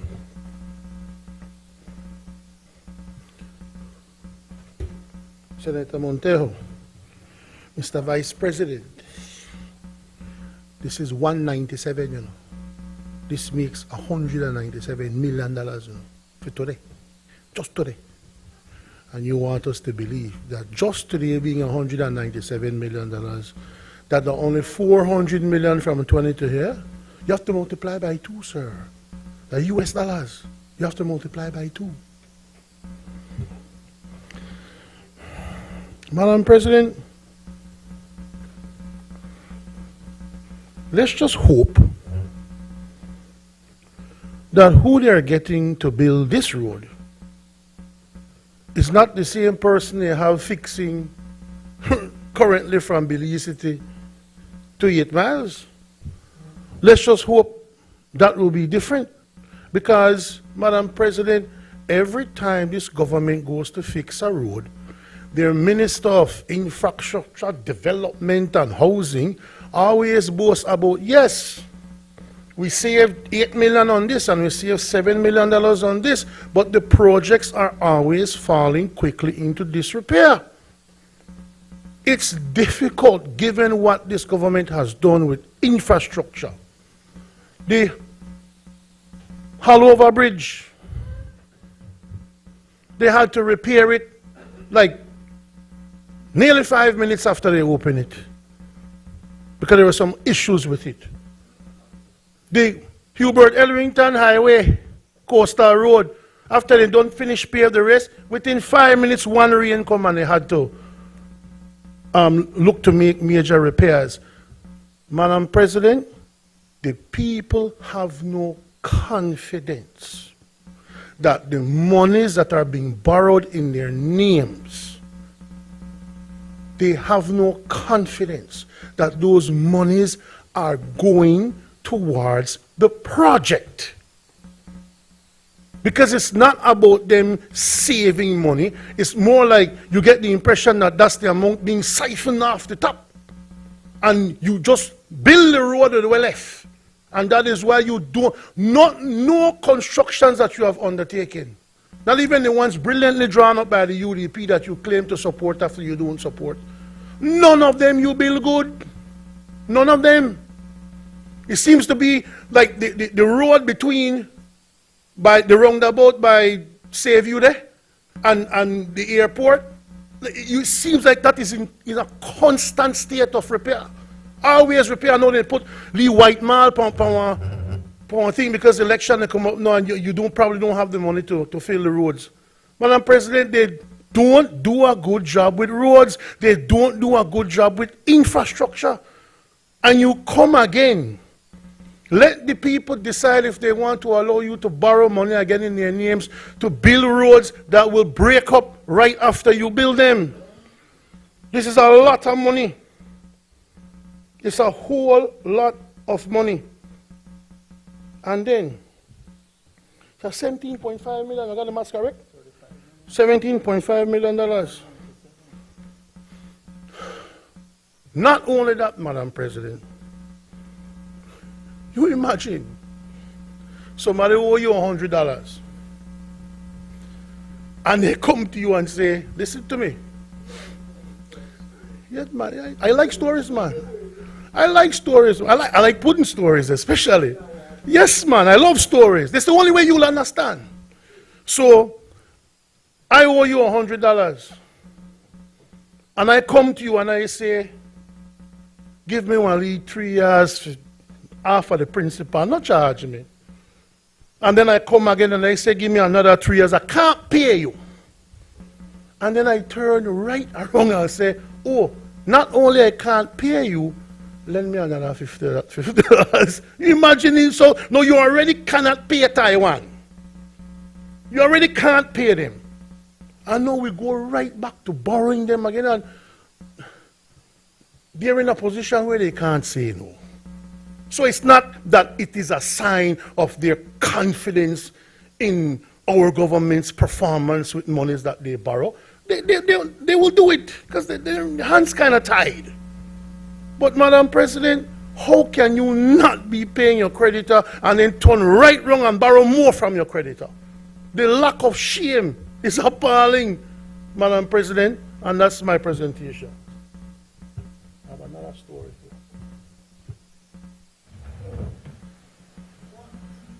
Yes, good afternoon again, Madam President.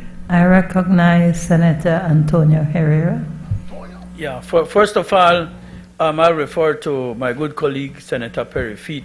Here we are again, going for a loan from Taiwan, which we're asking forgiveness not once 3 years, twice 3 years. Man, I'm a businessman, you owe me money, and you come borrow from me, Senator Koyi, and you can't pay me within the given time, and I give you twice, and you come back to me and I have to give you. I don't think it work like that, Senator. It's an everyday language right there. It don't work like that. You pay me and I lend you again. So this is how this Taiwan loan for the road, right? And now today I feel disappointed, Madam President, because now I wonder how the streets in Corozal are so bad, everything is going to Toledo. I asked Senator Koyi himself for Corozal, a man doing like this. Next 10 years, I mean, something like that, right? Next 10 years. I said, no man, I must feel bad coming here. I was in Chunush a couple times already. And now we're thinking to put a bridge over a street. The holes are so large. Now with the plan to put one bridge there. So all the funds, when it comes to infrastructure, where they are. They claim that they saved 25 million on the Halover Bridge. You could have paid Taiwan with that 25 million. 25 million on the Caracol Road. You could have paid Taiwan, or at least a couple roads in Corozal, or at least a couple roads, because Corozal now is being to refer as Oyosal. Oyosal means a lot of holes. And that is what Corozal is. But no, I am clear today where the funds are, thanks to Osmond Martinez and the good Senator Cal, right? We know that the funds are in PG now. So maybe, you know, we got to lobby Cal for Southeast, you know, that he might could represent Southeast better like that. But today, we come and we say that here we are, climate resilience roads. There's no resilience to those climate roads. This morning coming from Corozal, and I asked openly today, they have two big holes on the highway. I didn't notice it. Man, you didn't see me limping coming in? My kidneys hurt, man. I drop in that hole hard with my truck. I feel I left the transmission behind on this story like Brother Perry Feet here, right? I feel the transmission was left behind. But I travel that road frequently, and those two holes have been there a long time. And that road has been freshly paved. No resilience. A drizzling doesn't mean resilience, you know. It means more than that. A little drizzling cracks every road you guys do. We need to do better. And when you cut like when you go over the Halover Bridge, every time you go there putting tar. To me, I'm not an engineer, Madam President, but what I can see, to me, right, I wish they would left the old Halover, because I think that's more secure right now. You pass there. I don't know if Senator Koyi would pass there in the mornings, right, but you can see where the shift is, and every time they patch it, it opens again. To me, it's moving. I don't know. It's only to me, right? So that's maybe the 25 million that they cut from the Halover Bridge. We cannot be cutting on the engineers. Know why they have a certain amount of money allocated to these projects. They need to be done properly.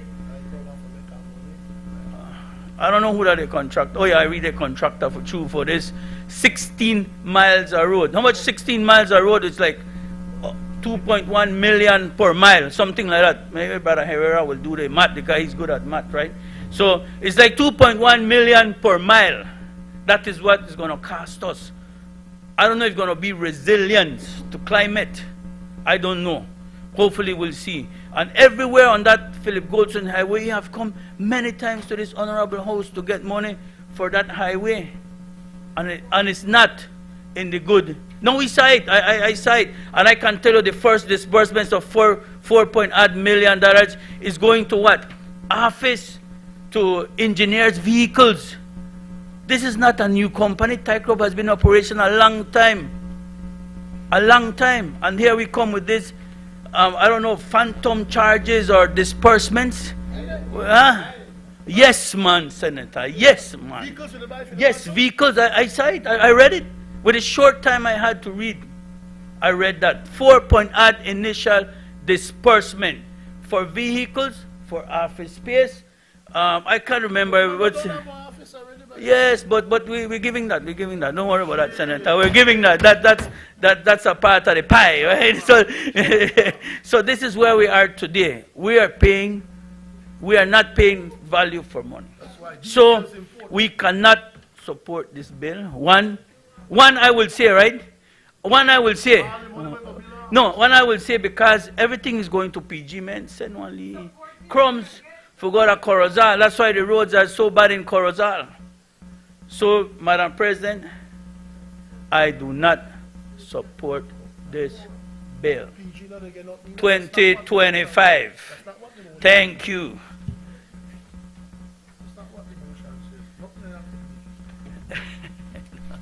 I recognize Senator Christopher Cowie.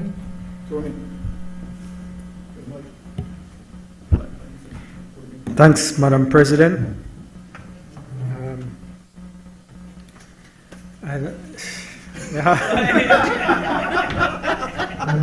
First, I have to ask, you represent Belize or you represent Taiwan? If you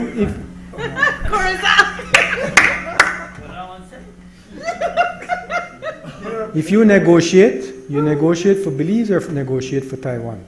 You have to look at what is in the best interest of Belize. If we could get our loans stretched out to bring cash flow relief, and at the same time get another concessionary facility, why would you disagree with that?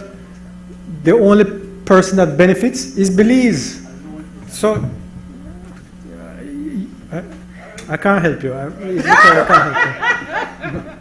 But you know what this means? It means it come, you know, right? So when we look at, I think this loan here focuses on San Pedro, Belize City, and it does include PG.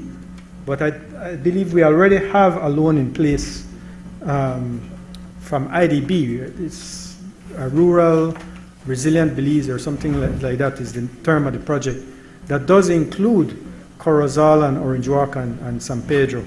So that focuses on those municipalities. Beyond that though, we're also working through the 5 Cs on a Green Climate Fund project for all the major municipalities. Of course, Senator Perfeed might be aware, Green Climate Fund doesn't work overnight. It takes a long while to work that through them. But that is one of the institutions we are working with to build climate adaptation, climate mitigation, or climate resiliency. Now, as far as this loan is concerned, it's basic maths. Once again, this is basic maths. This is not adding on. This is a substitution. So the loan back in back in 2022, we got a loan for 24 million. We got loan approval for 24 million, but the interest rate on that loan was almost 7% per annum. So we said, you know what, we don't want to borrow at 7% per annum. So we said to Kabe, we need better terms than this. So Kabe turns around and said, well, we have this ICDF fund with Taiwan through which we could get much lower interest rate. What kind of interest rate? Well, instead of near 7%, you could get 3%. So should we not try and negotiate to get that much lower rate and then substitute that 17.5 million at nearly 7% with 17.5 at 3%? What do you think, Senator Herrera? Does that make sense? So basic maths. If you add up the interest savings, it's over 10 million in interest savings. Should we try and throw that away, or do we save that money and invest in the Belizean people with that money? So that's how we are looking at these things. This is not new debt, because we're substituting what we had gotten an approval for. So straight, you might want to subtract that $35 million from the number you were adding. But this is an approval. Senators, be mindful. Let us have Senator Cowie proceed with his presentation. It's rhetorical. But let me wrap up, Madam President. It's just wanted to clarify that this is to substitute an already approved loan with Kabe and reduce Kabe's exposure to us to a little over 6 million and our exposure to and replace that exposure with 17.5 million with Taiwan at a much lower interest rate, much lower cost to the government and people of Belize. So I support this motion. You know, Madam President, as Senator Cowie said, who will it represent, Belize or Taiwan? I'm not surprised, you know. One party we got two heads, you know, then party crack. That's why then they're off track. Stay on track, my boy. Stay on track. You were saying, Senator Perfit, that you don't believe we. It reminded me of what the Right Honorable Said Musa told Dean Barrow. Mind over matter. We don't mind because you don't matter. The IMF, the IDB, the IRBD, the ICDF, they believe us. You don't matter. We represent 32,000 last time. You don't say they don't matter. I don't beg the clerk. I tell her already, please, I said, please, move some of them chair from over there. Bring them this side. Bring some from over there and bring them this side. Madam President, I ask that the question be put.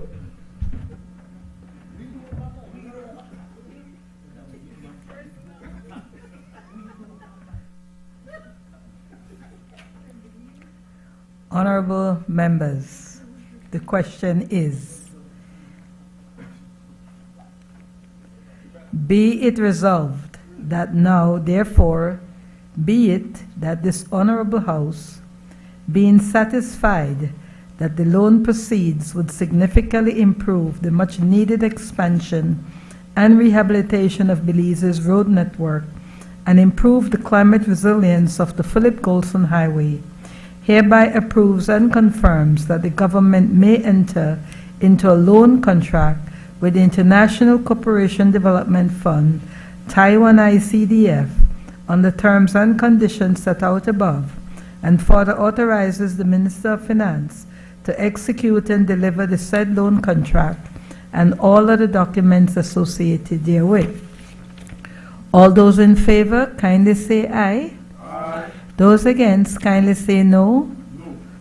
The ayes have it. I recognize the leader of government business.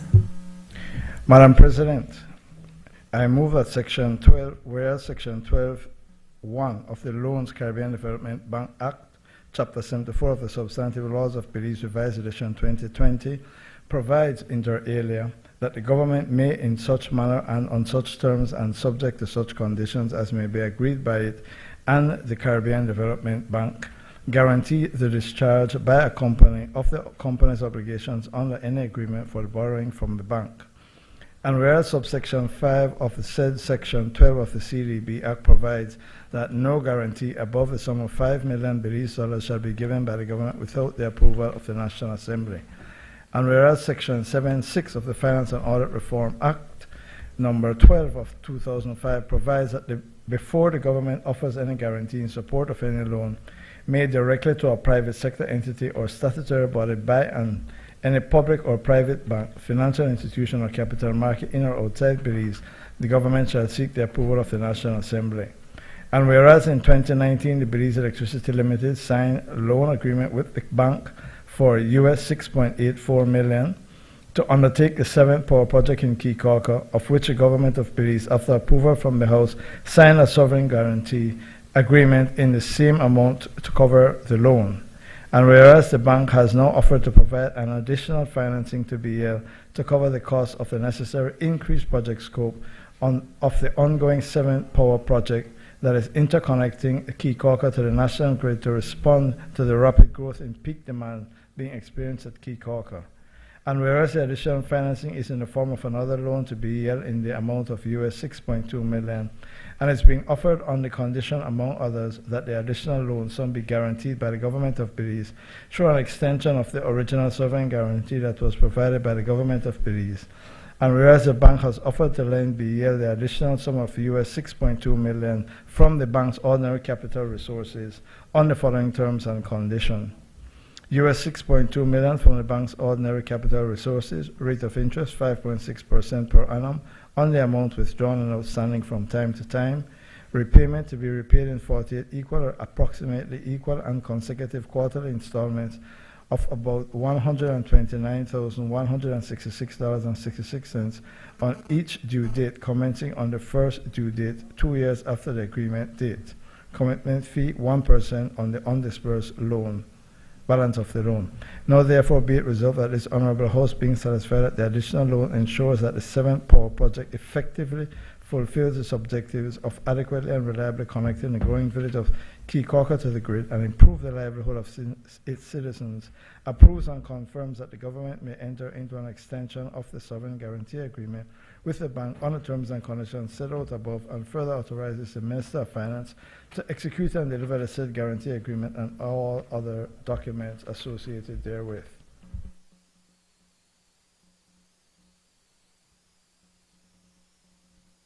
I recognize Senator Janelle Janona.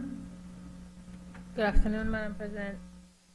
I have sat here quietly, and thanks to my colleagues who have reached out to ask if I am okay, because they have noticed I've been quiet. I appreciate that. The collegial atmosphere is certainly indicative that we agree, and I've taken notes, Madam President, on, I will call them difficulties in keeping track with our loans, our debts, details. Some have used adjectives in describing those details.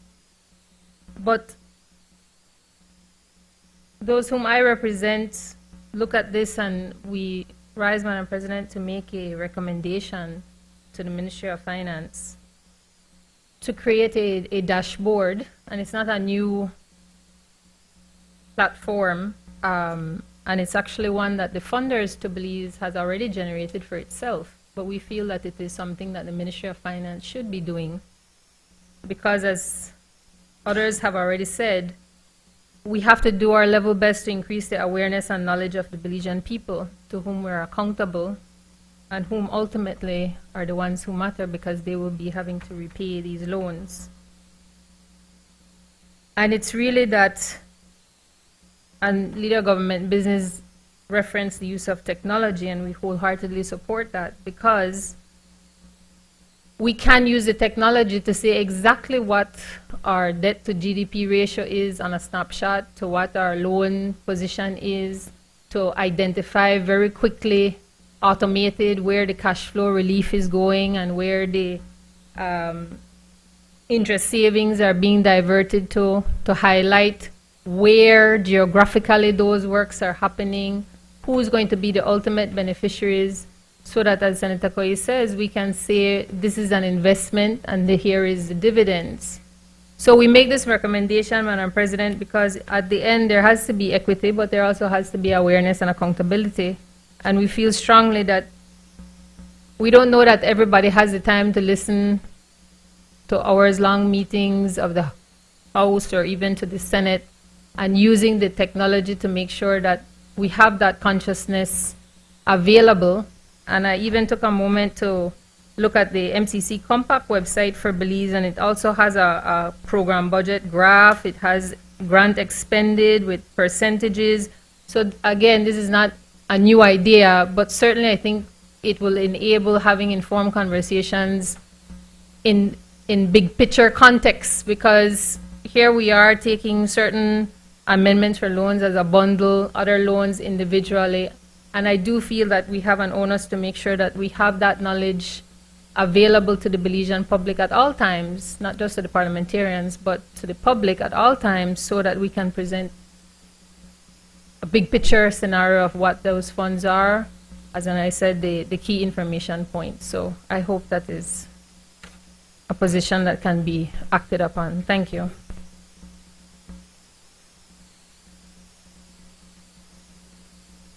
Madam President, I ask that the question be put.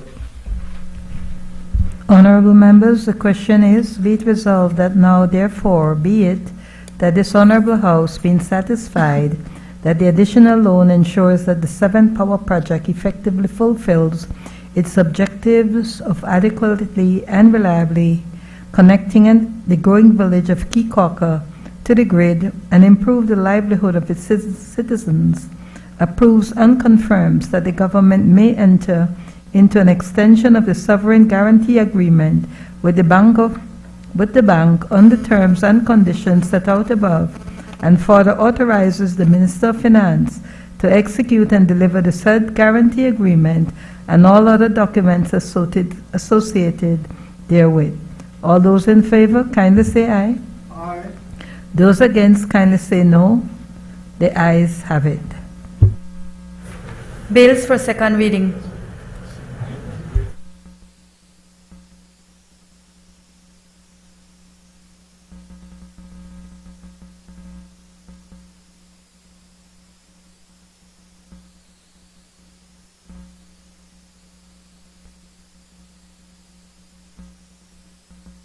I recognize the Leader of Government Business. Mr. President, I rise to move a second reading of a bill for an act to amend the Senior Courts Act number 27 of 2022 to provide for notices and documents required to be served in relation to appeals from inferior courts to be served by public advertisement, and to provide for matters connected therewith or incidental thereto.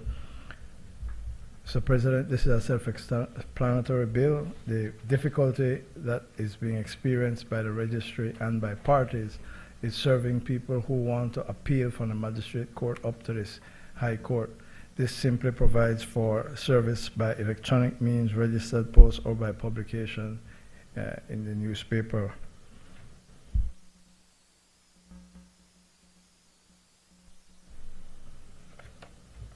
Mr. President, I ask that the question be put. Honorable members, the question is that the bill for an act to amend the Senior Courts Act number 27 of 2022 to provide for notices and documents required to be served in relation to appeals from inferior courts to be served by public advertisement, and to provide for matters connected therewith or incidental thereto be read a second time. All those in favor, kindly say aye. Aye. Those against, kindly say no. I think the ayes have it. Bill for an act to amend the Senior Courts Act, Act number 27 of 2022. I recognize. Mr. President, I rise to move a second reading of a bill for an act to amend the Trade Licensing Act number 19 of 2024 to change the date of commencement of the act to allow for further public sensitization of the scope and nature of the act and to provide for matters connected therewith or incidental thereto. Mr. President, it moves the date for commencement from January to October. I ask that I recognize Senator Denfield Dennison. Oblige.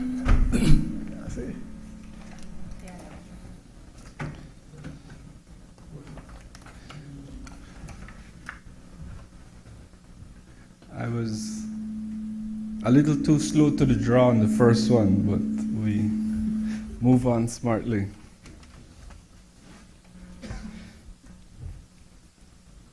Mr. President, I just want to ask a question in relation to this one. I fully understand what we are trying to achieve with this one, and I applaud the effort. I think it's a very good effort.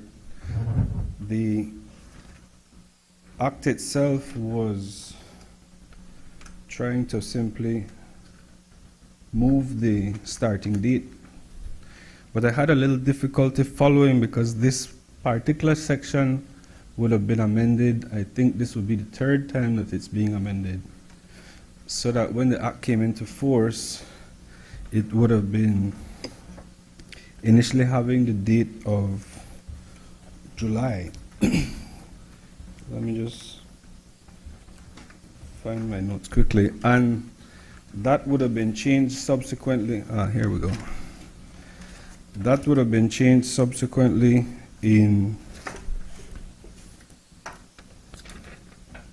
2 subsequent amendments. So I just wanted to ask whether it wouldn't be more prudent or whether it would be necessary to simply change the effective date on something, on that particular provision, to be done by way of a gazette, to be done by the minister in the future, so that in the event we have difficulties getting it through by the new proposed date, that we wouldn't have to come back to the House, or perhaps we can be guided whether or not we're sure that this particular one is it. That is all. To the right, sorry. If I misspoke, then with the appropriate correction. Yeah. All right, I recognize Senator Yvonne Courtney. I understand Senator Dennison's point, that is that it has been the start date of the implementation of the new regime has been deferred before, and that there is perhaps a simpler way of doing it, that is to say on a date to be appointed by a statutory instrument. That is salutary, but I do believe that they are just about complete with their sensitization discussions. It's not the most popular piece of legislation, and so the consultations continue. I don't believe that there's a high level of confidence, Senator, that it will be finished by October. I answered the question. Honorable members, the question is that the bill for an act to amend the Trade Licensing Act number 19 of 2024 to change the date of commencement of the act to allow for further public sensitization of the scope and nature of the act and to provide for matters connected therewith or incidental thereto be read a second time. All those in favor kindly say aye. Aye. Those against kindly say no. I think the ayes have it. Bill for an act to amend the Trade Licensing Act, Act number 19 of 2024. I recognize the Leader of Government Business. Mr. President, I rise to move a second reading of a bill for an act to amend the Fiscal Incentives Act number 4 of 2023 to allow registered cooperative societies to be eligible to receive fiscal incentives and to provide for matters connected therewith or incidental thereto. Again, Mr. President, a self-explanatory piece of legislation allowing cooperatives to have the benefit of the fiscal incentives regime.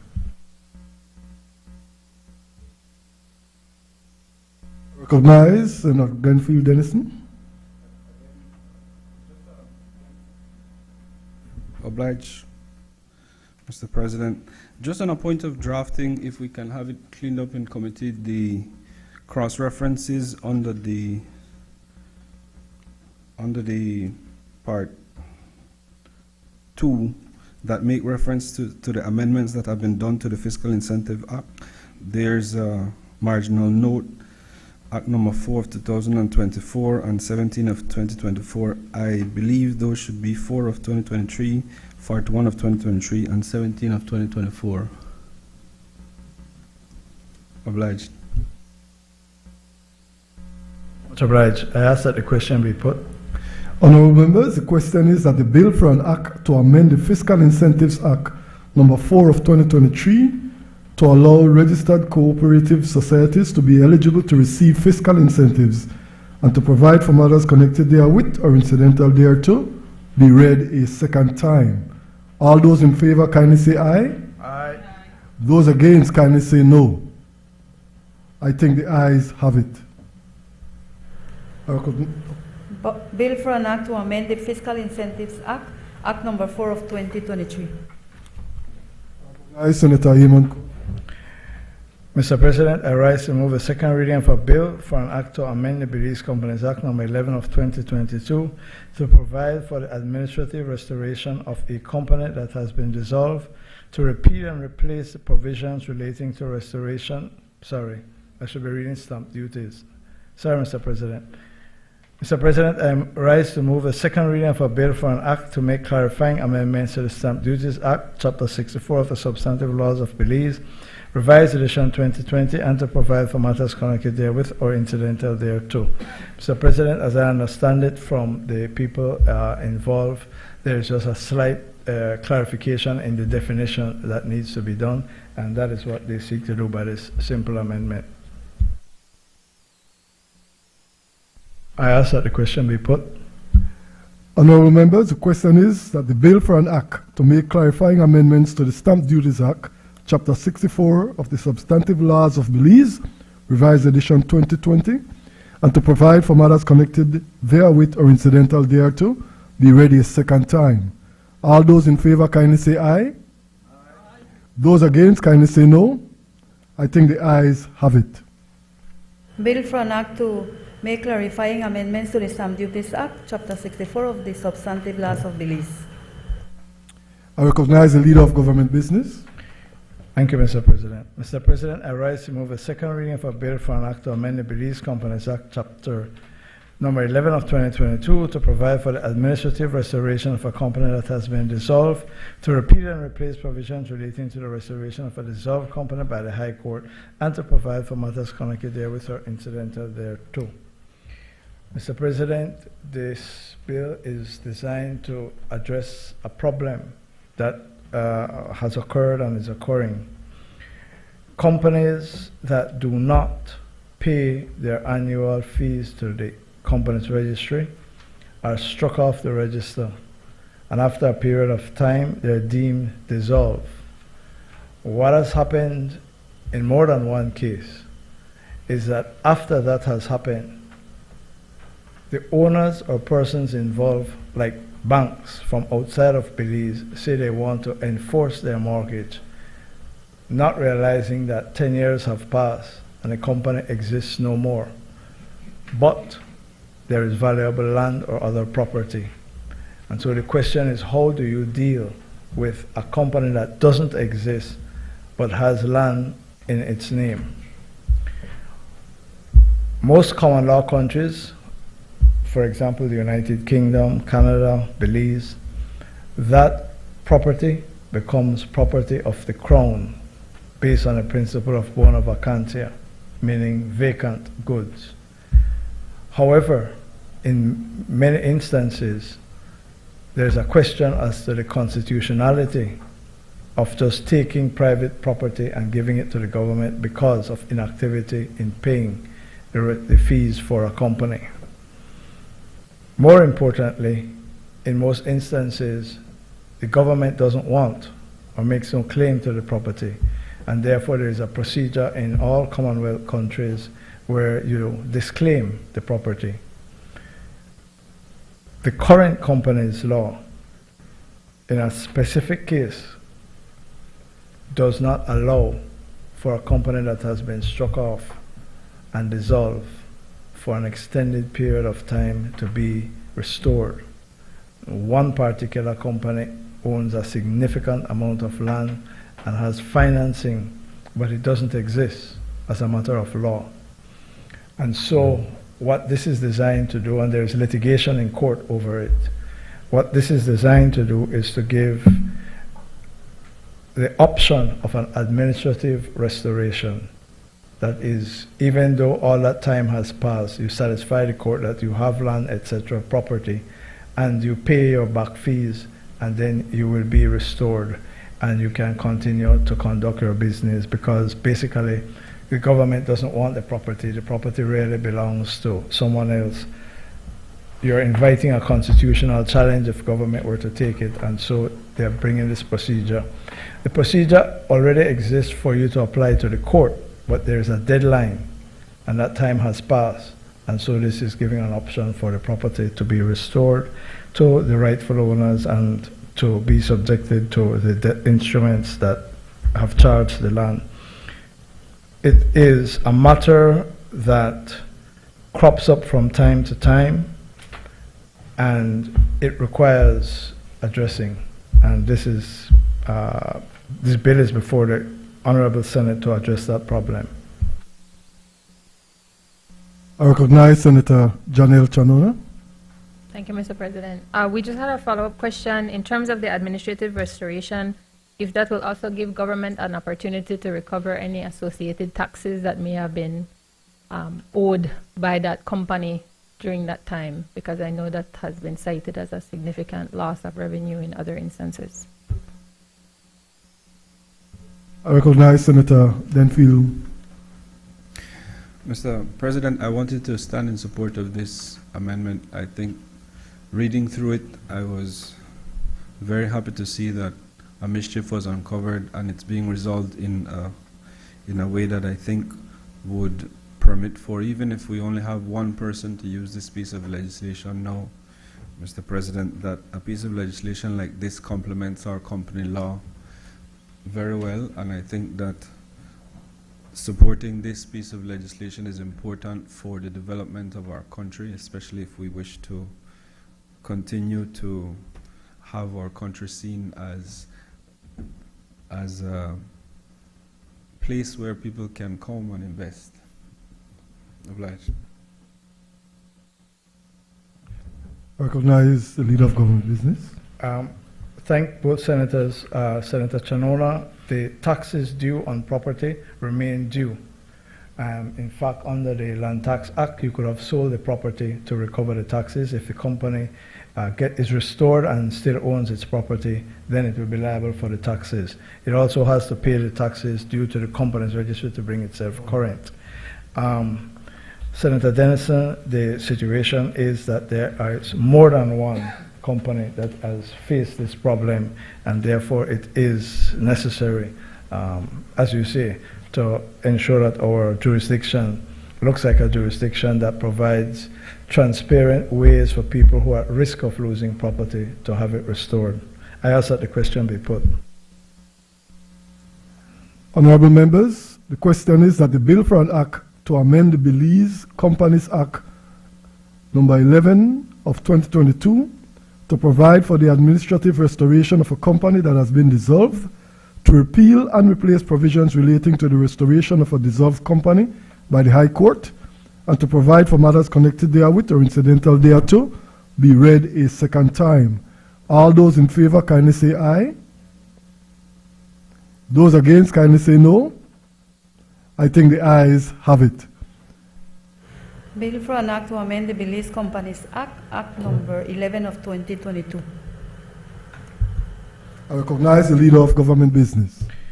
Mr. President, I rise to move the second reading of a bill for an act to prescribe the national symbols of Belize, to regulate the use of the national symbols of Belize, and to provide for matters connected therewith or incidental thereto. Mr. President, this is a piece of legislation that's long overdue. It seeks to give legal protection to the national symbols of our country, of which we are all proud. The national flag, the anthem, the prayer, coat of arms, the flower, tree, bird, and animal are all recognized, given legal status and legal protection. Hopefully it will engender more patriotism and respect for these symbols, which are absolutely critical in the development of our nation. Recognize Senator Michael Perfeet. Much obliged, Mr. President. Mr. President, there's been some confusion over the bill that people have come to me, and it's legitimate. And I don't know what we can do at this stage to make it clearer. But let me say this. I fully agree with the concept of protecting our national symbols. And there's nothing worse, for example, than seeing a flag when it look correct. You know, the margins are wrong, the proposed dimensions are off and all of that. I think it should be standardized. I would want to go as far as to say, just take an example of flag, that the flag should be treated like the way we treat money. Only the government prints it. And it's a legitimate flag from the government of Belize, and if retailers or whoever else want to resell the flag, they must buy it from the government source and then resell it, so that you know for sure then that that's a government sanctioned flag. What we have here is that if you want to import or sell or manufacture the flag, you need a license from the minister. I think that makes it very subjective. I don't think that the minister should be the person to give you a license to make a flag. I think it's perfectly in order to say, listen, this is what the flag should be. There's a law being passed to say how the flag will look. I think there's even when you look at the schedule, it even tells you how blue if you blue and how red if you red where part. I mean, that's very, very specific. So, I don't think need the permission of anybody to produce. If you believe you can produce it to that specification, with those color coordinations and density and all of that and proportion, fine. If you produce it and it's not correct, you commit an offense. But then it seems to be that it will be up to the minister to decide who has a right to make the flag. And I think that that is something that doesn't rest easily with the Belizean people. Some of them want to make their own flag. Some of them want to sew their flag. And I believe that if people want to do that, they should require a license. There is another issue, because the way it reads here, one could be forgiven for interpreting Section 12 in this way. It says, a person shall apply to the minister for a license if that person desires to import into Belize, manufacture for sale, offer for sale, or sell any articles, goods, or things that represent or on which is reproduced or represented the national coat of arms of the national flag.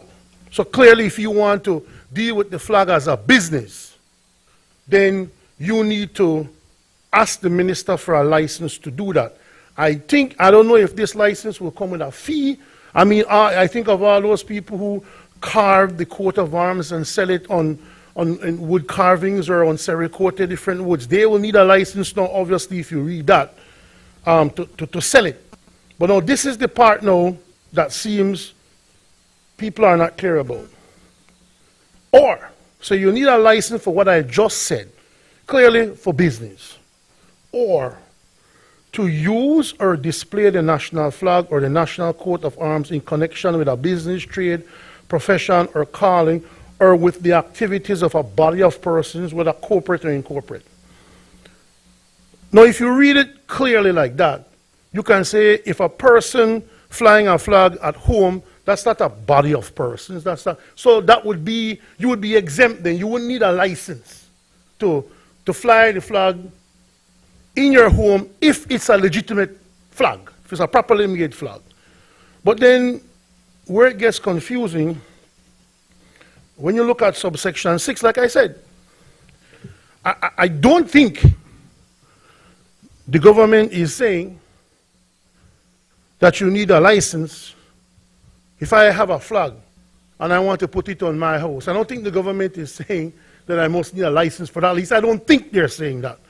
But subsection C says, notwithstanding subsection 1, a license shall not be required. And this is very specific for what you don't need a license for the use or display of the national flag or national coat of arms by educational institutions, religious institutions, or for the purpose of official ceremonies. So it sounds like if you're doing these 3 things, you don't need a license. But that if you're doing it in any other capacity, you need a license. That's how it could be interpreted. I guess if you strain yourself to read 12b very, very widely and sort of ignore 12.6, then, I don't know, section 12.6 seems to imply, and people have been asking this, people who, they might not be liars, but they could read and write, right? And they say, listen to me, that comes off to us, that you need one license to even wave your flag. It can't be that's what the government is saying. I can't imagine that that's the proposal. But what I'm saying is that maybe we should think about making it clear that if you have a legitimate flag and you want to wave it at home, then you don't need a license for that, because everybody who wants to display the flag will need a license. If I want to hang a flag in my car, I need a license. And I think that what would clear it up, a better bill, would be to say, listen, nobody is allowed to make a Belizean flag but the government of Belize. And if you want to buy one Belizean flag and you want to wave one Belizean flag, it must be one that is purchased from the government or an agent that has a direct supply with the government. And I think that would make it easier and less confusing, Mr. President. Thank you. But I do support the concept fully that we need to standardize these national symbols, and we need to have them be grown like the tulip, controlled environment to make sure that we don't have no funny looking tulip to go around, man. This is our national flower. I believe in standardization. I believe, sorry, the word is sorry. I believe in standardization. I believe that we should protect these things. I believe that if you're going to print the national anthem and have it on a wall, it should have the correct words. It should have the correct punctuation. I believe the national prayer. I've seen so many versions like that no go so. So I believe in that. But I just think that what the government should consider is to make sure that we are the ones who issue those things. And you know that you have an authenticated production of any of our national symbols, and then that would be the safest way. But that's my contribution, Mr. President. Thank you. I recognize Senator Antonio Herrera. Thank you, Mr. President. I have a couple of concerns now. First of all, I agree with the Senator Perry that we should standardize our national symbols. It is the only right thing to do. However, I'm reading this bill, and I was in Sartaneja yesterday, and people were asking if no, because Sartaneja is a touristic village, it's by the sea, and now with the building of the 2 bridges and the road paved from Corozal to Sartaneja, we're expecting a boom in tourism, and they have little stores that handle souvenirs that includes the flag, the toucan, and other national symbols that we proudly display as Belizeans, and also for sale to tourists. And there is something here that says that if you don't have a license, you're liable to a $1,000 fine. That is what it says here. So they were asking me if I can clear that today, as we are here, because all right, let's say the government would produce these flags, or even if they would give it to a license, to a couple manufacturers or importers, the license, why would we have to go again and pay for a license? This is another form of taxation. That is what the people are saying. not me, it's another form of taxation, because if somebody have a license, why should we go and pay for another license to wave the Belizean flag? Belizeans on a whole are patriotic. We wave our flag with pride and dignity. So now it only excludes here schools, religious institutions, that they can do so without a license. So now this is where we need to be clear, right? What will happen to these little shops? These are small shops, barely making any money. Now they have to go and pay for it. And I will bring one concern, not selfish on my part, but my daughter is a child's author. She writes kids' books. And I was reading the bill and she said, "Dad, what about my books now if I want to include a toucan to illustrate?" It's a very colorful bird, and kids, they draw their attention to colors. And so she said, "Dad, would I need to pay now a license to do this?" And I say, well, we need to see how far this will go, because this talks about $1,000 fine if you don't have that license. So, and one more thing before I wrap up, Mr. President. We hear, when we came to Plan Belize 0.0 or 0.1, I don't know how it is, but they said that they would remove ministerial powers, and here we are. Again, the minister has all the powers here, granting licenses, provisions, and everything on this bill. Why not include the stakeholders, the tourism people? My daughter holds a master's degree, she's intelligent. Why not they play a part in the decision of where this bill to go, or who should get the licenses? Not the minister. I mean, you know, this involves tourism. This is where a lot of our Belizeans make their livelihood. And today, I speak for the people of Sarteneja, Chunush, Kapabank, and Progreso, which all are lagoons and sea villages. They all thrive on what is tourism. And thanks to the United Democratic Party for the 2 bridges, and the roads will open up a tourism boom in that area. With that, I wrap up. Mr. President, vote for Tony Herrera. I recognize Senator Bishop Alvin Bengushe. Thank you very much, Mr. President. I want to make my contribution. First of all, I want to just indicate, as was mentioned before, that this is long overdue. And I want to commend what is before us today. Of course, I will agree with those who spoke earlier that we need some tidying up insofar as the bill is concerned. Not only typo, but spelling, etc. I look at 11, FLAD instead of FLAG. Am I correct? Yes, so things of that nature will need to be tidied up as we package it. But, Mr. President, it's a good beginning, I should say. It's a good start. I want to also say that perhaps it was very fortunate that the minister who tabled the bill in the House of Representatives was the Minister of Education and Foreign Affairs, because I think to an extent these two portfolios do go together insofar as a bill of this nature is concerned. The minister, in making his presentation, and I hope I can quote him because I did listen to a part of his presentation. In a part of his presentation, it was said that the National Symbols Act is a law which will come into effect to protect our country's national symbols, such as its flag, anthem, and coat of arms. These acts can also standardize the use of national symbols and regulate how they are used. And my understanding of that is that we take into consideration some keywords. And as I said, I take note of those who made presentations earlier.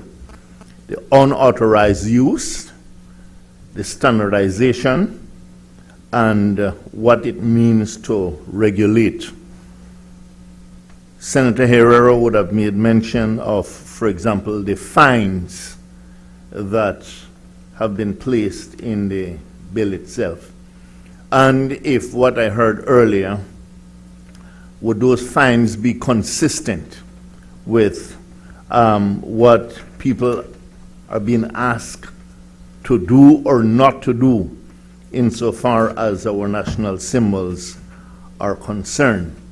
And I mention that because if, and I hope, as I said, that the leader of government business can perhaps enlighten us and explain those sections, but especially the fines, if people will not be able to do some things, or it will also, in a sense, be illegal to engage in certain things.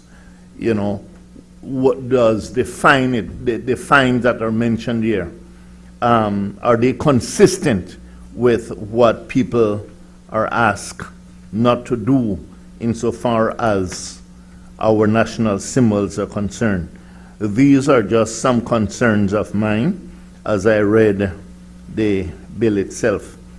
But further to that, Mr. President, I want to make some suggestions, because I think for us as a nation, and as this bill comes before us, it is a teaching moment. And that is the reason why I mentioned the Ministry of Education and the Ministry of Foreign Affairs.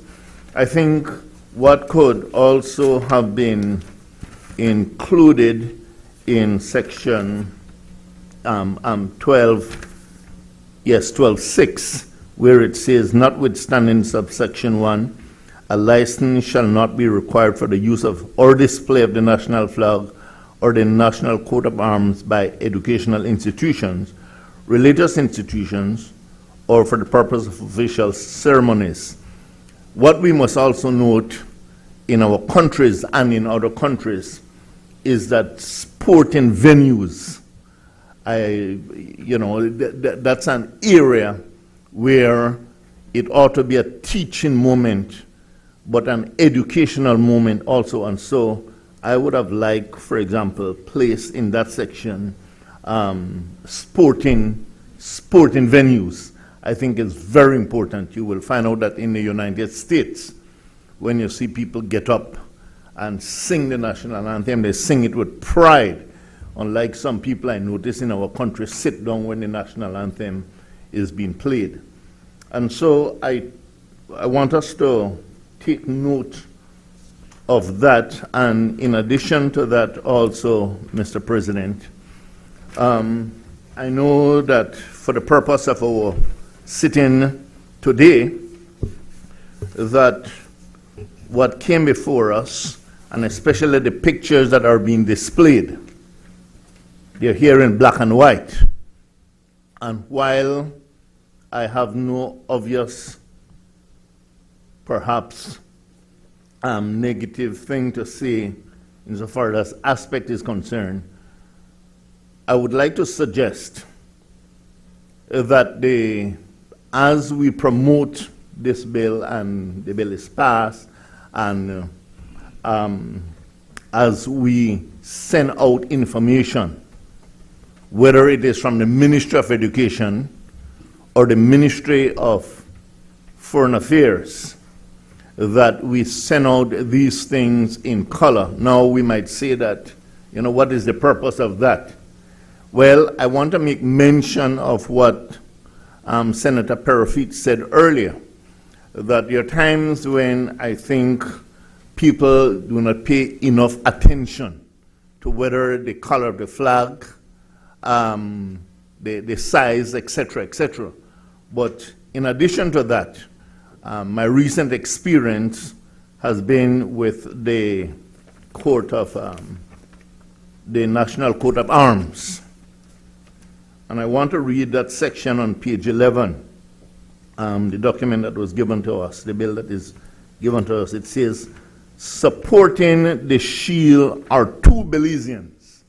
And I want us to take note of that, and especially the children who might be watching us on television at this time, because this, I think, is important. It says, supporting the shield are two Belizeans, a mestizo Belizean on the left, holding a beating axe on his shoulder and in his right hand, and on the right, an Afro-Belizean holding a paddle on his shoulder in his left hand.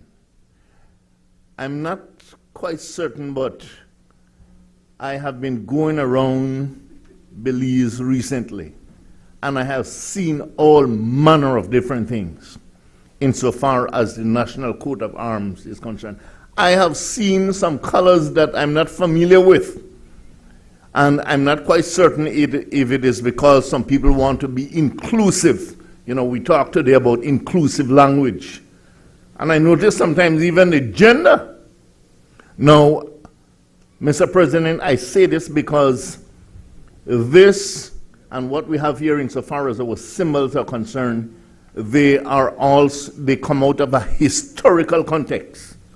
And I'm speaking here as an old school teacher.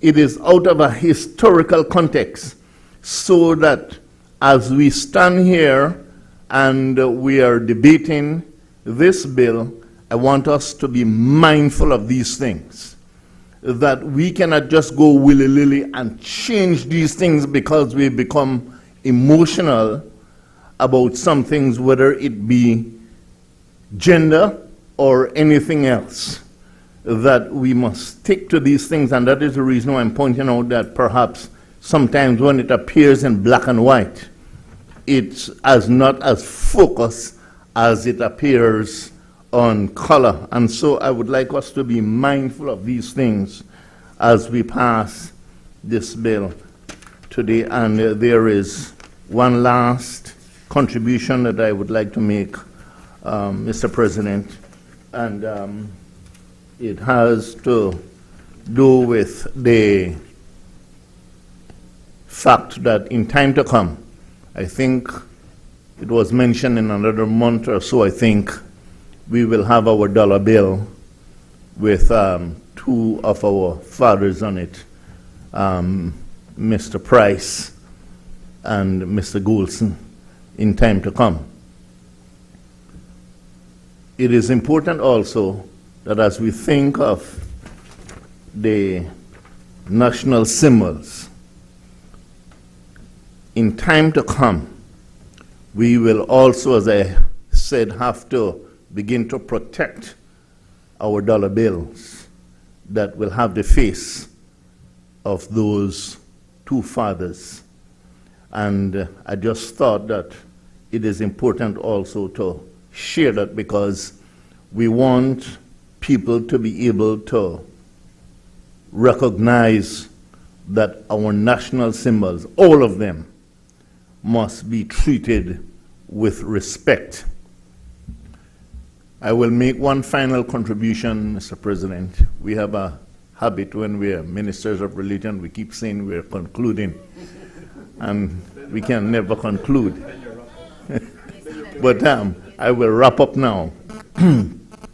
I think it is also important that, as these are listed here, that for those of us who are senators, ministers of government, or if we're representing the government in any way, whether it is local forums or international forums, that it is important that a part of our dress code, and this is where I also include the Ministry of Education and the Ministry of Foreign Affairs, that especially as we will represent the country and we will represent the government, that a part of our, is it called a lapel?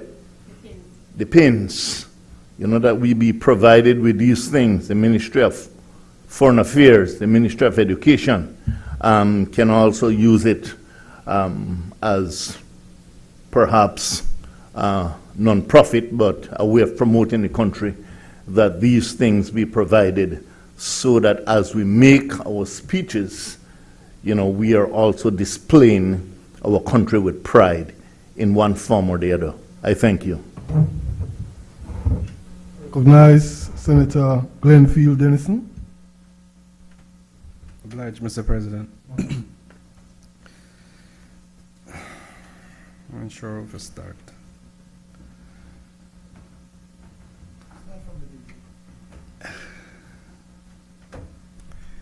I took my crazy pills, Mr. President, so this isn't the crazy part, right? Crazy, I got pass on now, clung me, I crazy. If you clung crazy man, you have a question if you crazy. Mr. President, I want to commend to this honorable house that we take a bit of pause for reflection as it relates to the contents of this bill. I join with my colleagues as it relates to the drafting.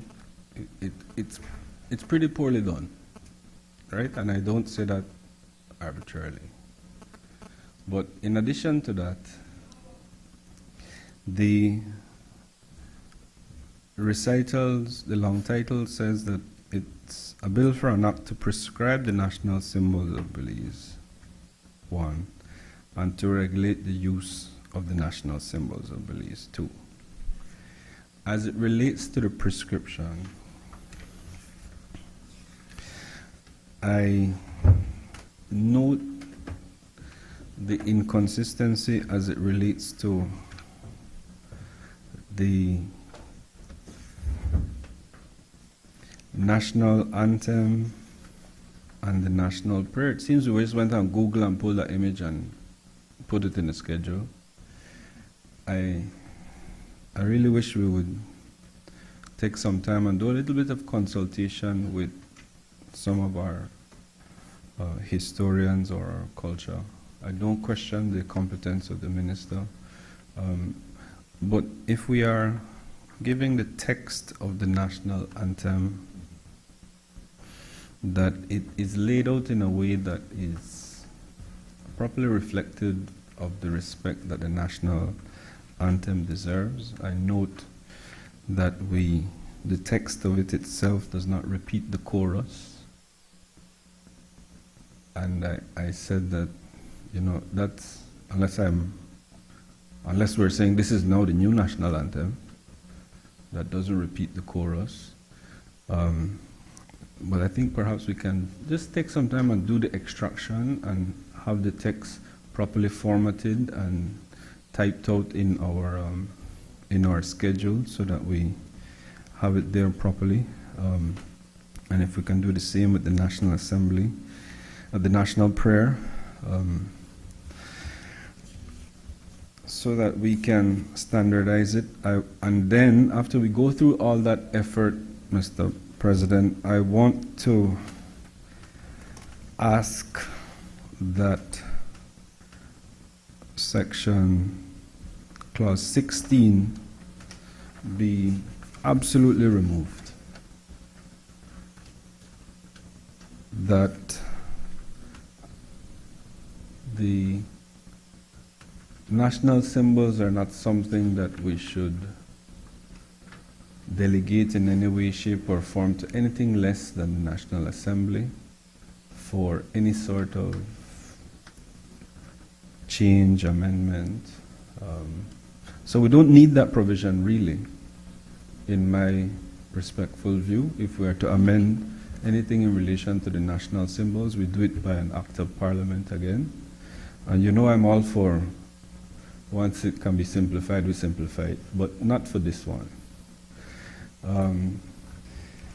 As it relates to the definitions, I don't know why we did such a roundabout job of the definitions.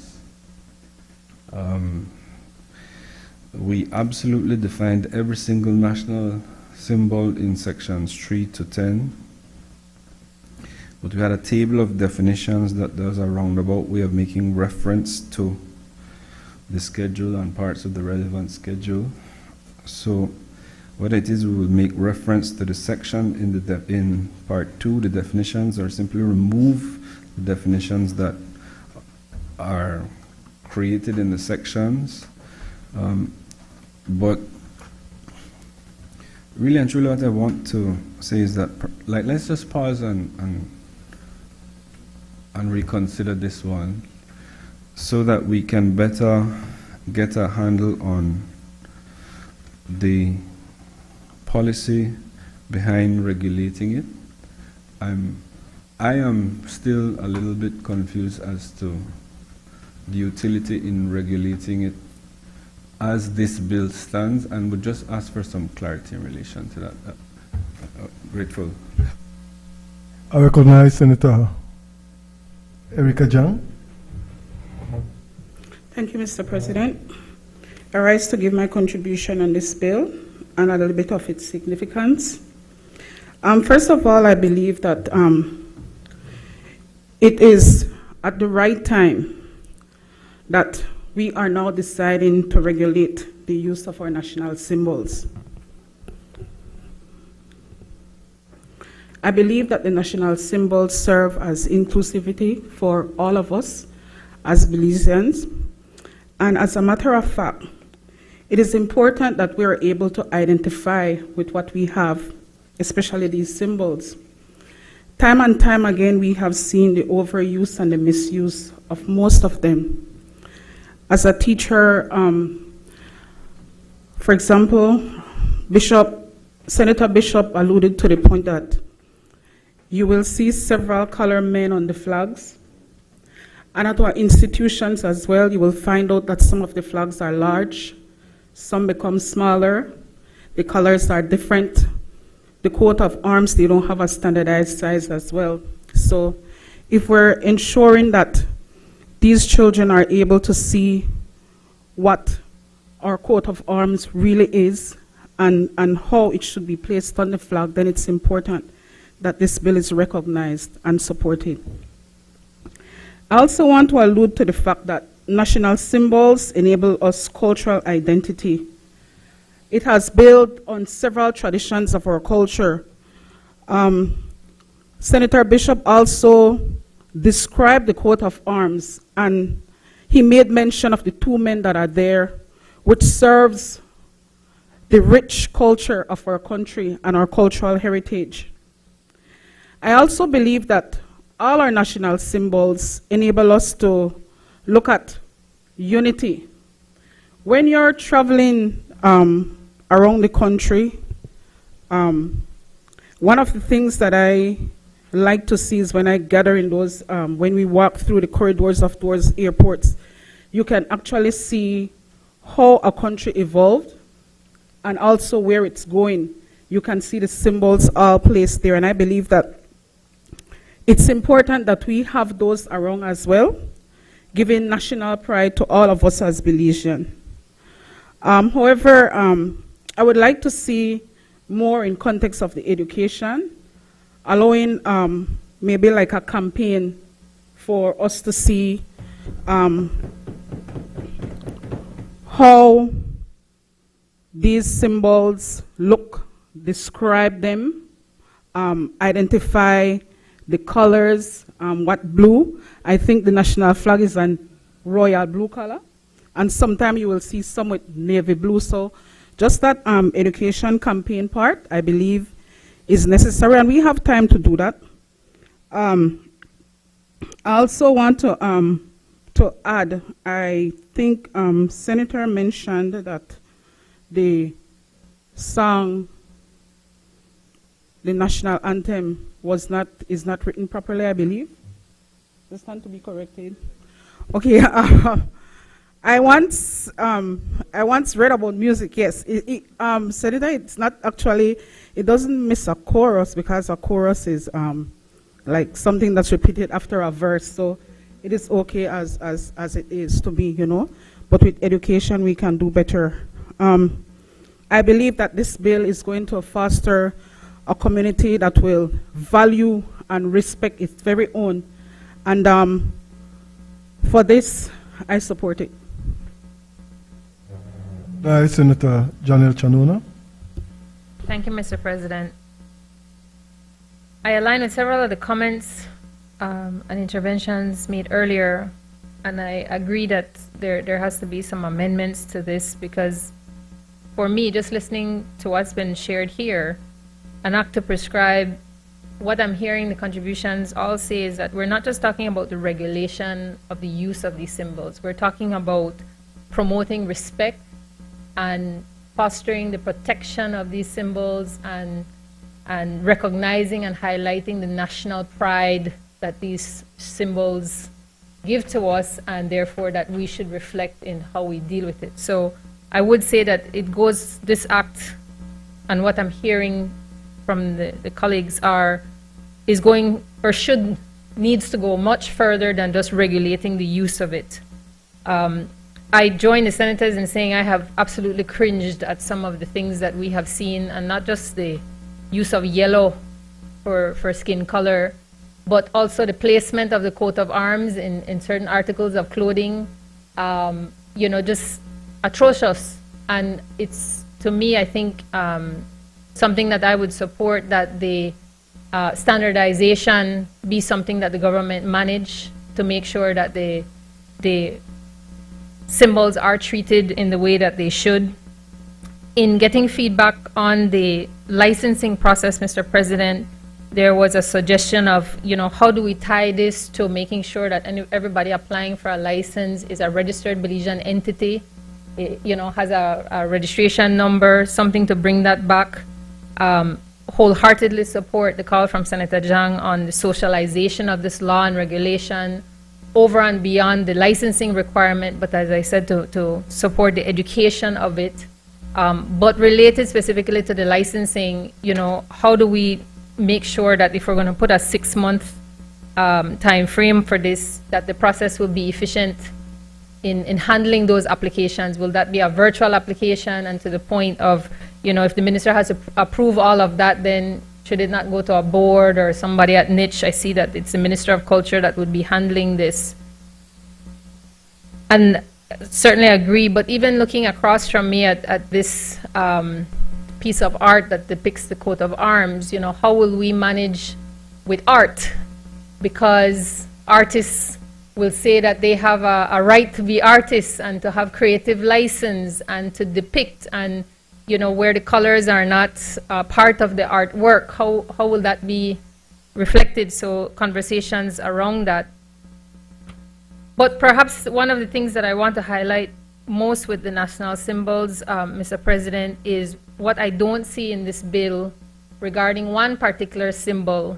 And I will age myself here in sharing that I am old enough to be part of the generation that was trotted off to the Belize Zoo every year to celebrate and sing happy birthday for April, the tapir.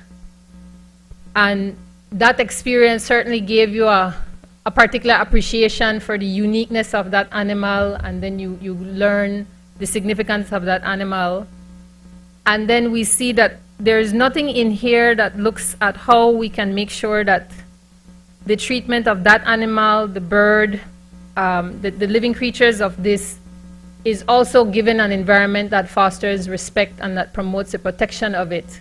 Because I will tell you, I have been on the highways very early in the morning and come across the carcass of a tapir, and it's no big deal.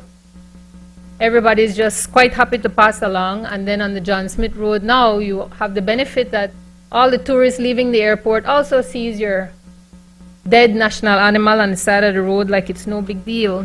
And I want to share, if you will, Mr. President, allow me to read from these notes, but that in looking at how we can make sure that as a government and people, we're also reflecting we just approved earlier the improvements to the Philip Gosen Highway as part of the Cabe project. How do we make sure that the laws that we're passing are also helping to foster this? Because while the Central American estimates and Latin American estimates for vehicle to wildlife collisions are not known, it is estimated to be $1 billion loss to biodiversity in other parts of the region. And locally, we know that between June 2008 and December 2012, 14 tapir deaths were recorded. That's not all that happened, but 14 were recorded in a relatively short road section. And I bring that up because it showed that with some education, with some awareness, with some penalties for speeding, that could be something that we bring down drastically.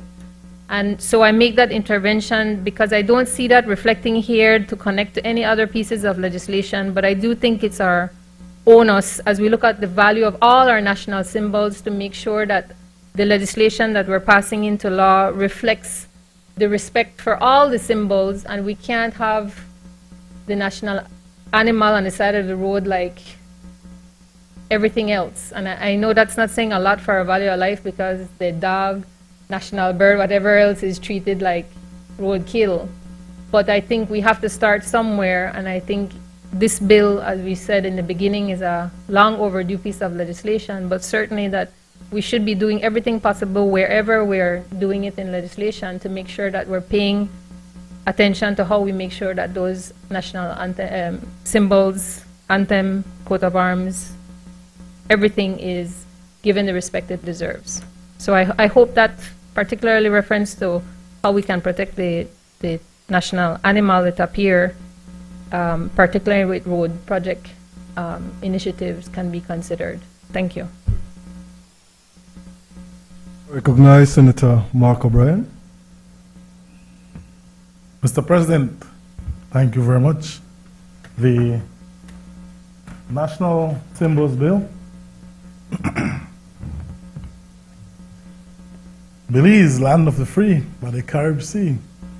I mean, I am so proud to raise my flag and wave my flag. I like that freedom.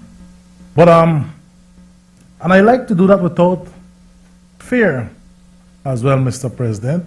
I think the bill is a wonderful bill, as a matter of fact, well overdue. But we need to have some clarity in regards to the bill. I think I have seen a massive outburst and disconnect on the social media in regards to, I believe it's more misunderstanding of the bill. So it is up to us to ensure that it is clarified so that people understand what is going on here. So there's a lot of little loopholes or gray area that causes this misunderstanding, and it must be revised and clarified. Our national symbol, our representation of our people and also our land. As Belizeans, we have a rich culture and heritage, right? And it is our patriotic duty to respect it, right? To promote it, to protect it, to preserve it, and safeguard our national identity and our cultural heritage. But, Mr. President, we must be very, very clear in what message we're trying to send in these bills. We don't want to have, this is one of the type of things that I think we love our country so much that we have no hesitation in talking about our national symbols. Well, I have no reservation in singing my national anthem and my prayer and waving my flag. But we don't want to instill fear in anyone that are doing these things freely and proudly. So my contribution to this, Mr. President, is that we need to ensure that we educate our people so that they clearly understand what message we're trying to send in this bill. Thank you very much. I recognize Senator Isabel Bennett Moody. Good afternoon, Mr. President. I stand to support the National Symbol Bill 2025. Quite timely, and I'm very proud that it's this government that is taking the initiative to support the Belizean national symbols, flags, etc. I remember visiting Bella Vista Primary School, and one of the teachers in the beginners class, she didn't have the organogram that shows the Prime Minister fully and his cabinet. But what she did was very creative, and what she did in terms of having the infant 1 and infant 2 be able to relate and understand the structure of government, she actually utilized Mickey Mouse and Minnie Mouse frames, and then she was able to cut out the pictures of the different key persons to be placed in her classroom. And I thought that was really neat. It was really cute. I actually should send it to the Prime Minister for him to see. But then I go farther because I'm thinking this bill does not come close to home, Mr. President. It actually hits directly home at 93 Poinsettia Street, Ladyville, Belize District, where the creative mind of a young, brilliant teenager found shared enjoyment in art and what was truly Belizean. The outcome is one of Belize's most trending clothing design with the Belizean flag under the brand Cultural Apparel. It's sold globally, and there are pictures to prove that. And I can personally say that I gave a hotel manager in Chile one of those unique caps coming out of Cultural Apparel. And what was neat about that exchange at that time was that the Chilean manager was one of those big hotels. He said, "But I didn't know that your flag had human beings on it." And to my mind, that's the record that we hold as Belize. We're the only flag, right, Teacher O'Brien? We're the only flag that carries Belizeans, or sorry, human beings on the flag. And in all this uproar in social media and all the, the excitement and the frustration, or even the stress for that matter, that came up as a result of this bill, there were some comments that I read that was really neat and unique. Because one commenter said that, these are our symbols. And it's the Belizeans that are supposed to be using these symbols to promote and market our country. And especially when I think about the vendors in Mascal, and I will just name Alton Ha for that matter. The creative way in which they have marketed Belize and how they sell it to the tourists there at Alton Ha. But what is important for us to remember, and I appreciate what has been shared before me, Mr. President, is the fact that Minister Fonseca has assured the Belizean people that this bill will not suffocate creativity. And creativity is very high for us in our population. Entrepreneurship is being pushed in our economy as a result of this government.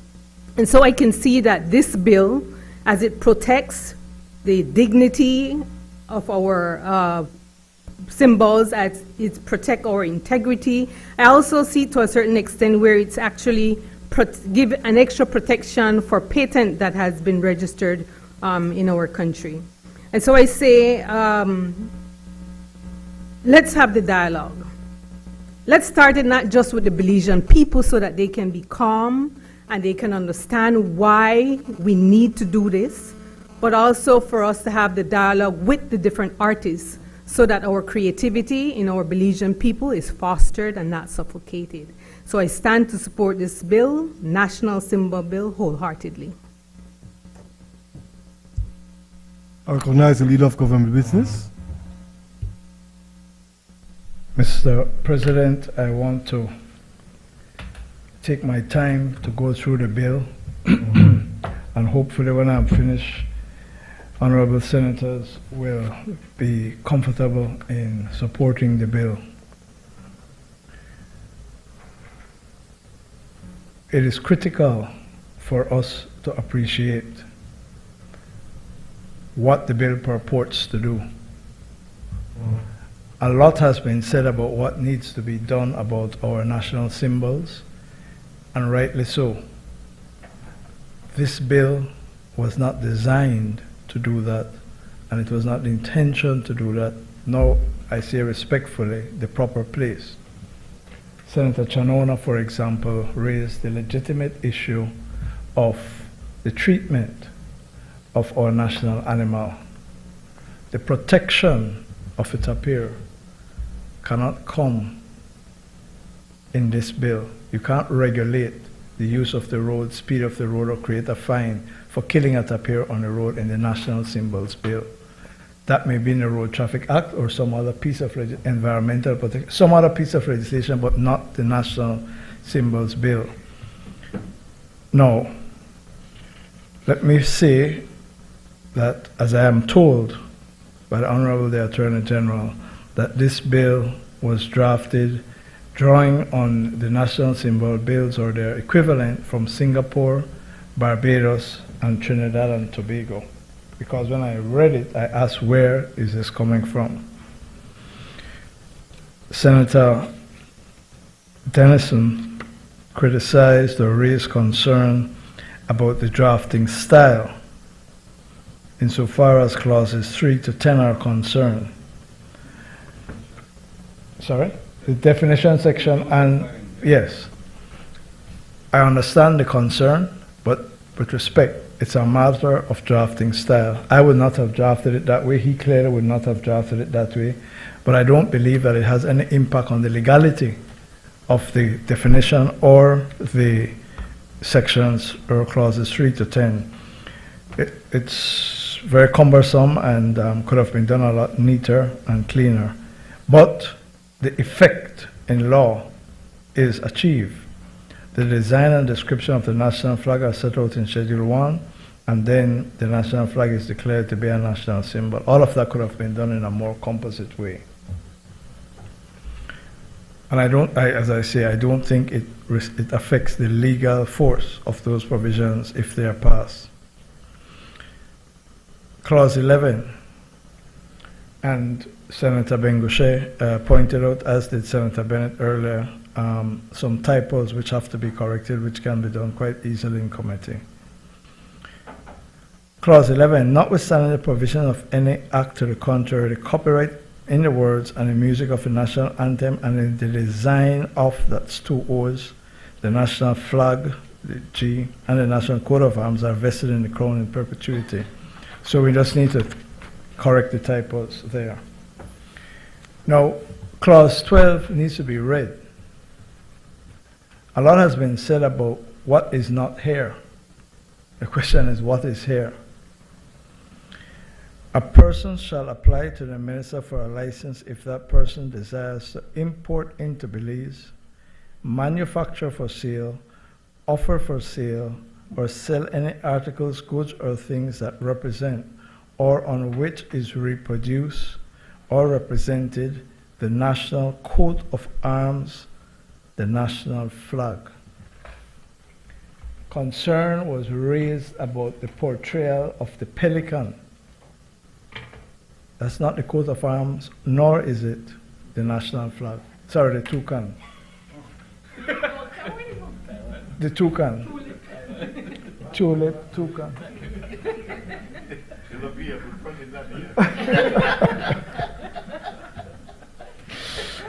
And the ability of an artist to draw the keel-bill pelican, toucan, in a particular way. I'm hungry. In a particular way. What I'm trying to say is that 12.1a does not speak to that. You go to 12.1b, the use or display of the national flag or the national coat of arms in connection with a business, trade, profession, or calling, or the activities of a body of persons, which means a firm, whether corporate or unincorporated. Again, it's confined to the national flag and the national coat of arms and not to the other symbols. So the point I'm seeking to make is that the concerns that were raised, someone can draw the tapir in a way, it doesn't matter how you draw the tapir. What the law is doing is saying the particular tapir, which is the Baird's tapir, is the national symbol of Belize. If an artist wishes to draw it in a particular abstract way or some way, there is no attempt by this piece of legislation to restrict the freedom of the artist, save and except in respect to the national flag and the national coat of arms. And it is only in respect of the commercial use of the national flag and the national coat of arms that a license is required. It is important. It is in the commercialization of the national flag and the national coat of arms that this bill seeks to address. An application for a license shall be in writing and shall contain such information as the minister may from time to time require. Where the minister approves the grant of a license to an applicant pursuant to the section, the minister shall grant to the applicant a license in the form set out in Schedule 6. A license granted by the minister may contain such terms and conditions as the minister thinks fit. The minister may cancel a license granted under this section if satisfied that the holder of the license has breached the condition of the license or is not in compliance with any of the requirements under this act. No one, if I recall correctly, had any concerns about clauses 12(2) to 5. Concerns were raised about clause 6, sub 12(6). Yes. Again, it's important to stress what is here. We go back to 12(1). We're talking about the commercialization of the national flag and the national coat of arms. And if you want to involve yourself in commercialization of those two symbols, you need a license. Notwithstanding subsection 1, commercialization, a license shall not be required for the use or display of the national flag or the national coat of arms by educational institutions, religious institutions, or for the purpose of official ceremonies. There is no provision in this law that says if you use a flag, if you use the flag at your home, if you use the flag at your office, that you're using it for commercial purposes and that you require a license. It's very specific where a license is required. The minister can't say, because I have exempted religious educational institutions and official ceremonies, by implication, I'm now going to charge you and say, you should have known. There is no provision in the law for it. The law does not say that if you want to fly your flag at your house, you must get a license. If you want to fly your flag on a car, you must get a license. That there is no such provision in this legislation. None at all. So it cannot, no one could conceive of charging you. They would ask you, which section are you going to charge a person under? It does not exist in the legislation. I repeat, clause 12(1) deals with commercialization. Personal use is not affected by clause 12(6). 13. Well, before I pass there, it is absolutely critical to respond to Senator Antonio Herrera.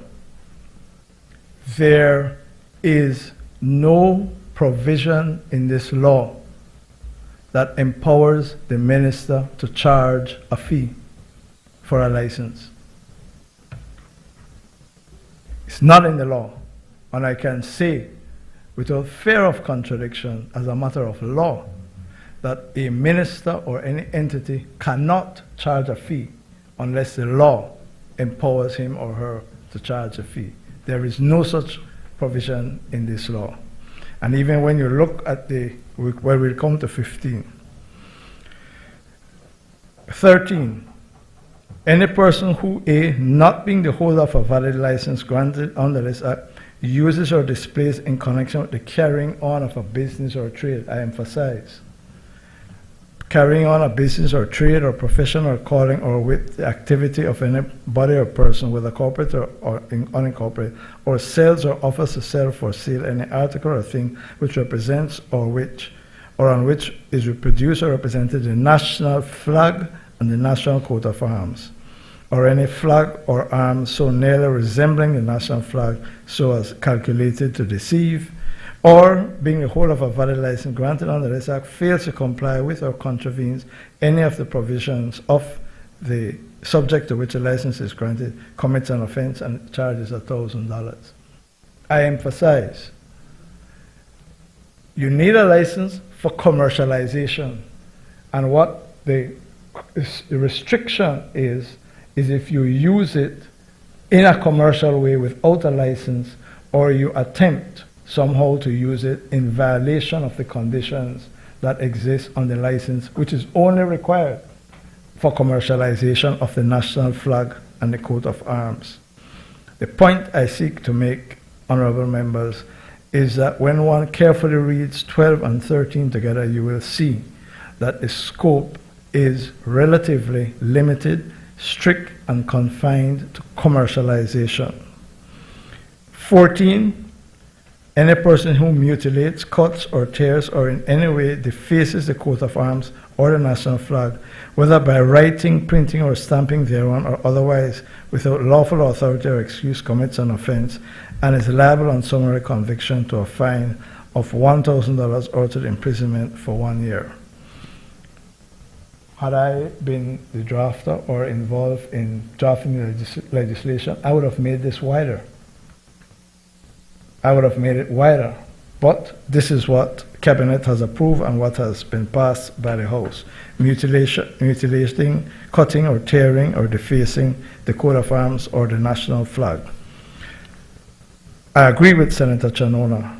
The national flag and the coat of arms have been worn by people in the most obscene ways and ought, in my view, to be covered by the legislation.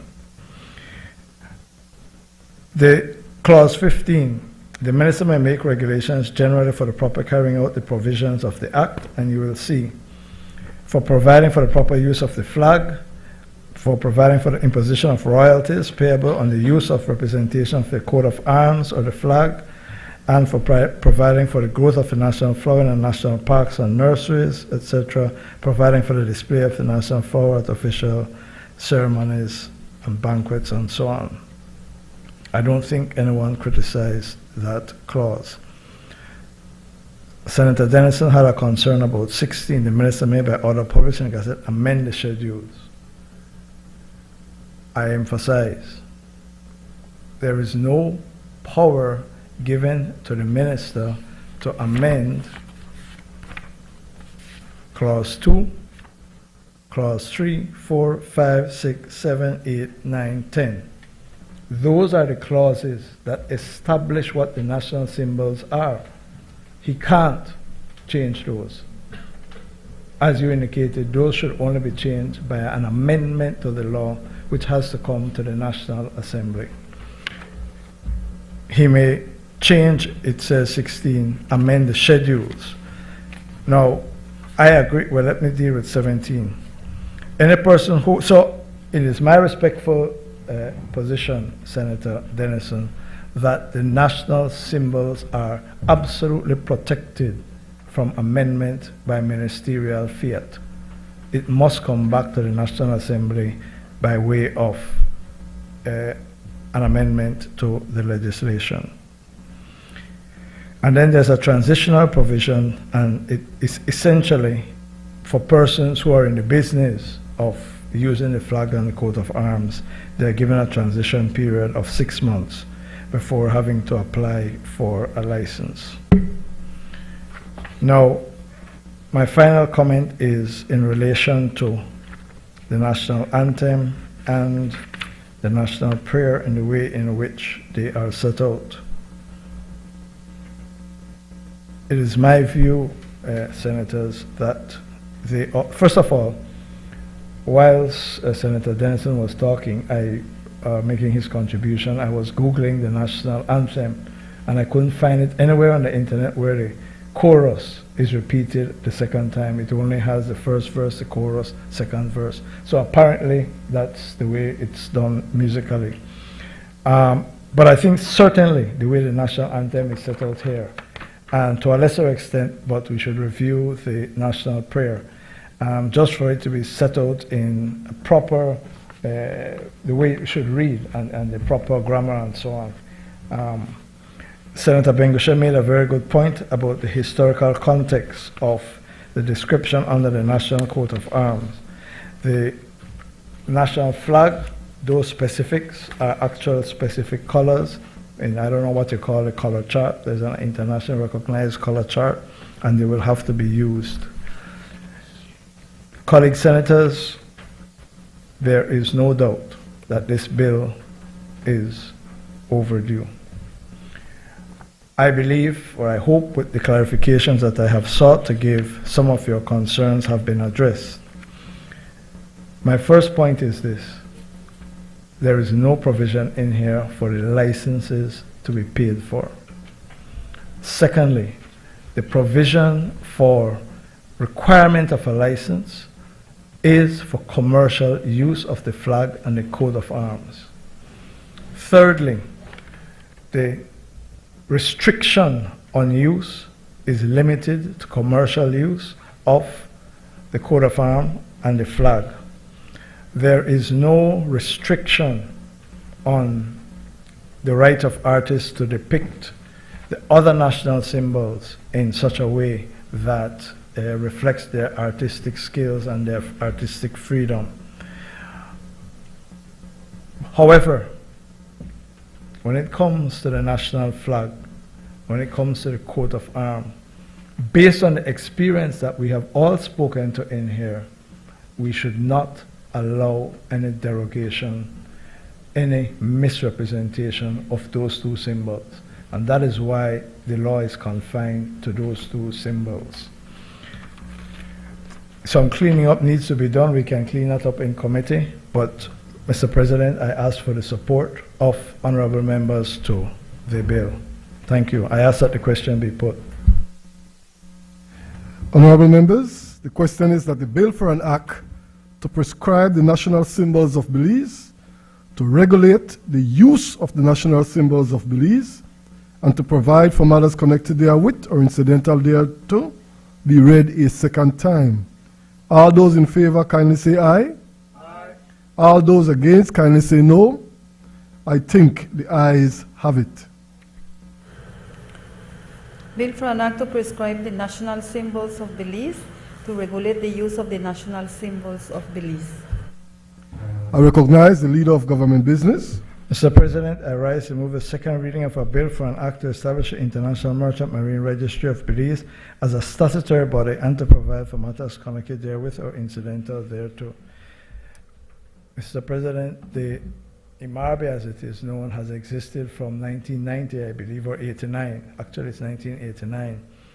Just under a piece of legislation that creates the International Shipping Registry. This piece of legislation seeks to give it some substance by making it an actual statutory body, incorporating it as a body, and giving it all the usual and customary powers. Mr. President, the history of IMARBE is one that is colored in the sense that the intention was to register as many ships as was possible, and there were thousands on the register, but a policy decision was taken in 2000, in the early 2000s, that it was necessary to clean up the register. There's a lot of abuse in the marine shipping industry. People are hired to clean, to work on ships in different capacities for very little pay, living in absolutely abject conditions, and we have sought the government, starting under the previous administration, to clean up the register by delisting or deregistering hundreds, if not thousands, of ships and refusing to renew their registration unless they were certified by certain regulated and well-established and reputable licensing agencies to ensure that there is no labor abuse. There is the condition on the vessel, the age of the vessel, the mechanical condition, the communication, the safety of human life and the vessel. All of those had to be registered. So there's a lot less ships on the register, but they are clean ships, for want of a better word. I believe there is now a serious effort being made to market the jurisdiction again as a clean jurisdiction, to build on this particular sector, and to do so they want a framework within which it can be promoted.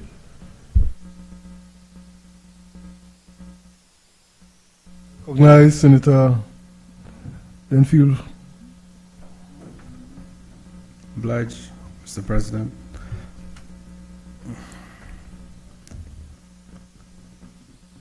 Leader for Government Business, this is a very well-drafted piece of legislation. This is a very well-drafted piece of legislation.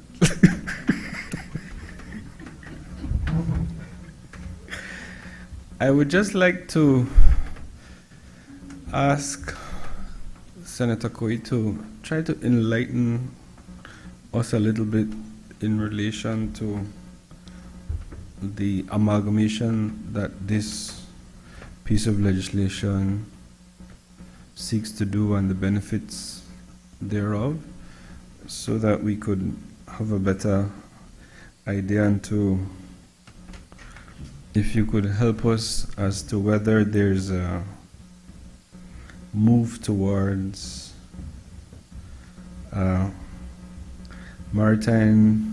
sort of maritime administration, and whether that would include the Ports Authority, and how that could affect the high seas fisheries later on. The question, I just had a few things that maybe we can deal with in committee. Other than that, I wanted to acknowledge before I get there, I just wanted to raise a question as it relates to the auditing of accounts. Minister Koi, these provisions seem to try to tie together the FSC auditing of accounts. However, I note the 17.6 makes a requirement for 4 months after the end of each financial year for the Commission to submit its annual report, but what I will call the parent company, if that's a correct term, has in its equivalent 22.5 a 3-month provision for them to do the same thing, and I was wondering whether it would be prudent to give IMARBE a shorter time than the FSC, and whether you think that's necessary. Additionally, the FSC has where we have 17.7, the equivalent of that provision in the FSC Act makes that the annual report is submitted to the House of Representatives, while this one is to be submitted to the National Assembly. Now, I prefer both be submitted to the National Assembly, but if there's a policy reason behind the distinction, if you could assist us with that. And I wanted to ask on behalf of the workers under 25, I applaud the effort of the government to be aware of how this can affect pension and service of those who would be in the employ permanently of the government. I wish to ask, as it relates to 25, whether there could be or should be some provision where IMARBE or the government is obligated to take any person who would not be able to fit into the new regime, or whether we would consider retiring those posts in the interest of the public service, so that those people can not be affected adversely. But I do acknowledge the other mechanisms in there. I think they're very good mechanisms. And as well, I want to applaud the 29. I don't think it needed to be stated, but I really like that it's stated for the removal of all doubt, the liability that would move to the new corporate entity as opposed to staying with the government. If we could just have some clarifications on those points, I am minded very much so to support this bill.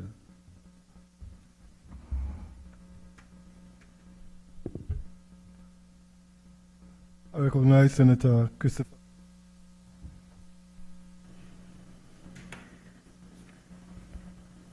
Senator Dennison, thanks for your comments. I rise in support of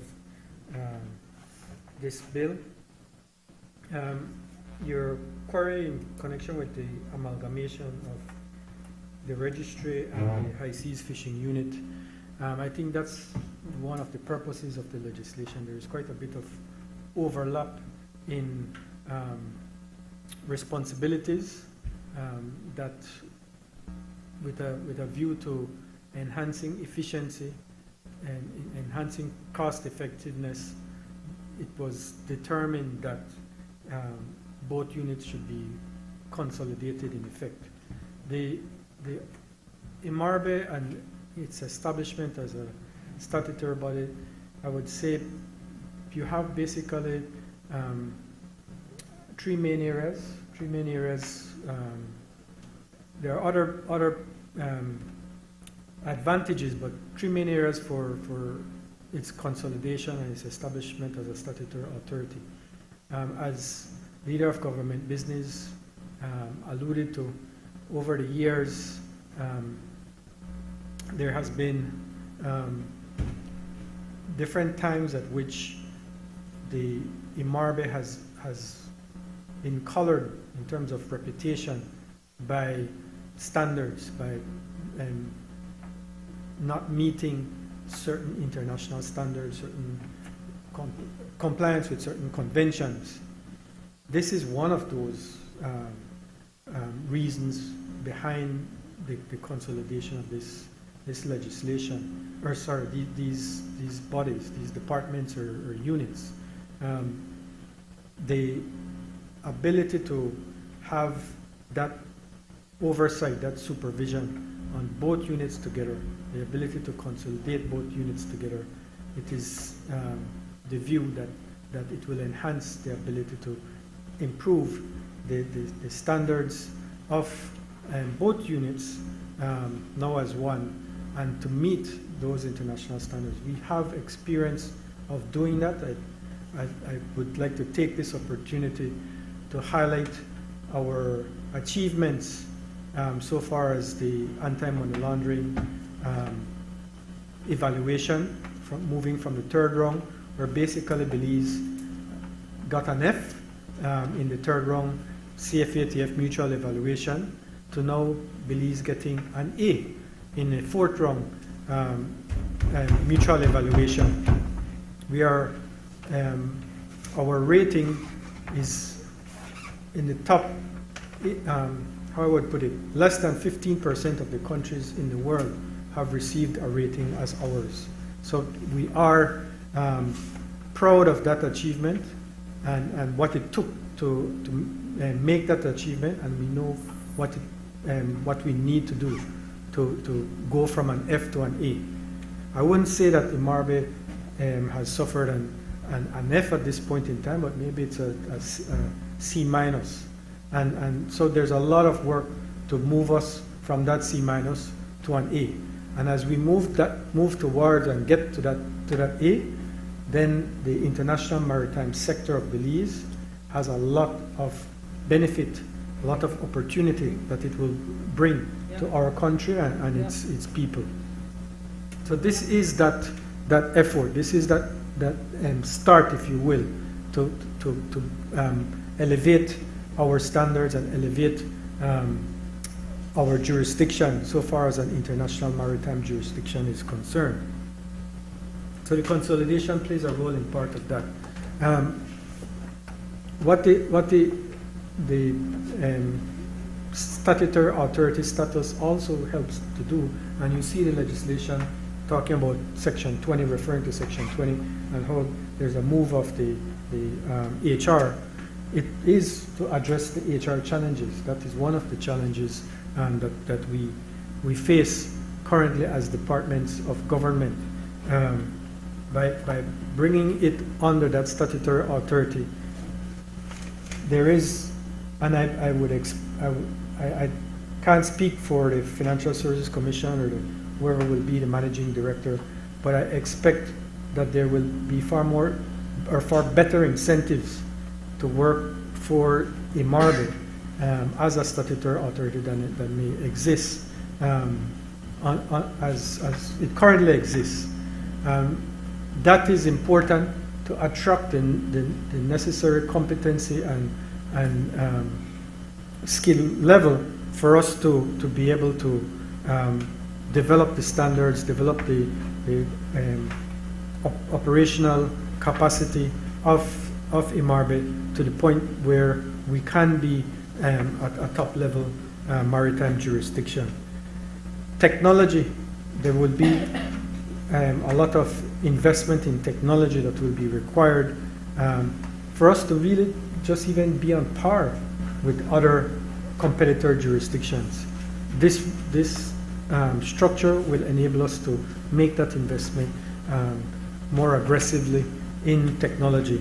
And of course, as leader of our business highlighted, the marketing, the opportunity for marketing, that's a budget in its own right, and that will require substantive investments in marketing of this reorganized maritime sector through the IMARBE statutory authority. But those, I would say, are the key areas for as you say, amalgamating or consolidating under the structure of a statutory authority. With respect to the Port Authority, I don't think there is any connection in terms of the Port Authority. If you will, I would say we'd look at it as more a separation between domestic and international. So the IMARBE International Merchant Marine Registry and the High Seas Fishing Unit, those are more the international side of the maritime sector, whereas the Port Authority deals with more of the domestic. On Section 18,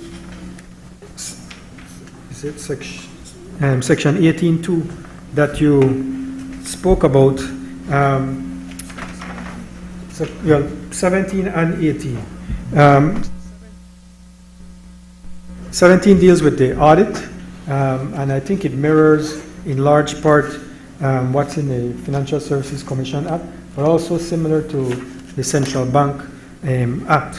The requirement of the audit and the submission of the audit to the minister, but also the laying before the National Assembly of the annual report. So that ensures that the audit and the annual report is of public record for anyone to look at, and it obliges IMARBE to meet that obligation. In the case of Section 18 deals with the budget. So the audit is backward-looking, the budget is forward-looking. So the budget sets Section 18 sets a process for which IMARBE is obliged to prepare the budget estimates and submit for consideration. So that is what Section 18.2 speaks to. So that's really the distinction between the budget and the audit.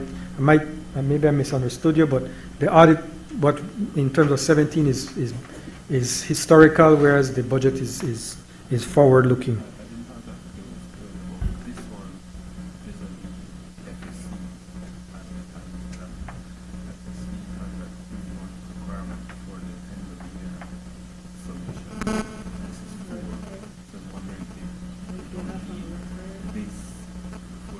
Section, which section are you talking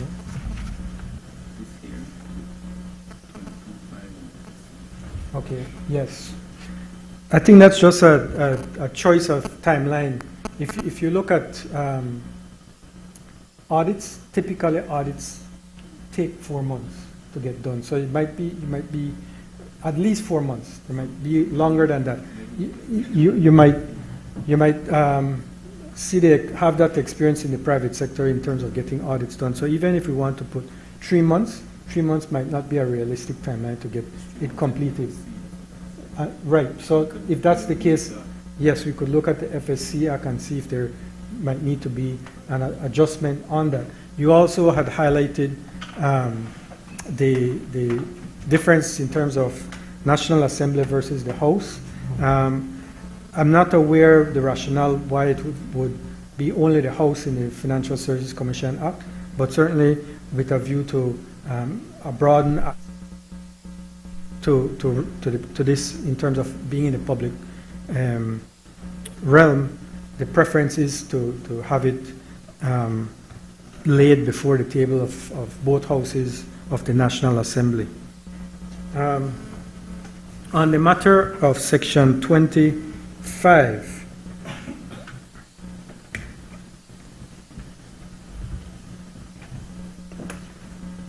I think that speaks to transfers, yes.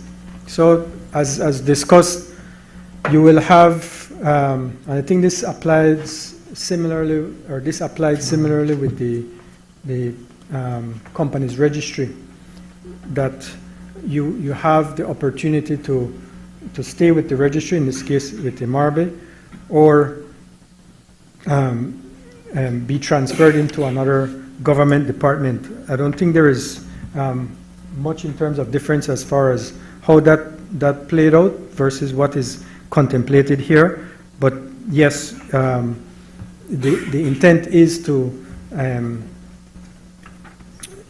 have the IMARBE employees, the current IMARBE and High Seas Fishing Unit employees, form the HR of the new statutory authority. In terms of those who might not fit, that's what Section 20 subsection 5 seeks to address, that one, as it states, that nothing in this section shall be deemed to preclude a person deemed to be transferred under subsection 1 from applying during the period specified under subsection 1 for a transfer to a government department, and on such application being made, the person shall be treated as if that person had continued to be in the service of government. So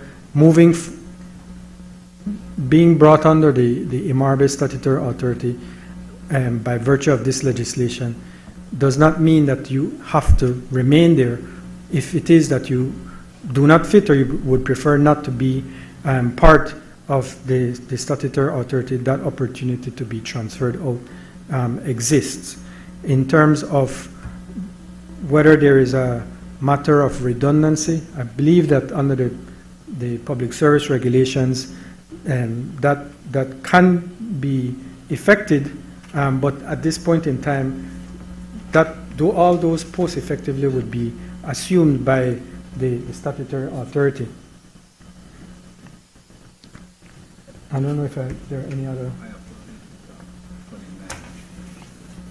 Well, that's okay. So I think those are my comments. Thank you. Leader of Government Business. Mr. President, I ask that the question be put. Honorable members, the question is that the bill for an act to establish the International Merchant Marine Registry of Belize as a statutory body and to provide for matters connected therewith or incidental thereto be read a second time. All those in favor kindly say aye. Aye. Those against kindly say no. I think the ayes have it. Bill for an act to establish the International Merchant Marine Registry of Belize as a statutory body. Committee of the Whole Senate on Motions and Bills.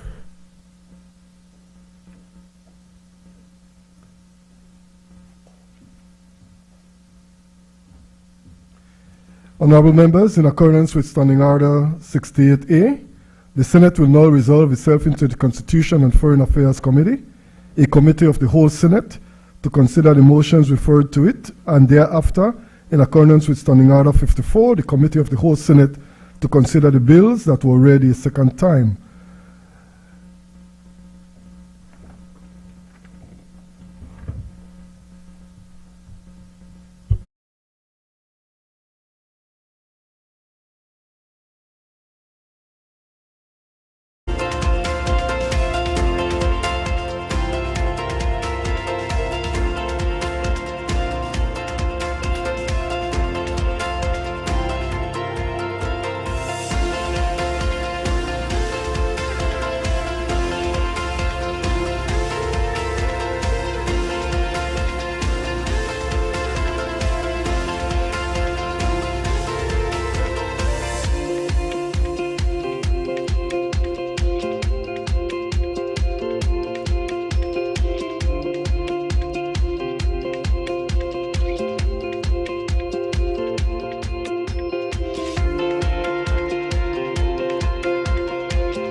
Government business motions.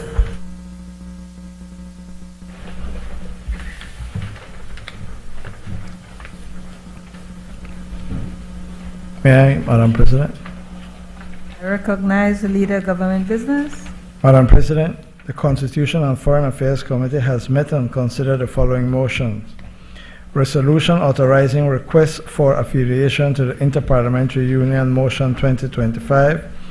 Resolution authorizing the ratification by Belize to the Framework Agreement for Grant Aid between the Government of Belize and the Government of the Republic of Korea, Motion 2025.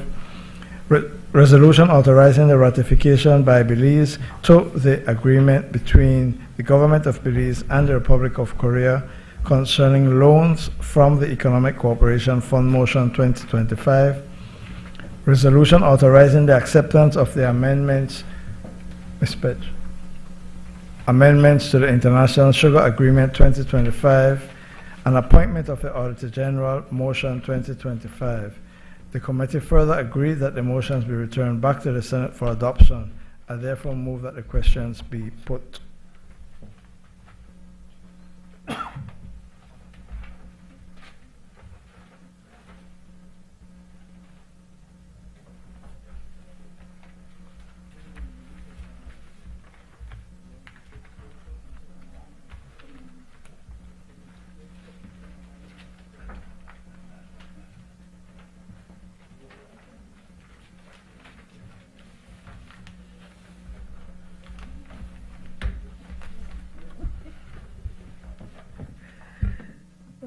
Honorable members, the question is that now therefore be it resolved that this Honorable House authorizes the Speaker of the National Assembly to, in a sovereign and formal manner, request affiliation to the Interparliamentary Union and entrust the Speaker of the National Assembly to convey this resolution to the Secretary General of the Interparliamentary Union.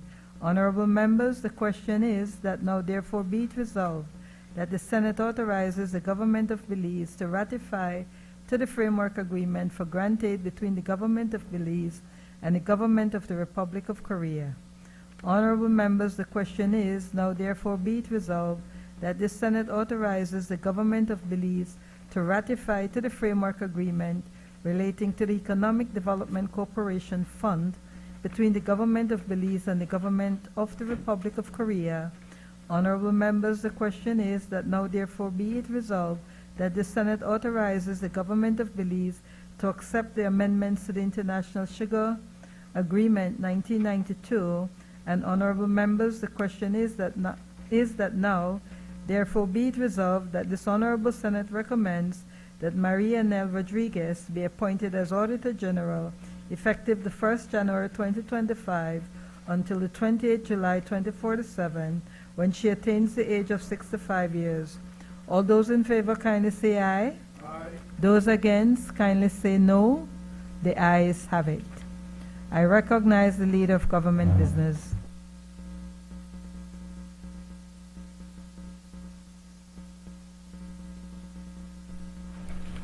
Madam President, the Committee of the Whole Senate considered 7 bills. With your permission, I would like to take them together.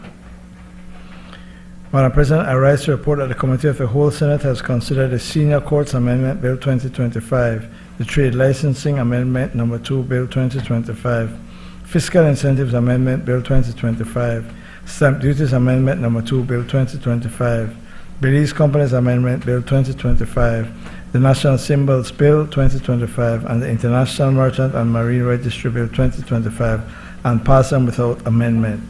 I now move that the bills be read a third time.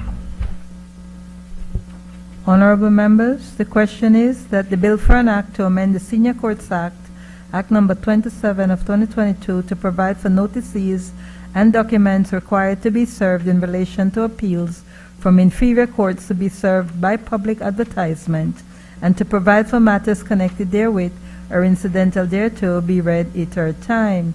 Honorable members, the question is that the bill for an act to amend the Trade Licensing Act, Act number 19 of 2024, to change the date of commencement of the act to allow for further public sensitization of the scope and nature of the act and to provide for matters connected therewith or incidental thereto, be read a third time. Honorable members, the question is that the bill for an act to amend the Fiscal Incentives Act, Act Number 4 of 2023, to allow registered cooperative societies to be eligible to receive fiscal incentives and to provide for matters connected therewith or incidental thereto, be read a third time. Honorable members, the question is that the bill for an act to make clarifying amendments to the Stamp Duties Act, Chapter 64 of the Substantive Laws of Belize, Revised Edition 2020, and to provide for matters connected therewith and incidental thereto, be read a third time. Honorable members, the question is that the bill for an act to amend the Belize Companies Act, Act Number 11 of 2022, to provide for the administrative restoration of a company that has been dissolved, to repeal and replace provisions relating to restoration of a dissolved company by the High Court, and to provide for matters connected therewith or incidental thereto, be read a third time. Honorable members, the question is that the bill for an act to prescribe the national symbols of Belize, to regulate the use of the national symbols of Belize, and to provide for matters connected therewith or incidental thereto, be read a third time. And honorable members, the question is that the bill for an act to establish the International Merchant Marine Registry of Belize as a statutory body and to provide for matters connected therewith or incidental thereto, be read a third time. All those in favor kindly say aye. Aye. Those against kindly say no. The ayes have it. Bill for an act to amend the Senior Courts Act, Act Number 27 of 2022. Bill for an act to amend the Trade Licensing Act, Act Number 19 of 2024. Bill for an act to amend the Fiscal Incentives Act, Act Number 4 of 2023. Bill for an act to make clarifying amendments to the Stamp Duties Act, Chapter 64 of the Substantive Laws of Belize, Revised Edition 2020. Bill for an act to amend the Belize Companies Act, Act Number 11 of 2022. Bill for an act to prescribe the national symbols of Belize, to regulate the use of the national symbols of Belize. Bill for an act to establish the International Merchant and Marine Registry of Belize as a statutory body. Madam President, I move that the Senate do now adjourn.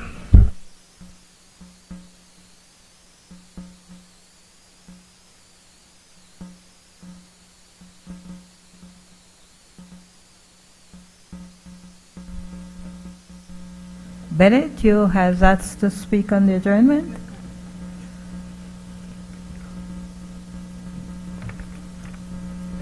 Madam President, colleagues, I know it has been a long day, but I will be short.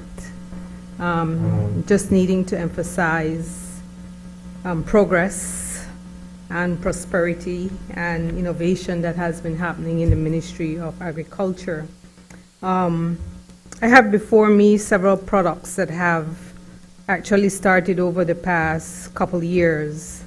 I'm not sure how many persons are familiar with them, but they are products that are locally made. And I'm emphasizing the fact that they are made, but not on mass production. What is important for us to understand is that the agro-processing unit in Central Farm actually trains persons, small groups of individuals on appointments, to be able to produce these organic, very nutritious food. For those who don't know, there are different types of sweet potato. I think there are 14 species. And what the agro-processing unit have been doing is producing different types of flour. So I have here banana flour from green banana. I have the sweet potato flour as well. They also provided a sample of breadfruit flour. I never heard of it before.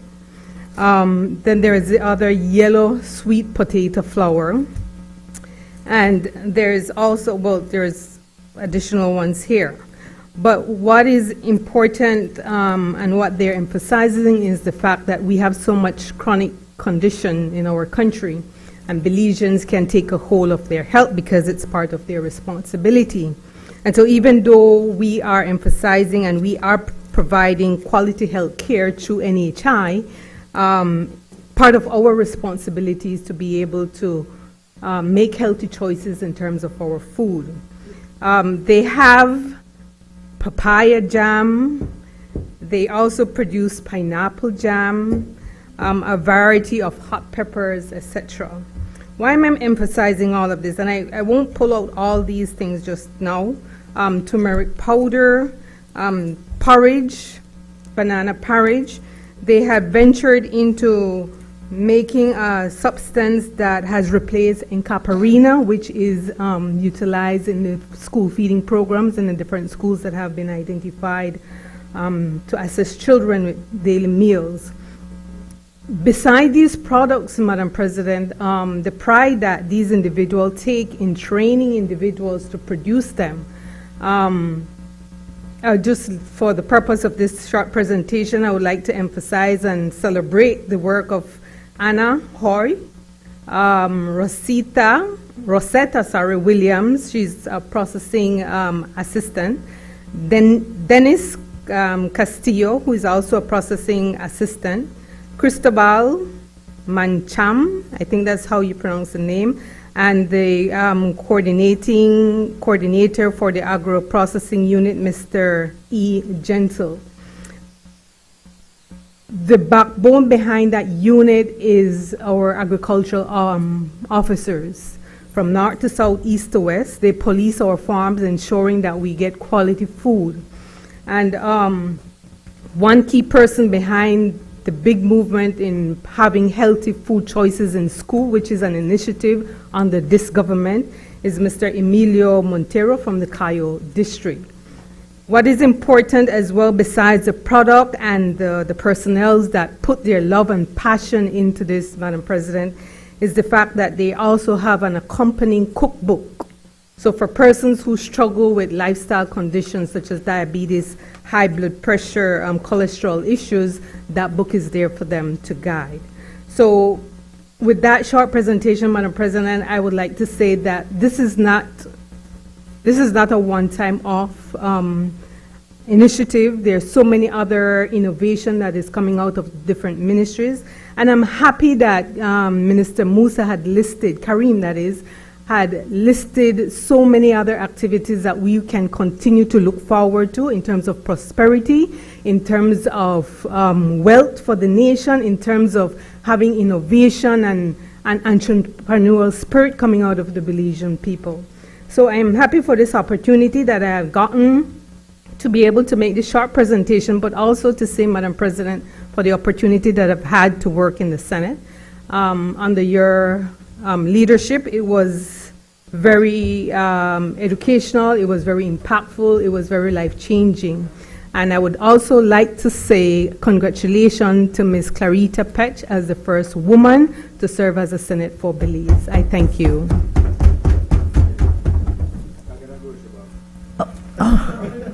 Honorable members, the question is that the Senate do now adjourn. All those in favor kindly say aye. Aye. Those against kindly say no. No. The ayes have it, and Senate now stands adjourned.